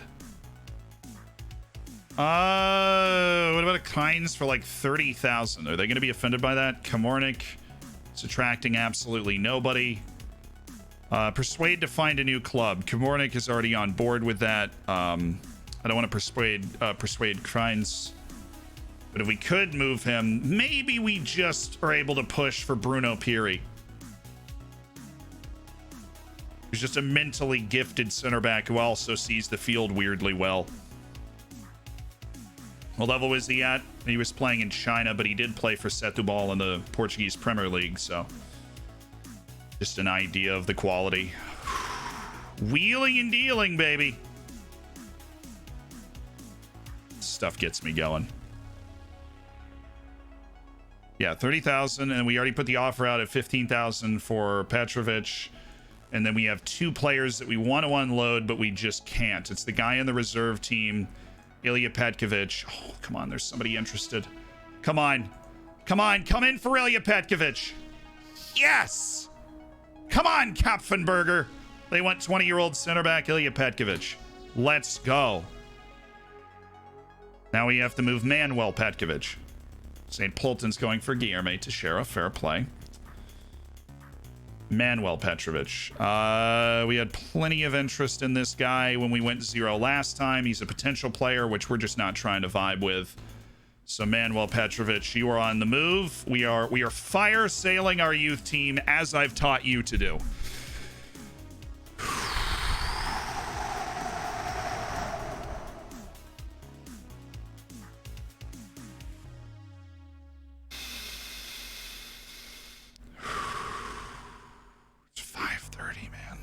No, it's the witching hour. Accepted the offers. Teixeira's made his move. Ilya Petkovic. Yes, we've moved Ilya Petkovic. Wacker Innsbruck are interested, so we do have a team that's lurking around.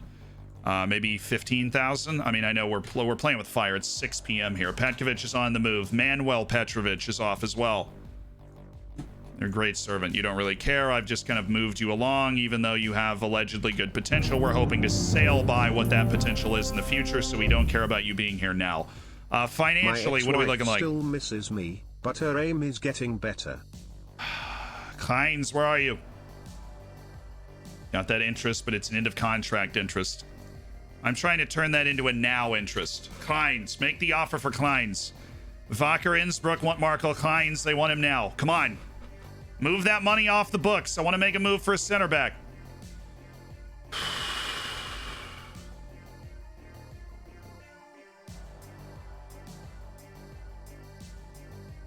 It's a good joke, by the way. Danushka, thank you for the 12 months. Off the top rope with the golden bacon. I'm going A-. That was a good chuckle for me. That was a good chuckle for me. That's an A-level joke, Danushka. I'm throwing that down for you. Jamie, thank you for the 2 months, and thanks for coming back with the Twitch Prime. All right, we move Kynes. We move 71,000 in wage. We still have enough depth. We'll have 2 midfielders. We'll be 1 deep at both midfield positions. And that'll allow us to make a move for a center back, and maybe that center back is Bruno Piri. This is such a roll of the dice, but Kynes is on the move. We've got Unger and Felber that'll be the depth in midfield. We have no other depth there, but that'll be the depth in midfield. Okay, so he's gone. I need this to end so I can negotiate this contract for Bruno Piri.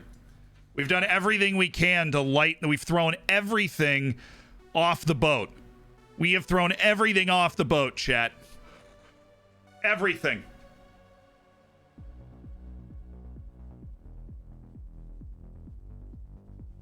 We've thrown everything off the boat that we possibly can.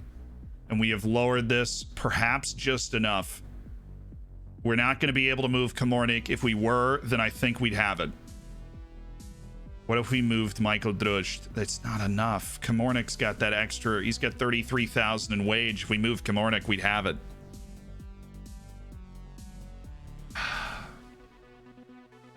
I think we'd be able to offer enough to get Bruno Piri in, and then we'd have a center back that would take a starting spot in the lineup.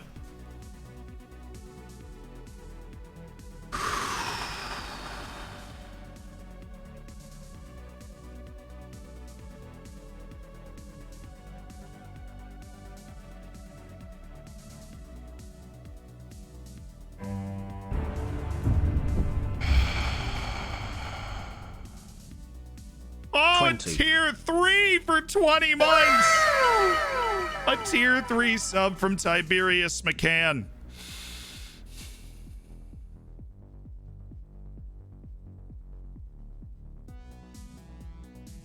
We gotta go now.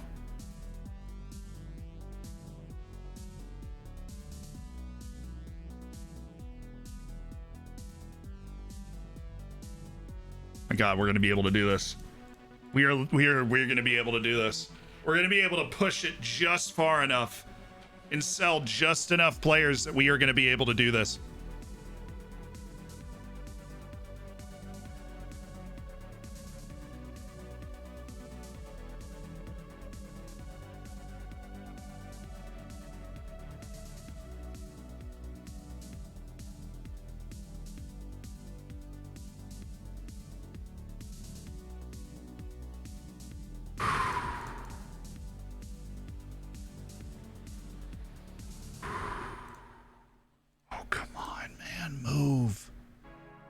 Move.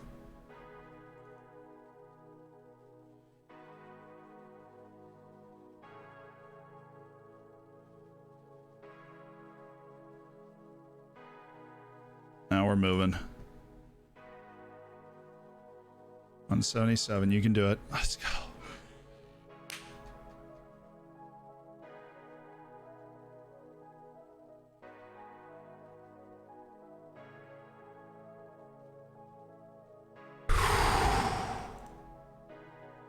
With 4 hours left. God, we have 4 hours left, dude. We're fine. We are totally fine. 4 hours left. Found this guy like 2 days ago. Get in, Bruno. Yeah, we got to move. We just got to pay off the 5.5K for his signing fee. Baby. Oh, baby. We have rebuilt the team just enough in January that I think we've got enough depth and quality and oh man, just enough.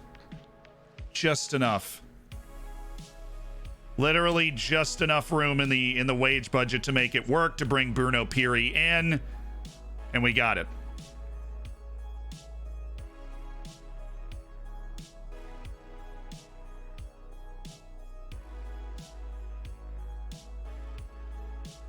You said we could! I've done this before!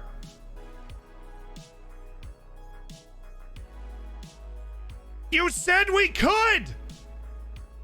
I did this in August!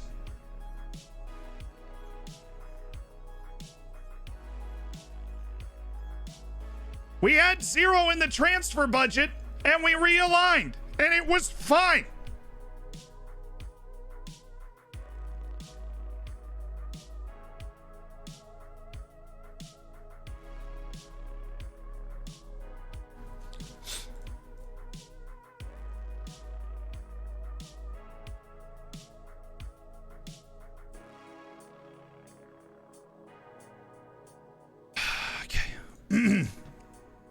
Cool. 5-month contract for Hassan and Dom. Yes. Needs to hit the work permit, so he needs to get paid at least 41. So we will negotiate from 41. Can we just pay you 50 to be full time?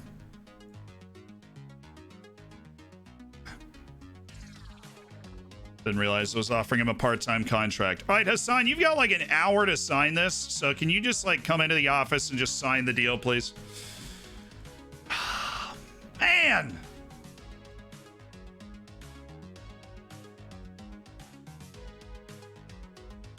We were able to jackknife it in before when we had no room in the wage budget, but apparently we can't do that now.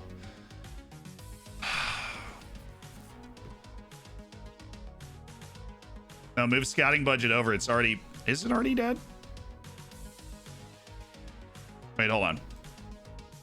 Might just pull this out from the jaws of defeat. We have... oh, wait. You know what I'm going to have to do? I'm going to have to try and pull this off without a signing fee. I'm going to have to try and pull this off without a signing fee. I might be able to do that. I'm not going to be able to do that with the offer out to Indom.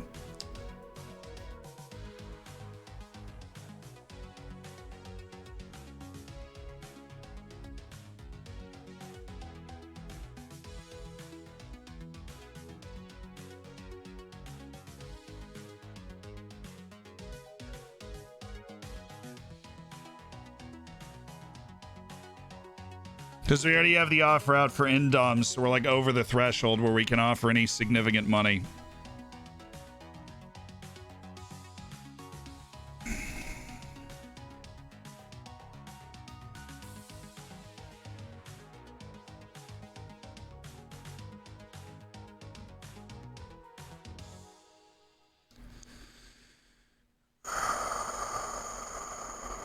Loan with an option to buy. He's a free agent. Not loaning from anywhere.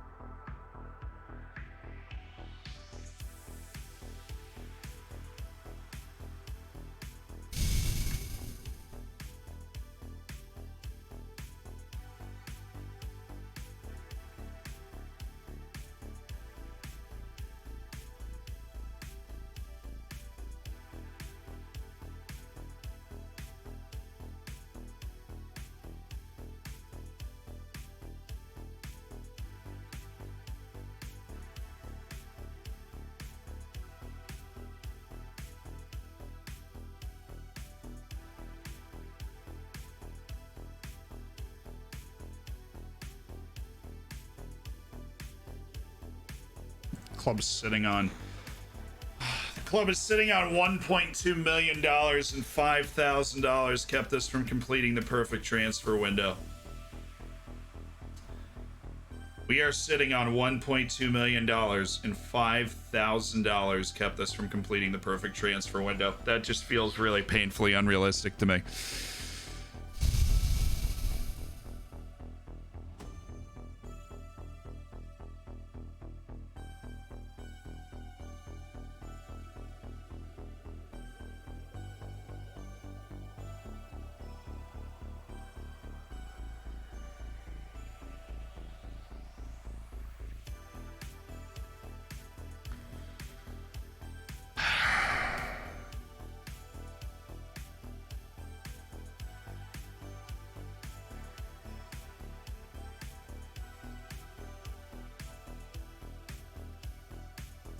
And if there, I think the work permit thing's just gonna get rushed through on Hassan and Dom, but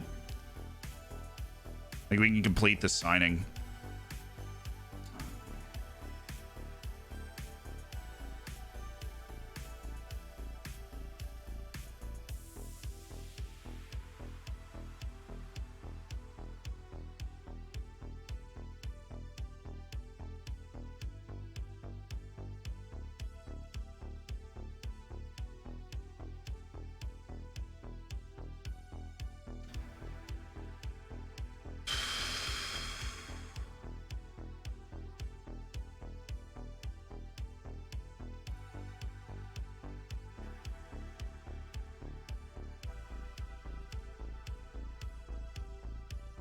You want too much money too, wasn't it? Cremonesi, who does he not want too much? No, he wants a lot of money as well.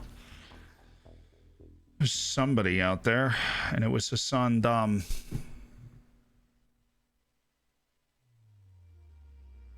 No, the thing is, we need a center back, so.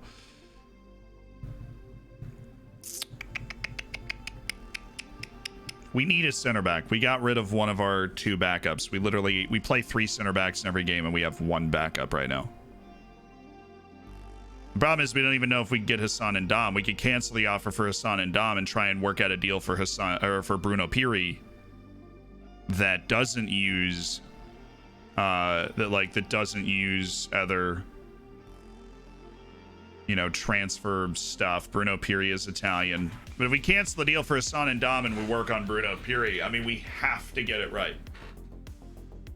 There is no option. We have to get it right.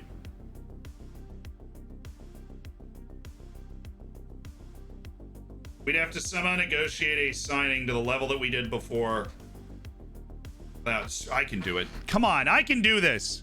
I can freaking do this.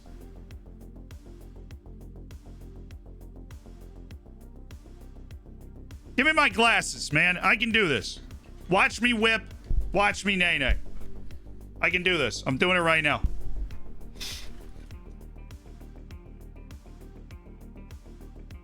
I'm going to grab the dice and I'm going to throw them and I'm going to get Bruno Piri signed with an hour to go. Sorry, dude.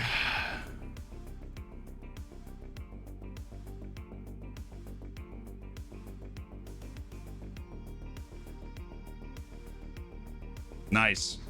I really like how that doesn't take effect until I hit continue. So let's hit continue, and then that happens. And then we sell those now. All right, it's 11:15, and we just freed up some more money. We also don't have the offer. Apparently, my whole team can talk other people out of issues. Okay, let's try this again. Bruno should be able to offer you a significant amount of money. I cannot offer you a signing on fee of any kind. All right, Bruno.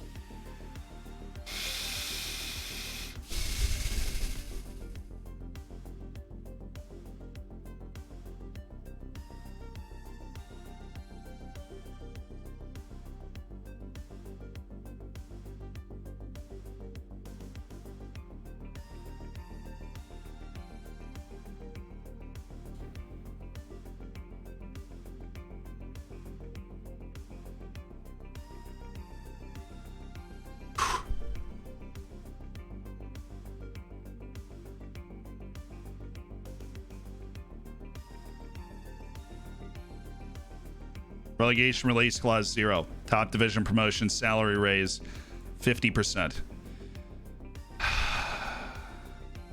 Sell on fee percentage 50%. Season landmark assist bonus 5 assists. Appearance fee maxed. Shutout bonus maxed. Unused substitute fee right now escalated to 500. Winning the Austrian FA Cup maxed. Unlikely that we will hit that. Goal bonus 5 goals for a season, $18,000 out.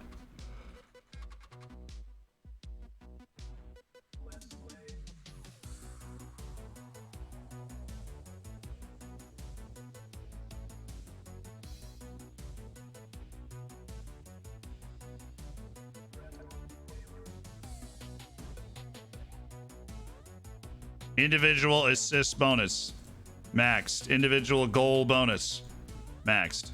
He's unlikely to score. He's not our main target on set pieces. Needs a center back.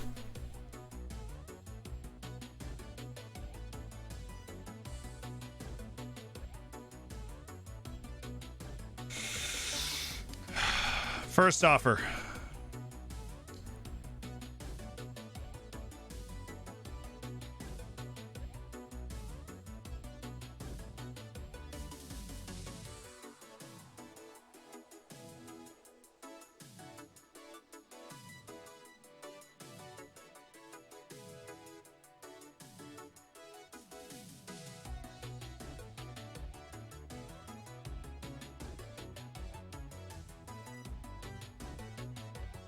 Less than ideal.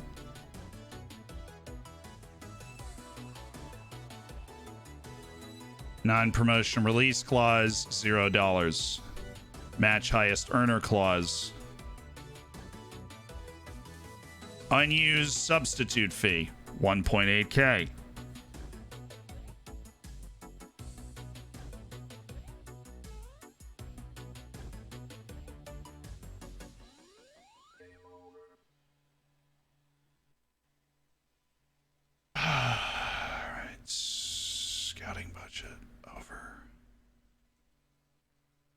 Transfer budget. You never know what's going to help, right? I can't even move that transfer budget over. That's nice.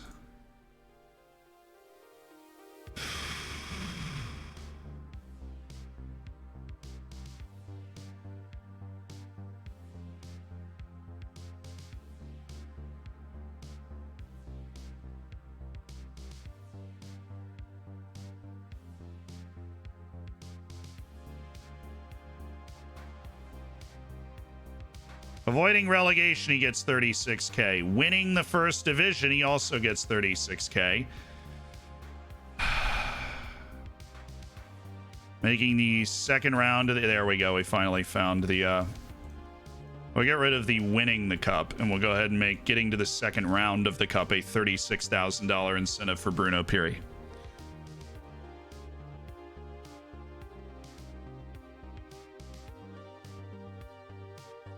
Why don't I just add 1 year extension? No, it doesn't matter.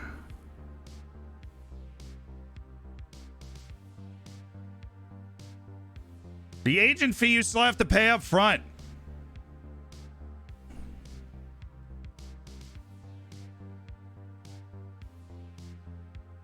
It's not, it's prorated though, but you have to pay a little bit. In any $1 that we owe him right now out of the transfer budget cancels the deal.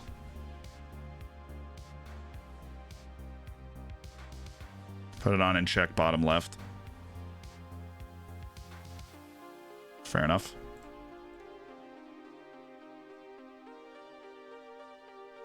Smart. Thank you, guys.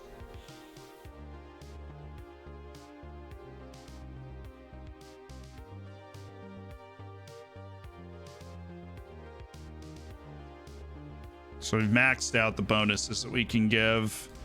Shockingly.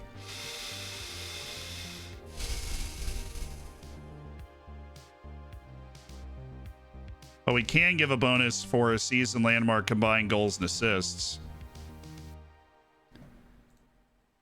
At 5.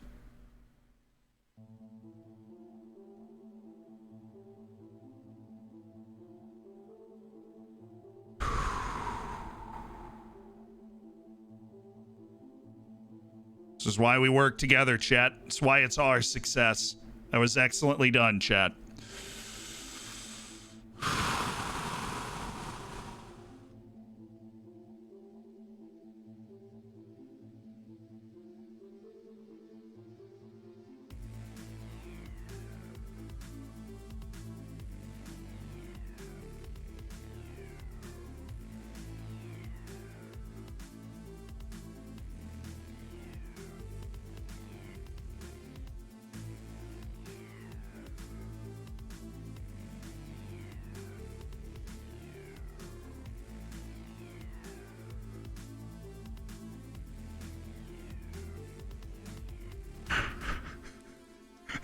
I'll put a minimum fee release clause of $0 in there. This guy has complete control over whether he wants to stay or go.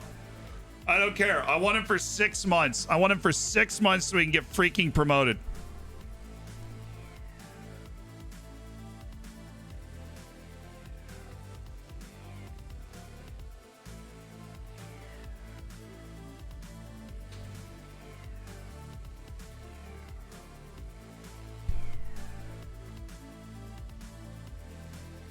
Contract length of 2 years offers more security. They are always a big fan of that. Contract extension after avoiding relegation. Playing 5 games should add more value to it.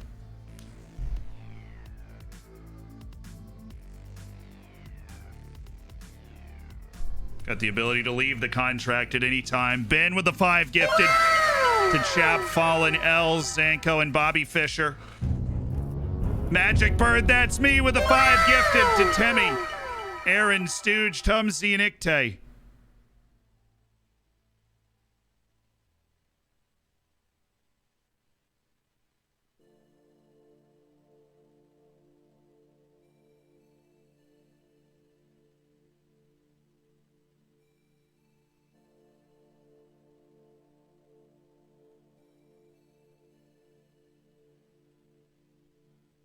That's true. We lock in a non-negotiable. He's going to reject it either way if he doesn't like it or take it.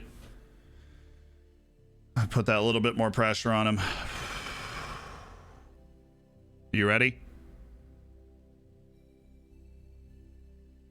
Seriously, welcome to all 10 of you that just got gifted so much love. The Ben and Magic Bird, that's me.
To sign this wonderful center back by whom we were smited for $5,000. But now we are thrown before you an offer that is so absurd it shall be refused.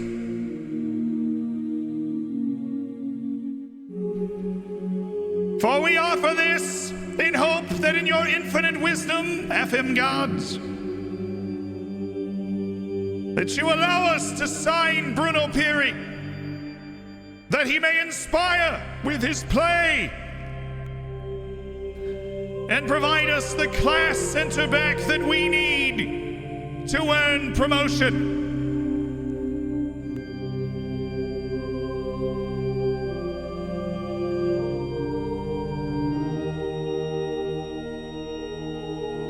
If we could offer him a clause for getting out of bed, we would.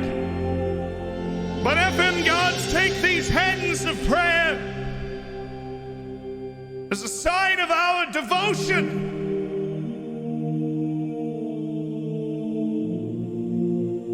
to your wisdom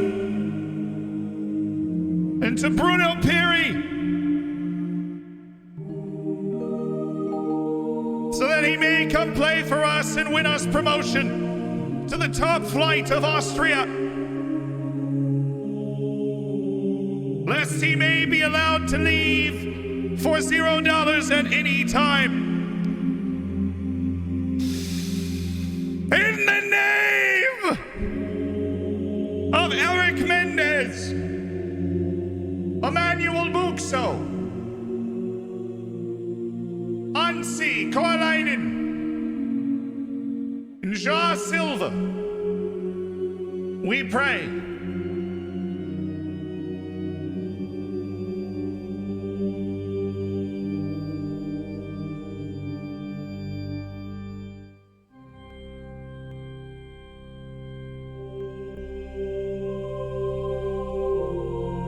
Ramen.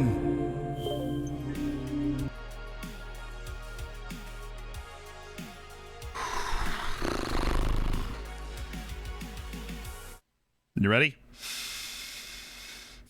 I've played this game so obsessively for so long, I have no idea if we're going to be able to pull this off or not.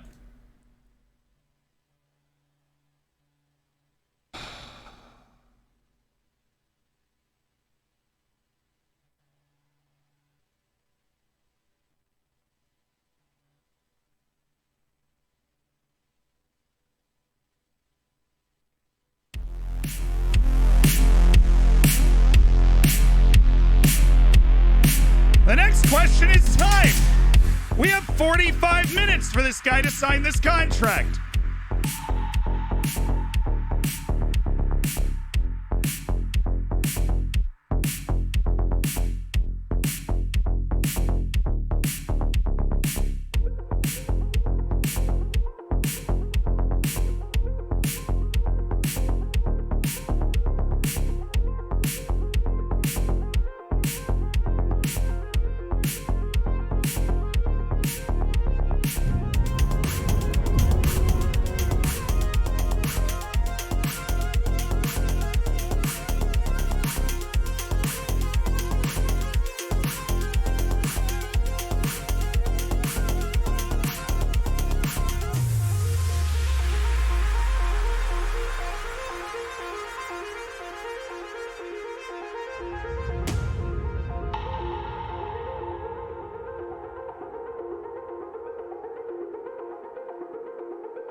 Stop. Everybody stop. Everybody stop. We need to have a conversation. I don't have access to the deadline day stuff. Everybody stop. We'll pause the song, pause it. We'll bring it back to where it was. Chill. Everybody stop. Everybody stop.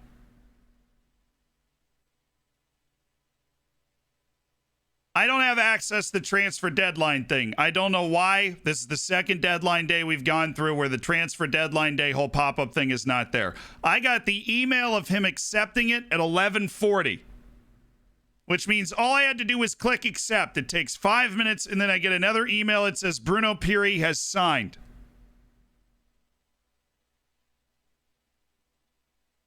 He's a free transfer, so he can be registered at any time. Is that for real? So it doesn't matter that I just got screwed by the continue button? Because I was about to plead my case and add him anyways. Because he technically agreed to the contract 20 minutes before the deadline. And then we would have been able to register him. It was all done. He accepted the contract. We hit accept. 5 minutes later, we get an email that says he's signed for the team. But hold on. Hold on. Hold on.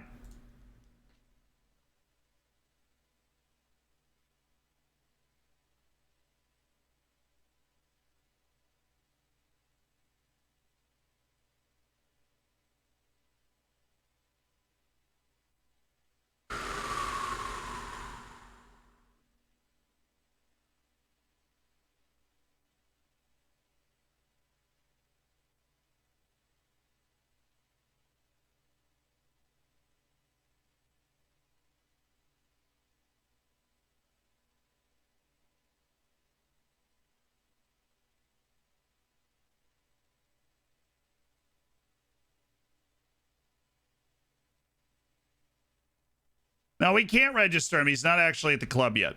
We just looked. Miganov is, Cruz is, Andres D'Alessandro is, but he's not here.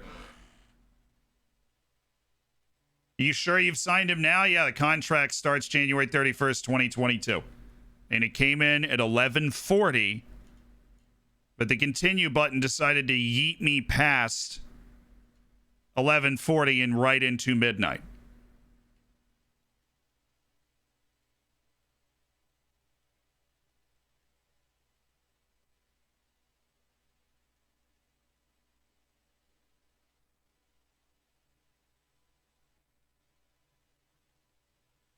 I mean, like, he's not at the team yet. That's look. This is a question about whether we're going to be able to edit him into the registration or not. We can't continue for the continue crowd. We cannot continue.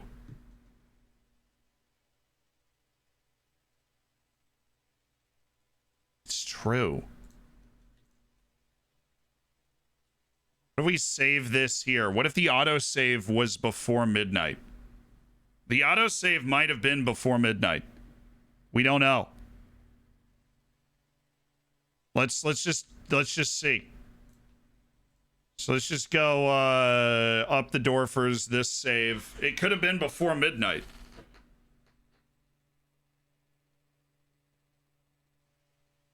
He said yes before midnight. Oh my goodness. It's 11:30.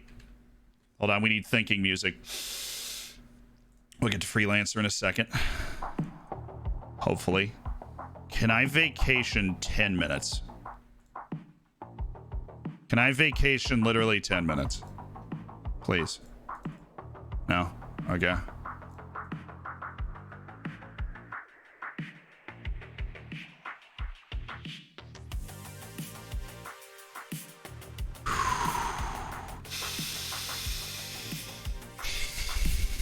Three, two. Browse! Browse! I'm browsing! Stop! Halt! Immediately! Stop! Stop! Stop moving!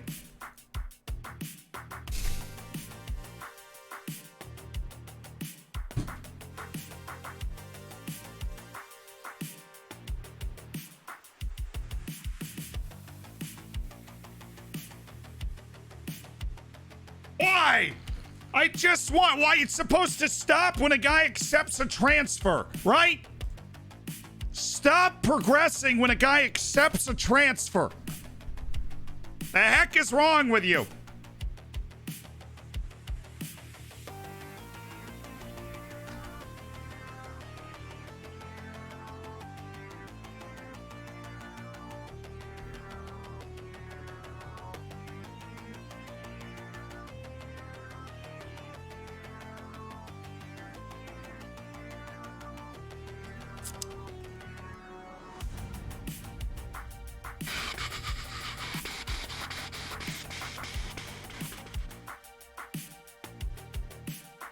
That's stupid. That's not even what I'm looking for.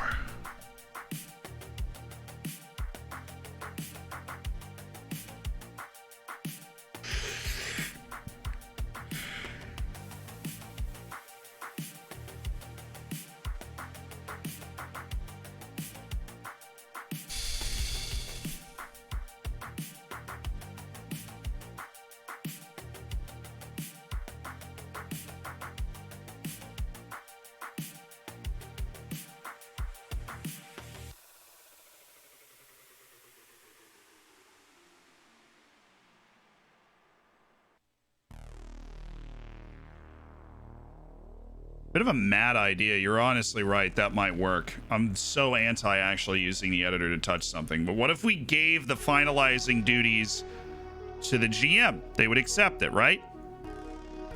That makes sense. I don't have a GM, but I can give it to somebody. That's a mad idea. It's honestly so mad that it might just work. Because it's 20 minutes before the deadline. The deal is done. He accepted paperwork. Boom. I don't hear any fax machine nonsense. Lucas Fisher. Say yes.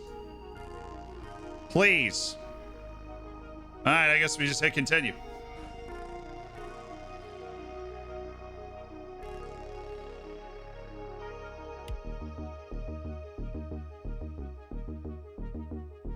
Sales. Goodness me.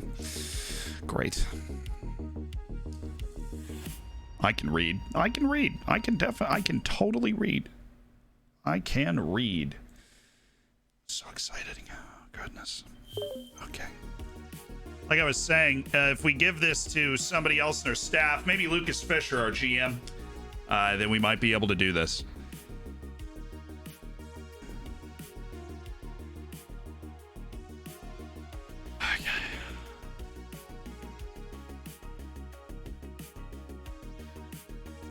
Incoming offers. Now, finalizes signings for Floridsdorfer.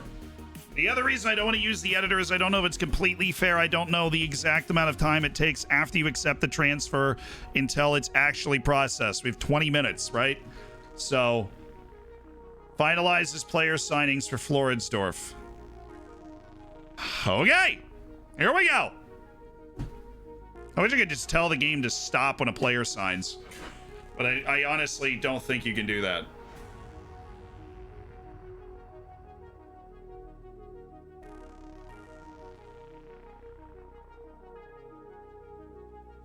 I clicked confirm, chat. See? We had enough freaking time! God, it's 5 minutes. My brain is literally too good at this. I knew it was 5 minutes. It's confirmed. He's in. We got screwed by the game last time. So I freaking thought. He's in. Nothing cheesy about it. The dude is in. Now we play Freelancer. Ref, now we play Freelancer, okay? Now we cat jam. Let's freaking go. Yes! Ah!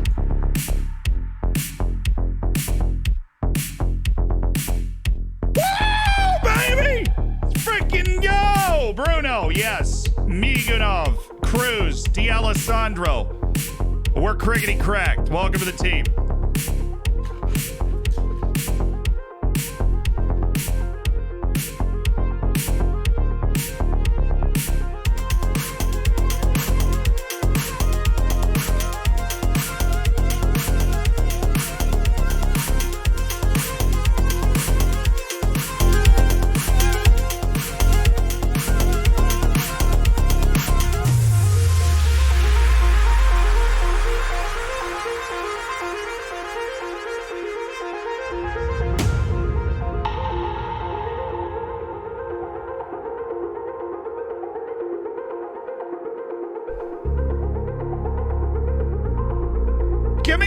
you got for this cat jam? This is resetting your chakras for the week that we just pulled this off. Resetting your chakras for the week that we pulled all this off. Not just Bruno Piri, 4 deadline day signings, 3 deadline day signings, and 1 other signing a day before deadline day. Yes, 3 days before deadline day. You get the idea. We managed to finagle 4 signings with no budget.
My chakras feel, I'll be honest with you, my chakras feel outstanding after that.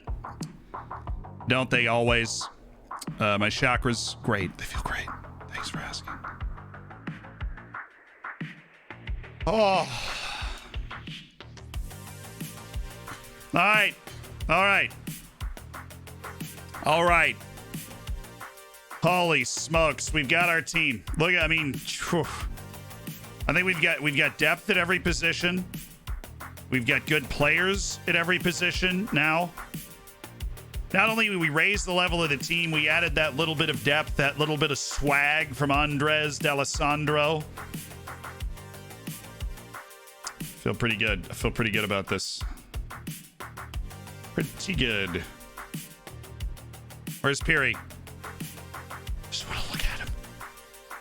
Bruno Piri. Best center back in the league. I would be really surprised if somebody was better than him. He's got a feel for everything defensive. He's got a really good amount of athleticism. He plays a simple passing game. That's all we need him to do.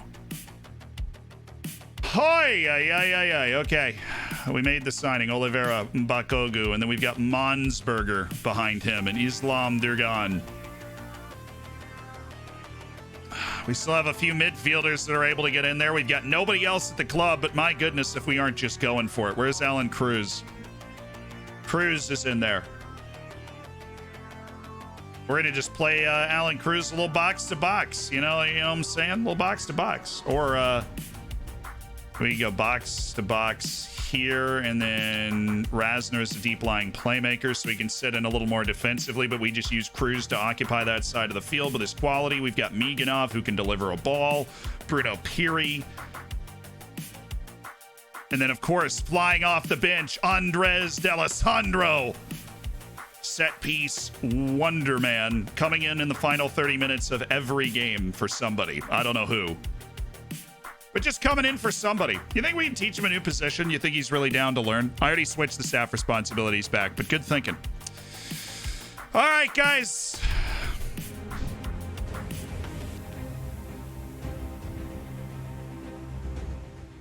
Somehow I've streamed all the way to the start of the U.S. game, so that's something that I got to go catch.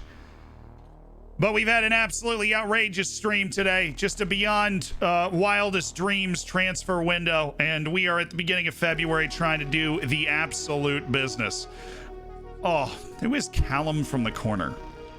Oh, I've ever seen that name before, but this dude's streaming FM. Streamed in the past. Fall Guys doesn't have any VODs. I guess maybe you have to. I don't know.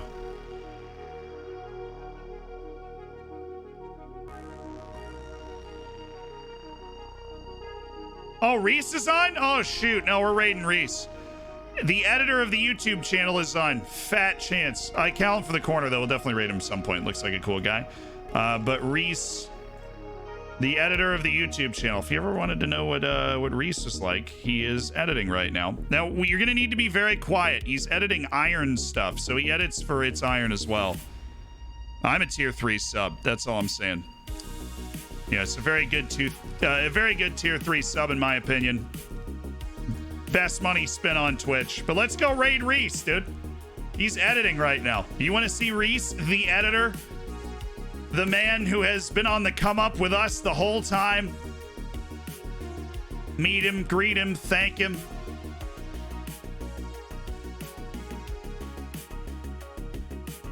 For being an awesome guy. He's off for me today, so he's editing COD.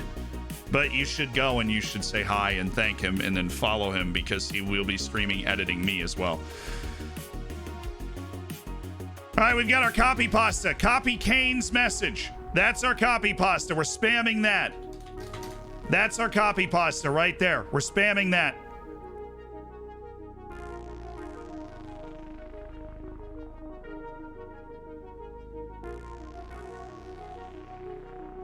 Ready? All right. I'm gonna send you off. We'll be back tomorrow, 11 a.m. normal time. We were a little late today because of coach meeting, but normal time tomorrow, and the vibes will continue with the Dorfers as we have 14 league matches left, and we are now firmly gunning for promotion. So cool, awesome.